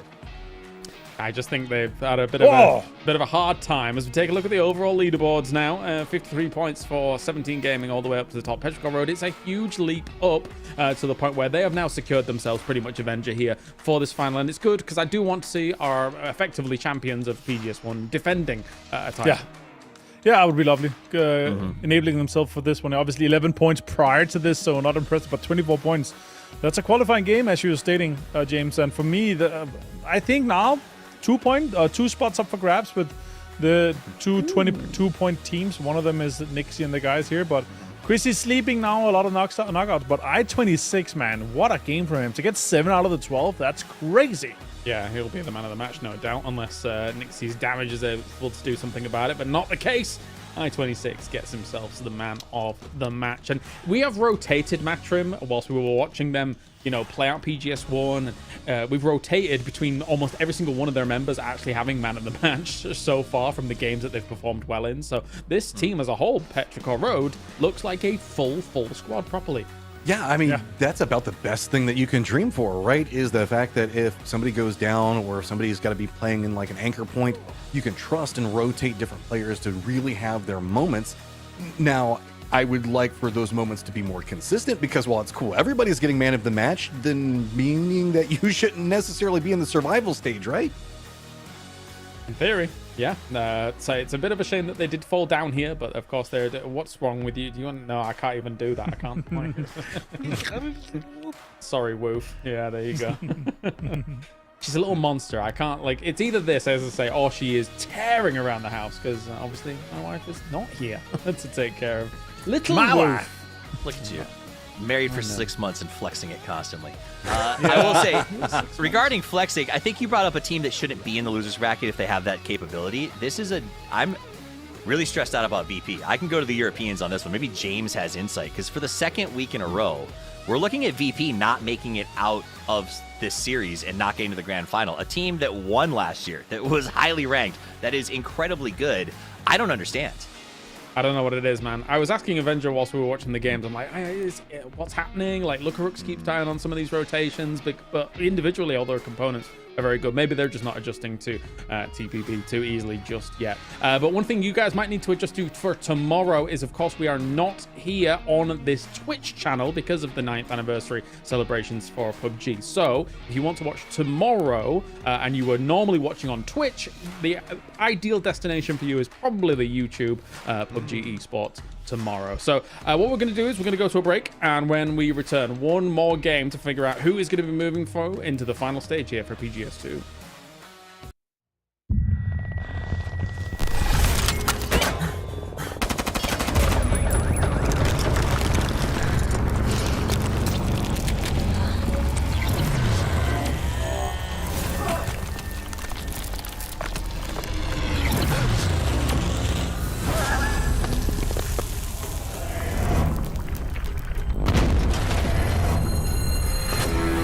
Something big is coming. Fueled by the same passion as esports athletes, Zowie continuously develops tailored products, empowering gamers to bring their best out. Today, we are launching the all-new XL2566X Plus, which uses the newly developed Fast TN panel and upgraded Diac 2 technology. New Fast TN panels with Diac technology provide clearer and sharper images, helping you focus and avoid the distraction of unwanted after images caused by rapid motion. This new TN panel differs from the previous generation in its faster electrical conductivity. The increased liquid crystal responsiveness reduces overshoots. Moreover, it enhances color performance for more vibrant colors and better enemy identification. The latest Diac 2 technology provides players with clearer visuals in dynamic aiming and spray control, while also being more friendly on the eyes. Players can download and apply various FPS game color settings developed by Zowie through our software, XL Setting to Share. Also, you can import settings from pro players to see what they see. Furthermore, you can utilize the new Auto Game Mode feature, which automatically applies different color settings based on a player's usage scenarios. This monitor has inherited the XLX monitor stand design. It has incorporated industrial-grade bearings into the height adjustment mechanism, allowing easier and smoother adjustment to the exact desired height. The new monitor series continue to evolve, refining details to ensure players can perform their best consistently in games. This is a brief introduction to the new XL2566X Plus monitor. Feel free to DM us if you have any questions. For the first time ever, you get next-gen power in gaming earbuds, giving you flawless wireless. That's plug and play. Now you've got 100+ audio presets at your fingertips. So you can hear bad guys better, hear whatever you want better. That's a giant leap for earbuds and a new way to play for glory.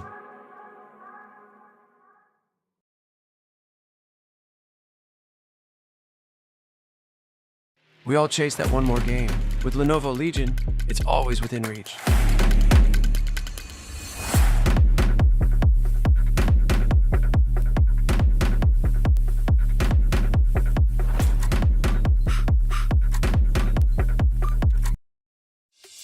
We got next, we ready to flex, we're ready to rock. Give it all you got, we got next. Y'all rockin' to the top, can't stop it. Must be off your.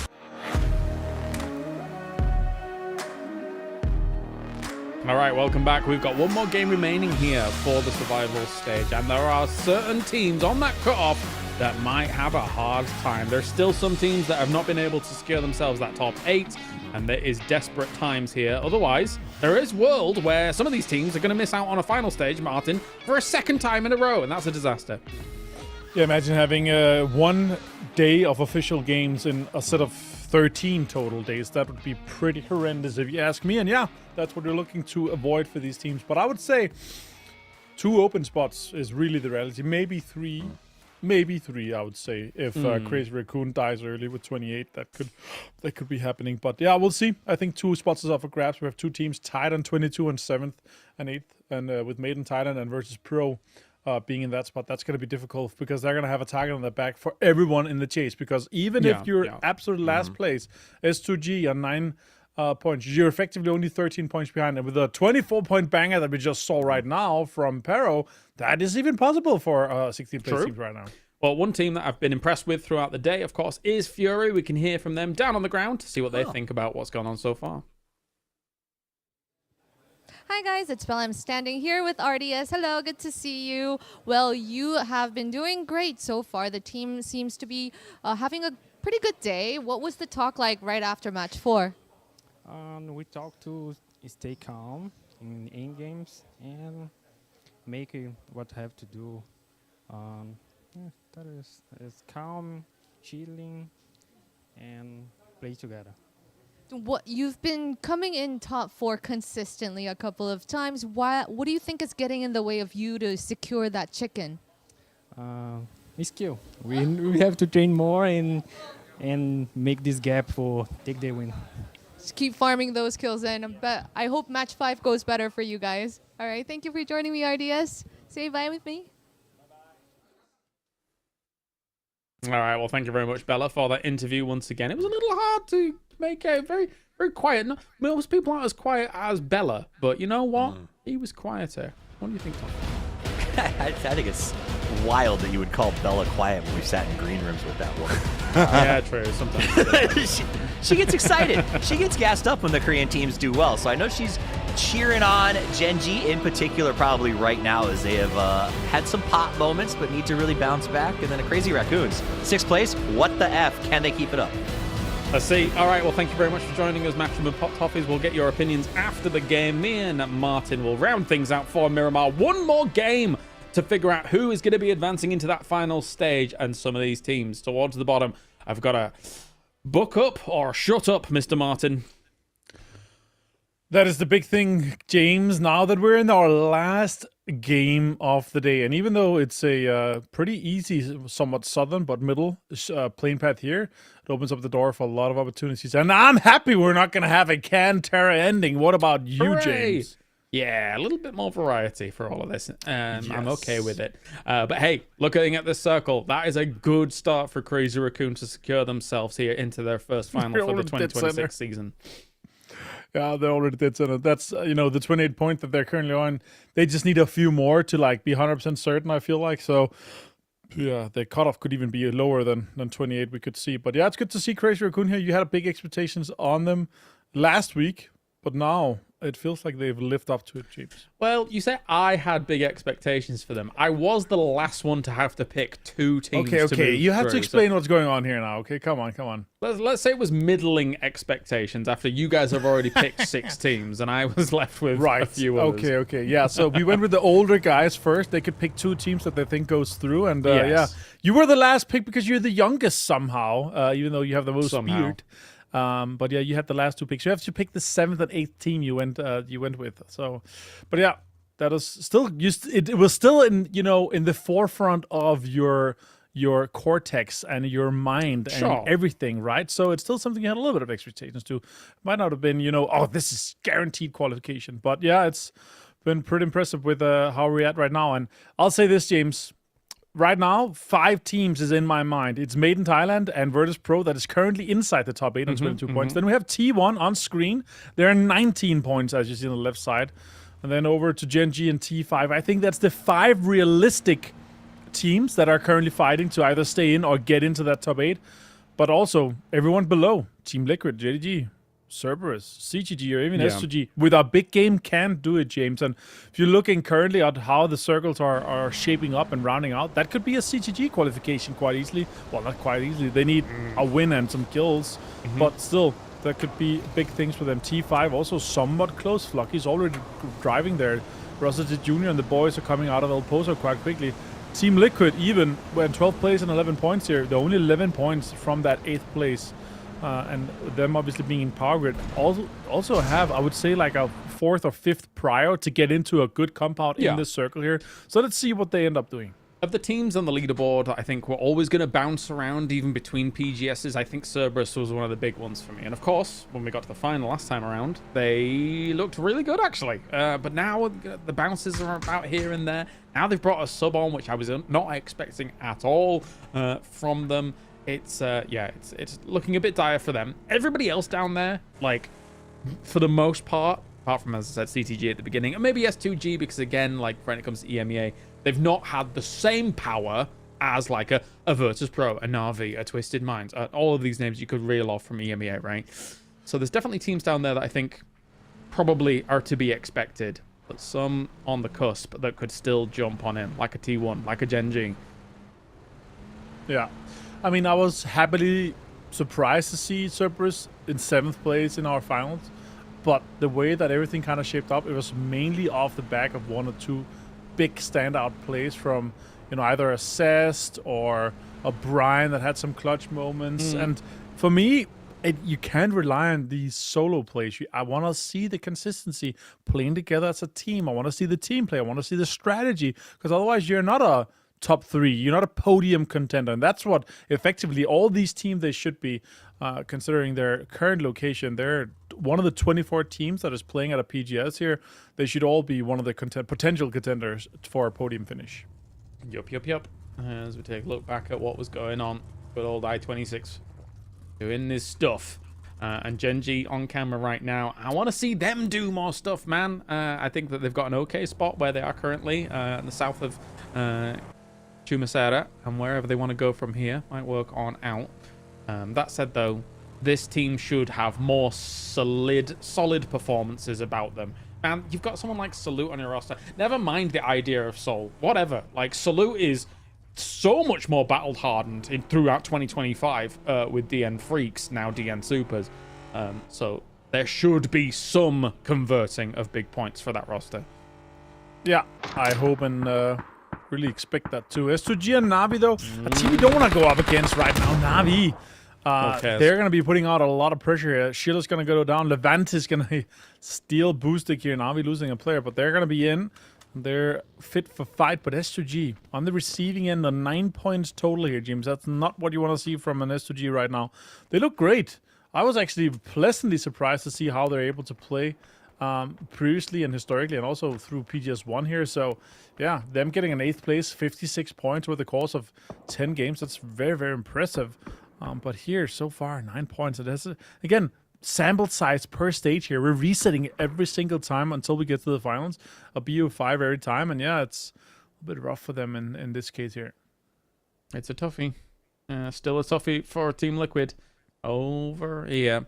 Seeing what they can get done, despite the calm comms, despite the check-ins that we've had with them, which has been fantastic to actually listen in on. Yeah. I personally, we are actually listening in on this again. So let's take a little bit of a listen and see what's going on for their last game. Show pressure when you can. Yeah. He's just peeking on green. More looking south. Okay. As long as I can get peeked, I'm chilling. There's two in between. One on the rocks, one just outside of it. Okay. You guys don't seem like you have any pressure points on your side, right? Na'Vi and SUG are both down one. No pressures yet. Okay. If we crash this prio, how do you guys want to crash? What do you think's like the best side? Just straight north and just try and get our kill? Yellow, blue. If he runs south from the prio, can you see the run, Luke? Yeah, I can. Okay, so if we 3-minute crashes and you anchor it, we should be fine. It's not a great anchor. But you can see it? I can see it. If he runs it, I probably won't be able to knock him. Okay, we should kill this. Two guys in colors.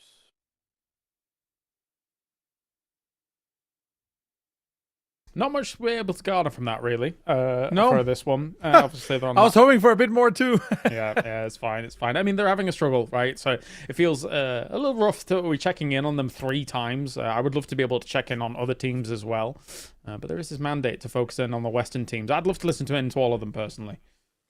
Yeah, I would love to dust off my Korean or Ukrainian or any other language that I've been able to, have a little bit. No, I'm joking. Obviously, it's always good to hear the Western teams here, but yeah, I don't habla a lot of languages, so let's focus on those when we're listening in, James. No, for sure. Anyway, we will have a ton of centering up. Petrogoro coming in from the south, but after that game, they should be totally fine with everything that's going on. And Furia now moving on through. late in the game, getting some eyes in the sky with BL, doing what he can to scout on forwards for the rest of the team here. Separated up at the moment, but they know that there's not too many threats lurking between them, or any, in fact. So they're totally confident about these maneuvers, thanks to the eyes of BL at the top. And hey, Boostik's coming back in. Yeah, he's back at it, baby. He's going to be swinging down towards Picado, getting some loot there. And obviously, with how the circle's kind of rounding out now at this point here, it's going to be pretty easy for them to lock it in from the eastern side, kind of close that in, take Picado away from it. A bit of loot here for Boostik. Maybe they scout and he turns around. No, he's just going to get picked up probably. Now, also get a little bit of info here from Furia.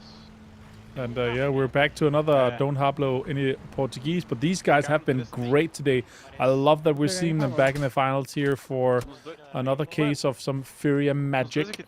But yeah, they got 14th in the last one, James. Do you think they can take it further after their set of games that they had today, obviously, and also more practice is better practice? Yeah, it's a good question. I think still, even when they make the final, I think they'll still be like a middling or upper middling team just yet. Do I think that they're going to be able to, pull a rock in EWC out of the hat and almost win the whole thing and just be able to blast forwards? I don't know. It's hard. It's hard in these lobbies, right? It is indeed. Now we're going to have a Chumacera circle here. Now Gen G, of course, looking to lock this one down here. Currently outside the top 8, looking extremely poised for a good game for this one here. 17 also sending it to so many mad dashes and Hail Marys here, James. Gonna end up being a little bit rough for some of them. Now that you see the second circle, James, though, I want to ask, what's your thoughts in overall, like, with this second circle here and how kind of the priorities are in? Who do you see in? Do you see a Gen G in based on the location they have in this circle, or what's your thoughts on this? I'm currently not gambling on Gen G to be able to myself. I think that they looked a little bit too disjointed, and unfortunately for Kiss, he's going to be disjointed away from the rest of his team here as he does fall to guns of Crazy Raccoon, who have done enough work so far for them, it feels like. So they do have one knock. That's a brilliant nade on Jacob. He will be moving away from it, though. Only taking 35 damage, looking to recover the position here. Brian Onyx. Oh, Yu Yong finds Jacob as well. Myth is one of those teams on those cut-offs. Look at that, 22 points with them currently. And Crazy Raccoon giving a team that you potentially kind of want to chase down and take their spot away from them. But yeah, Crazy Raccoon now with 30 points. Looking good. 4 guys alive and taking on a Myth that is down to a 2-man. That is looking very rough for them to hold on to that 7th place, James. Yes, it is. Yes, it is. That said, though, I think that what's probably going to occur is just a laying low, waiting just in case people like cross their barrel path and then shoot at them. And people will be also laying low all alongside them. So maybe we see this circle just bear down on this spot and they'll be okay. But for Team Liquid, still not okay, as they do have threats lying around them. Got to be very, very cautious here. A little bit of a passive play here from Vitality. They might have info that there's a player up here, Luke. Might have given the information away that Vitality could set up for a little bit of a backstab on him. Now on the other side though, Furia and Liquid shots in. Tosa, one more shot actually hitting and connecting, getting pretty extremely low at this case here. He's going to jump to the other side, but first it's already in post. Is actually going to be disengaging from this fight immediately here with this second circle closing in already. Furia overall might as well just disengage from this one too. Maybe. They are currently 31 points. 1 or 2 more points, they could be good. Now look at this. Luke 12 finds Sketchrock though. Can he find one more? No, Quizzy finds him and shuts this one down. Totally stuck. This is the problem for Team Liquid. They again just get separated up on these kinds of really precarious situations. And now they will be feeling the harsh reality of it. Losing one player, no chance to recover that blue chip either during all of this. So and again, they're going up against teams that are just kind of okay. They're solidified. They're going to be going forwards into that final stage as well. So I don't know, man. I feel like for a lot of these situations, Team Liquid just needed to be together earlier, together quicker, together in some of the rotations, like on the Rondo game, right? Like I was talking about that compound. Exactly. Yep. All right, next circle popping here, James. Let's see what happens. It's a hard shift away from Furia. It's going to be on the other side, closer to Chumacera's side, but difficult for them. They now see T1 moving out, and with it kind of closing in on center of Chumacera, Furia's just going to say, all right, we're not going to be first there. Let's just try to see if we can pick a kill or maybe even get a knock and a flush here from Tybe. Look at this. The Crab King even might be chasing it down. Tybe taking tons of damage. He turns on Posa, though, and gets a headshot with the AUG. Big move through on the west side, seeing what they can get done here for T1. This could be a disaster if Furia goes a bit more gung-ho, a bit more aggressive on this, because even if the T1 does win the fight and Furia just causes a few casualties, that will have knock-on effects here for T1, but they're not winning the fight or T1. They are losing this right now against Furia. This is T1's tournament life on the line. It could be. It could be indeed, and we've seen them play a little bit too aggressive in some of the first games, but now they're on a slower rotation and they just want to take a fight that's, you know, fair. And here they get backstabbed on the side of it, and they're down to a 2-man. No kills for them so far. Ian is down, raining down. Drafkin coming in, trying to get a... Oh, that's actually smart. Goes off with the grenade, smoke grenade launcher to try to smoke off the window where we have an angle from Type. And now Molotovs comes in too. Look at this disengage from Type completely. Could be an opening for Beal to get either a knock on Type or Heather. He sees one of them. Can he get shots in? He gets Heather down, and that's an easy knock for him. Jumps down and tries to get an engagement maybe on Type here. Oh yeah, easily gets the confirmation on 2. Now it's down to just Type, and Furia might be securing themselves completely with this easy engagement on T1, James. Yep. T1 has looked not like the T1 that we were seeing towards the end of 2025. They are losing a lot of these fights. They are not being able to control space. They are making some questionable decisions, like sending that EN south on the previous Miramar, and this has really caused them to effectively not qualify into yet another final here for PGS, as Furia has just dismantled them. They have taken this fight clinically. They've taken it cleanly. Okay, you lose DraftKing here, but they should be afraid. You should be able to get 2. Please do not give yourself 2 here to Type. That would be a bit of an error here from Furia. More runs in, gets one, go. Foza gets him down, and Good. yeah, sure, DraftKing might be restable here, and the 2 other guys are low, but there's still 4 guys alive. Circle is pushing them, but with this western side, and you see Chumazer is pretty open, quite open here on this western side, James, so they actually have a pretty easy in if they are able to scout it without making some crazy sense here. We might be able to get a somewhat urban ending finish here with this one, James. If we do, Judo finds failures. Very slow rotations coming in for Cerberus here. Annoying for Navi to run into them, and yeah, they need the points here, but they are far out of the top 8 currently. Well, they for sure need a lot more than this, as the stand-in does pay a point's worth of dividend to get things going here for Cerberus down in the south. But as you said before, the rotation is just slow, and that is going to hurt them quite significantly once this next circle shift comes in, unless it is an absolute hard shift their way. Don't think that's going to be the case. We still have Chumacera very much the focus point as the circle goes straight to Chumacera. S2G is now going to be using this emergency pickup in a fashion to try and get into Chumacera, which might work out. Really depends how many barrels are looking their way. The north, of course, the high point of Chumacera is probably the best spot that they can go to, but they don't exactly realize that just yet, because people could be in buildings and they don't realize it. All right, James, this looks like an urban ending, and the rule of don't go into a city unless you know it ends there is kind of stopped already. We're going to have a lot of Hail Marys. Kuyo on Glass finds multiple. Nixie finds Suze. JDG is getting picked apart completely. Baron goes down as well. 17 is looking good. JDG is completely out here in 50th place, and Crazy Raccoon has solidified their space inside this top 8. Not bad at all. Not bad at all. As PO and the boys will survive for quite a while in these buildings, especially with it being what is... Have we had a single urban ending properly from PGS 1 PGS 2 yet? Is this the first one potentially? But like actual proper ending, yeah, it feels like at least. That's exciting. I like that. We'll see. It might hard shift away, James, but yeah, we'll see once everything comes to fruition here. Please give it a proper urban ending inside Chumacera. I especially love it because the high ground, low ground with the upper Chumacera and the city inside Chuma is really, really interesting here. Now shots coming in from Vitality. Hello, my bad finds Lukaruk. VP again in a fight where they shouldn't be losing players. They're inside the circle. They should be hunkering down and getting points here, but Lukaruk has been caught off angle. No, they shouldn't, and I do wonder if Vitality is interested in just keeping Virtus Pro out if they want to go very gun-ho about this. There's nothing here to lose for Vitality, but for Virtus Pro, there's a lot to lose. Just a few points ahead of that bubble at the moment, and if the bubble does stay around this area, that would be the lowest we've seen that cut-off point here so far throughout the first 2 weeks. Absolutely, James. Absolutely, I agree with that. Teams on the edge here, waiting for this next circle shift. We can still go far, but it could be southern side. It could be the high ground, and you could be sweeping around on the eastern side if you're a VP or a Vitality. As we see Cerberus now coming in very, very late, very slowly here. They could be held out by Cerberus south of this. Gen G sniffs it out. They see them. They hear them from these angles here. And with Gen G being aware of Petrichor Road, it could stab our third party on the Petrichor Road or Cerberus fight that we might have here on the southern side. Next circle pop is 20 seconds. I think a lot of teams are kind of waiting to figure out, are we going to have an actual full proper ending Chumacera, or is it going to be like 50-50 on the outskirts of it? So let's see what happens here when they have the next circle pops. Gen-Chan also pops off again. Schiller down. SGG seems like they are not going to be going to the finals here, James.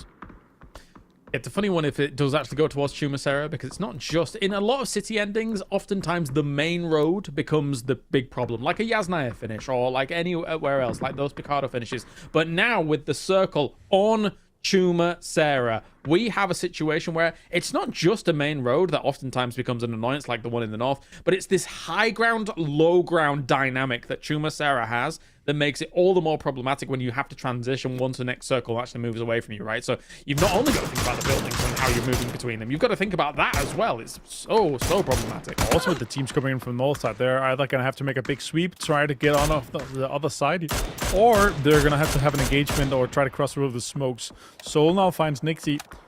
Genji making a run for it here. They're on the eastern side, locking this push down from any teams trying to come in from the east. VP was one of them. Vitality is going to be another one of them. And then the teams coming in from the south where Genji is going to be engaging as well. Petrichor Road now looking to make a move onto them here, James. Multiple teams are making runs for it. Mad dashes to try to get into the later stages of this game. Surprised, but even the mad dash here from Virtus Pro is not enough actually to keep themselves in the circle. They're just going to backfill the Therodon 5 move that goes along here. Bean start things off against 0-4, so he's gone for Petrichor Road, and this is all on the edge. Petrichor Road is still kind of rotating in behind them. I don't think this fight's over just yet. Don't think so either. 0-4 Nightbane unfortunately out, but Petrichor Road still inside safe. Rookie Ranger X taking a lot of damage onto Vitality here. They backfilled this push onto the northern side here. Not sure I agree with this push. They could have gotten on the other side of the road quite easily with another rotation, but that's what the information they had available to them. Look how destroyed they are. Baron gets it from Myth here. That's important points for Myth to push above now VP, and VP is down to 2. It might be a fight off the cut of the leaderboard here. Gen G with 3 alive, James. They could make something crazy happen here. Now, holding on to VP here. This is the 2 teams fighting directly for cutoffs here. Pio finds with a gross Abimi. And Corexy's down to the last player. This could be bad. Panther House in hand as well for Corexy here to try and go for something. Goes for the flash forwards. Good little deny of that actually connecting at all. The second one comes forward as well. He sends that mark forward. Oh, but Virtus Pro is down. And that means they are now the cutoff here. Unless Gen G gets a second point and then it becomes that move on forward. But no, this is going to be difficult here for Virtus Pro to be able to hold on and stem the tide of the aggression. It really is Gen G and T5 that we're paying attention to, though. The other teams are going to need a lot of points to be able to try and jump up. But Chewy does some big damage to Soul. Oh my god, it's down to just 1 player from Gen G. He needs 2 more or 3 more kills to make it happen here. They've spotted him. Gen G's out. They're also outside the cutoff point here on 21 points. T5 also, James. They're on the northern side of this road here. They're going to have to make a push too. This could be big magic happening here for VP. Could 23 really be the cutoff point? That could be crazy to see. That would be insane. T5 though, 5 kills. They've made a run for it, James. But look at this. You see it. They're going to have to cross this road. Everyone is staring at them. Even though if they have 20 smokes, it's going to be hard and difficult to get into this later stage of this circle here. Next circle has popped, and it's going even further west here, keeping the high ground in the middle of this next circle. And it goes away from Therodon 5 here. For me, all eyes on Therodon 5. Let's call a spade a spade. If Virtus Pro gets through on 23 points, that is fortuitous, for sure, as this how the lobby has worked out. But there is a world where if some team, maybe even way down the way, gets themselves 10 kills a win and tries to make that extreme bump up, would still need even just a little few more points than that to actually try and get this going. But T5, what can you do? You're in the hardest spot in the circle right now, it feels. It's going to be a 3-man rotation with Rusted X holding it down, multiple smokes. Nates are coming in. Scabby finds Flocky. Scabby finds X-Crowsit, and now it's down to Rusted Jr. and Ranger X. It's extremely difficult for them to hold this one off here, especially with Myth trying to get the points, trying to close it off. Great nade from Scabby confirming the 2 kills too, James.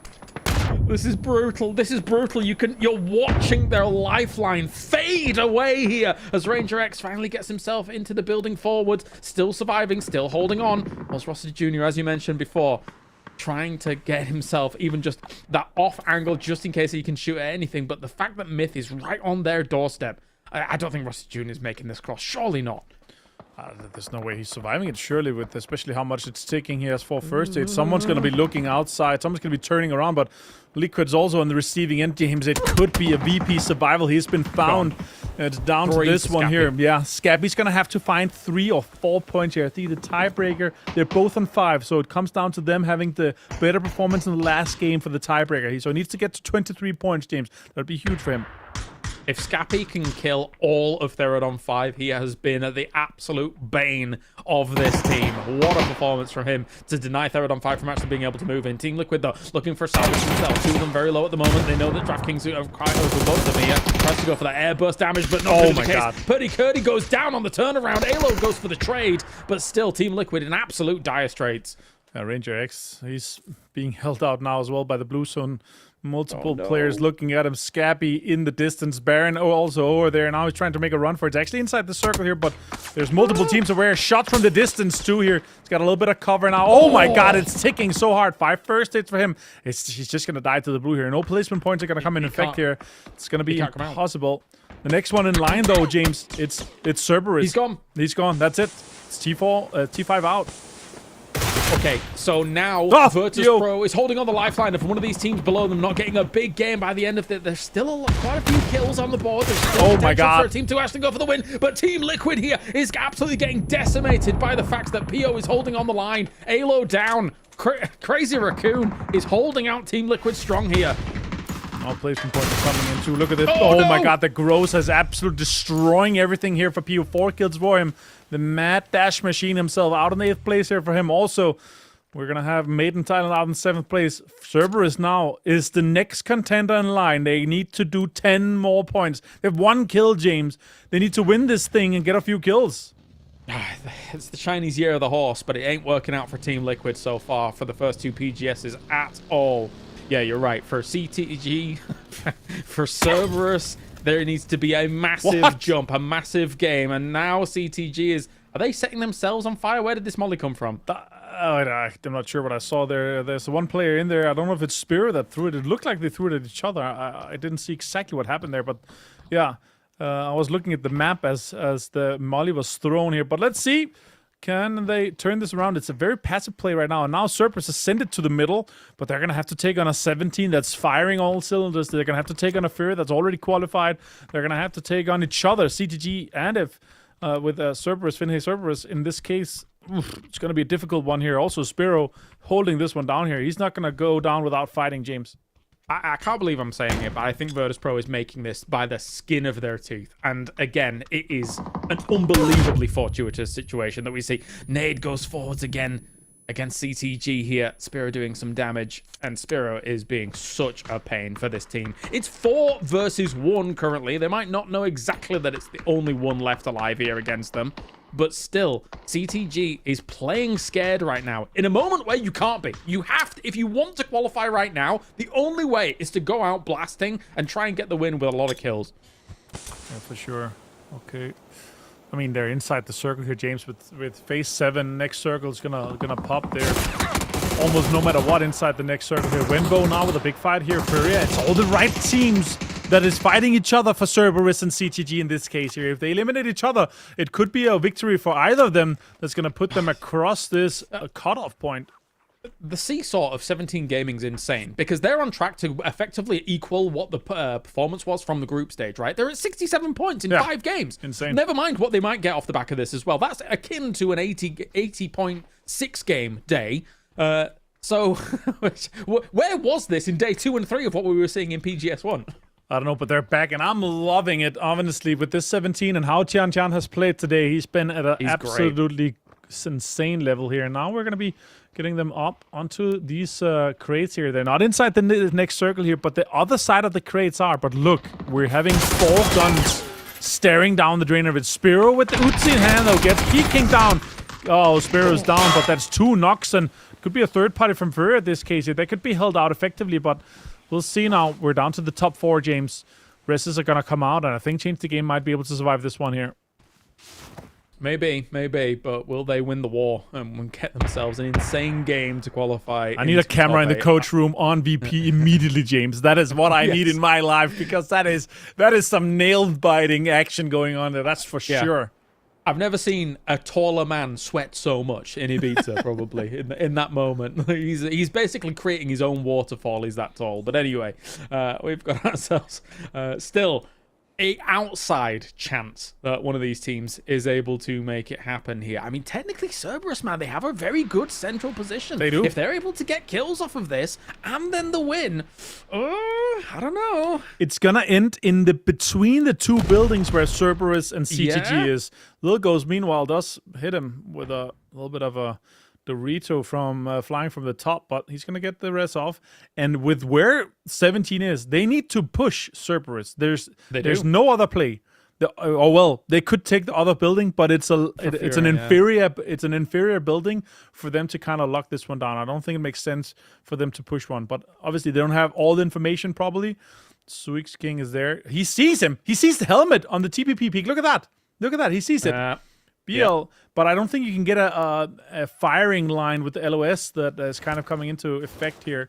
BL puts up a little bit of... Oh my God. That is cheeky. Beautiful. He's going to have a great angle on that. Look at this. Oh my God. Looking around the corner. Free. It's free. Absolute free points here for BL. I love that for him. Holy, what a absolutely coherent and smart play for him. Yeah, an unbelievably underrated tool in the game, the foldable shield, to be able to just make those kind of plays. Always have one available to you at all times. 2 knocks here in 17. Huge. We do have a big cancer in the hands of Wenbo. They're going to be pushing in here. Lilgos found 2. Tanbin finds Bill Calmo. A lot of kills coming in. Oh my God! They are finding so many kills here in Cerberus. They're 20 points now. They only need a few more, potentially a win. They could easily do it. We're talking a few more kills, or even the win from them could make things glorious for them. This is... If something doesn't happen catastrophically on the other side of the map, this is going to be Cerberus knocking out Virtus Pro, and Virtus Pro not making it for a second time. And then again, that sweat is turning into steam right now on Ibiza in that coach room if they are not able to. This is furious. A situation where Cerberus is going to be able to actually get themselves in after all was said and done. It looked nigh on impossible for them throughout some of these games. They were not making it happen, but this has been a great compound to try and make it work. Look at the setup that they could potentially have against these 2 teams, Martin. We have to remember they're far on the eastern side outside Chumacera. Big swing on the south side. Then they rotated in past Petrica Road to take this area to make a mad dash into this spot here, staying 4 guys alive. Uder, the sub coming in with 4 kills. Look at that. That's another confirmation. That's another point for them. With Furia just down to 1 here. They need 1 kill on Furia. The coach room. That's huge. The coach room is there. Look at that. They're nervous about it. The nail biting is happening. I think he knows he's done. I think he knows the Virtus Pro is done. Oh, Saddle and Zester are actually down. This could be CCG actually sweeping in and getting it. But another confirmed there for Cerberus. They jump them. They jump Virtus Pro. And the Virtus Pro is out once again here at PGS. That's insane, James. But who wins it? Who takes it home? Great nade there, and it's CGG taking the chicken dinner here. It's not going to be enough for them. They go up to 22 points. So Cerberus stay in the 8th place here, James, with 24 points. Just 1 more than Virtus Pro here. So unfortunate for them. Did they make it? And they're now told that, CGG, they're excited. They think they might be enough here, but it's not going to be. They're going to be in 10th place, just below Virtus Pro, I think it was, ending up on. Yeah, that was an interesting reaction, because I don't think that they've made it. I mean, we'll see the leaderboards in just a few moments' time, but I think one thing is for certain. I think that it's very clear that Cerberus was able to make the challenge. They're very confused. Look at this. This is what scenes coming in from the tournament. Toffee's joining us as well as Matrim. What do you make of it? We were talking about this in the back. It's a new team. They probably don't know where they stand right now, right, Matt? I mean, they also don't know exactly how much Cerberus picked up in kills inside that game, because that was a big game for Cerberus. Like, we were trying to do the math back behind all this and figure it out, but if you exclude Cerberus, they might think that they'd managed to accomplish it. I don't know after the couple of kills at the end, because we're looking at 3 kills and then the victory for 4 points. That's going to put them close. Oh, okay. A bit tense on in the atmosphere here for the tournament. Just that, of all teams, Toffees, of all teams, for the two to be able to make the outside run on this. This is crazy. I mean, as we wait for those sort of numbers and see how that run goes, the big wing for me is like another week without VP in the grand finals. Like, we're going to spend the rest of the game probably talking about these teams that are sort of like Cerberus all of a sudden coming out of nowhere. But like, this happening twice for VP is just, I don't even know how to react to that. After their year last year, like, I could go and pull their stats and we can talk about all the first places, all the top 5 finishes. Like, this is wild. I cannot wrap my head around it. Oh, me too. Crazy stuff at the moment here from this side. It's rare we get those situations where, like, almost every single time, Martin, we're very good at doing the math. And for this one, I'm a little bit dumbfounded. This was really down to the wire. Yeah, I think with the few denies that were happening to blue, I think it might be the difference maker there for CTG. That wasn't going to be enough, but the angles from Furia, this is what really destroyed CTG. They could have been more progressive. They could have had more points out, but look at the peaking here. Getting the 2 points there. Yeah, I think the denies inside the zone and also how everything kind of went out, and it went out quick. I think they're going to end on 22 or 23 points max. And that's not enough to take down Cerberus on 24, so that is crazy. It really is. Toughies. I think PPG is dead. I think you have to move away from the old, like, let's play points per game formats. Let's play systems that guarantee a certain amount of points. I think with this 5-game system, if you're running PPGs that aren't getting you north of 5 on the cutoff, you just can't count on it anymore because you're catching these weird CTGs of Cerberus games just where people go absolutely crazy. It's just the flux on the bottom is wild. I mean, I agree and I disagree with that one because, like, we look at the cutoff, it's 5 games and we're 23, 24 points, so we're only looking at 5 points to at least survive through. It's just you got to get a couple of kills and some placement points, and it's not crazy. Oh, where are we looking at? Okay. CTG, despite winning the last game, it was 22 points that they settle on. They do not make it. Cerberus makes the mad dash, knocking out Virtus Pro, and that is a shocker here from PGS2 Survival Stage Avenger. That is a shocker of a last game. Yeah, it ended up being U-Dirt, and I think it was Tanbin that was the last 2 players inside that house. They put out some pressure on them, and then they denied. The 2 kills that could have been, they denied that. U-Dirt, look at this, the 6 kill that came in from, it's going to be enough for Cerberus to put it across, but also the denied for Tanbin, the sub coming in, man, that's crazy. And also, yeah, they would have won the tiebreaker. If they got the 2 kills on U-Dirt and on Tanbin, they would have been 24-24, and because they won, they would have had more placement points. That means that CGG would have won the tiebreak, but it's not enough. Man, Cerberus for this one here. And imagine if you tell your team, guys, we just need to win, then we're in. And it wasn't enough because they only had 3 kills. That's the thing. The emotions, like being able to cut to them and seeing that they thought that they'd done enough. Right, or at least one of them did. That's for sure. That's for damn sure that one of them thought it was enough. There's a world where the Change Game has been playing that they were just celebrating a victory too. You never know. Not trying to be derogatory, but it's possible. It's not. There's only $1,000 per win tomorrow. It's not here, so they can't celebrate the $1,000, right? A map win is a map win, man. You take it as you can get it. Well, yeah, this is the maps that are going to be played out tomorrow, and of course we just showed you the 16 teams that will be playing out that final stage. But it seems Bella's ready for an interview down on the stage, so let's check in with her. Hi guys, it's Bella. I'm standing here with Team Vitality's Quizzy. Hey Quizzy, good, thanks for joining me on stage. You guys are in the final stage this time. How is it to have such an amazing best of 5 games today? Awesome, you know. When you didn't make it in the first finals, we just made some adjustments in our comms, in how we play. We understood the format a little bit. Tried not to be scared to take fights and stuff, so it worked out pretty well for us today, and it was a good day. Yeah, the confidence definitely paid off for you guys. And I got a chance to talk to your teammate, Hello My Bad, before, like during the matches, and he talked about how the communication, like the comms between the team was spectacular today. Like, do you have anything that you want to say regarding that, or give a shout out to any of the teammates that really popped off today? I think everyone popped up today from our team. I mean, how my bet is right because the comms actually worked. I know it's not perfect right now. We know that we need to fix some stuff, but it was enough for today. And I'm guessing the comms, the confidence, today's momentum definitely carries over to tomorrow's final stage, right? Before I let you go, and we'll see more of you tomorrow as well, do you have anything that you want to say or a shout out to anybody? Yeah, a special shout out to our organization and Team Vitality because they always supported us. We saw it. To our families, to our friends, to the people in the chat. Can I say in Russian? Sure, but can you translate for the English-speaking fans too? Yeah, of course. Okay. Спасибо всем, кто болел. Всегда видим вашу поддержку. Это очень ценно для нас. Спасибо большое. Thank you everyone in the chat who is supporting us. We see it in the chat, we always read it. It's really appreciable. I don't know. You are the best, guys. Okay, thank you for joining me, Quizzy. Best of luck to you tomorrow. Hopefully we see more Team Vitality pop off for the final stage this time. Yeah. Okay, thank you.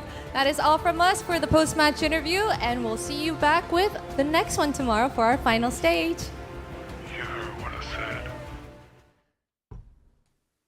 Thank you, Bella. Thank you, Quizzy. As always, the eloquent gentleman, and of course, Levante and the boys in the background doing what they do best. It wasn't quite flexing, but it was close to with the heart, right? So we'll accept it, Toffees. It's okay.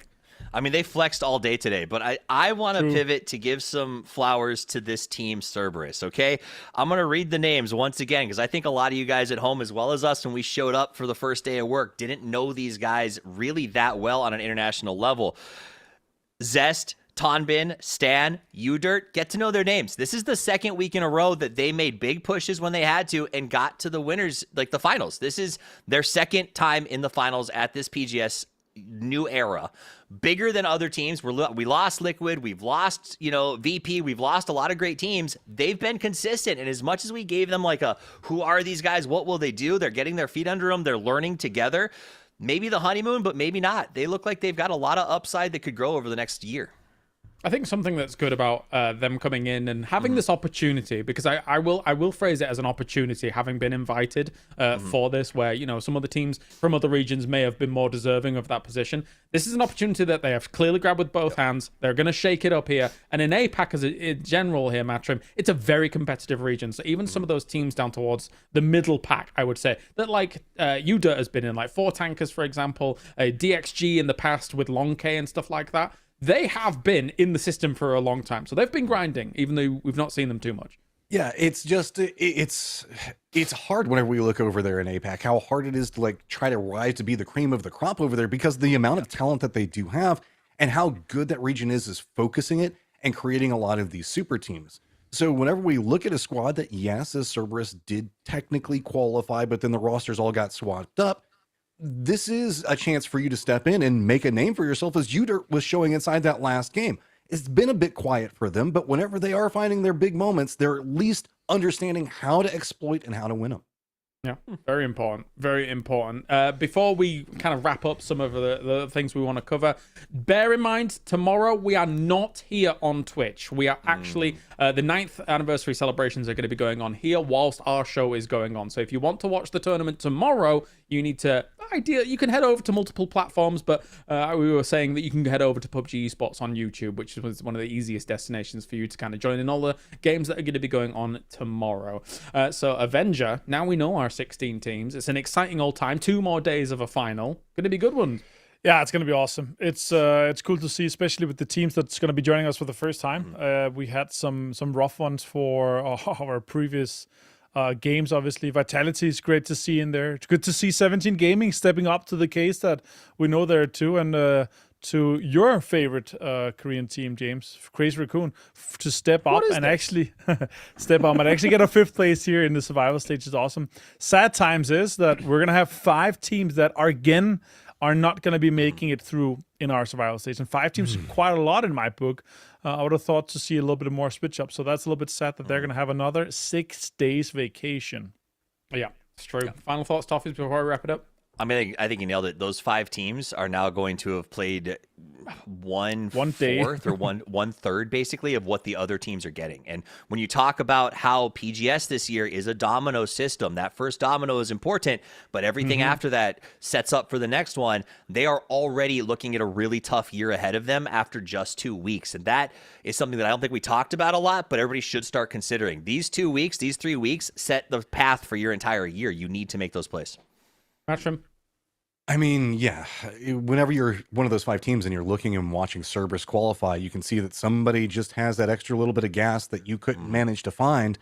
And it's time to go back to the drawing board, figure out exactly what is wrong, because there are a lot of squads that we have faith in on the international stage that aren't doing it. And whenever we look at this across the year, there's 12 events that we're going to be looking at that are similar to this, right? 12 weeks of this action. We're already finishing out the second one. That's pretty much what, a sixth of your events done, and you can't even manage to make it into the finals. Something's wrong. You got to fix it. Quick math indeed. Quick math indeed. All right. Well, thank you very much, gentlemen, for joining me here today. Tomorrow we are back. Not same place, but same time, as I mentioned. If you want to check us out on YouTube for the PUBG Esports, as well as Kick as well, and other platforms, etc. But we will not be on Twitch. I will keep repeating that. All right. We'll see you tomorrow for more PUBG action and the final here for PGS 2.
Something big is coming. We all chase that one more game. With Lenovo Legion, it's always within reach.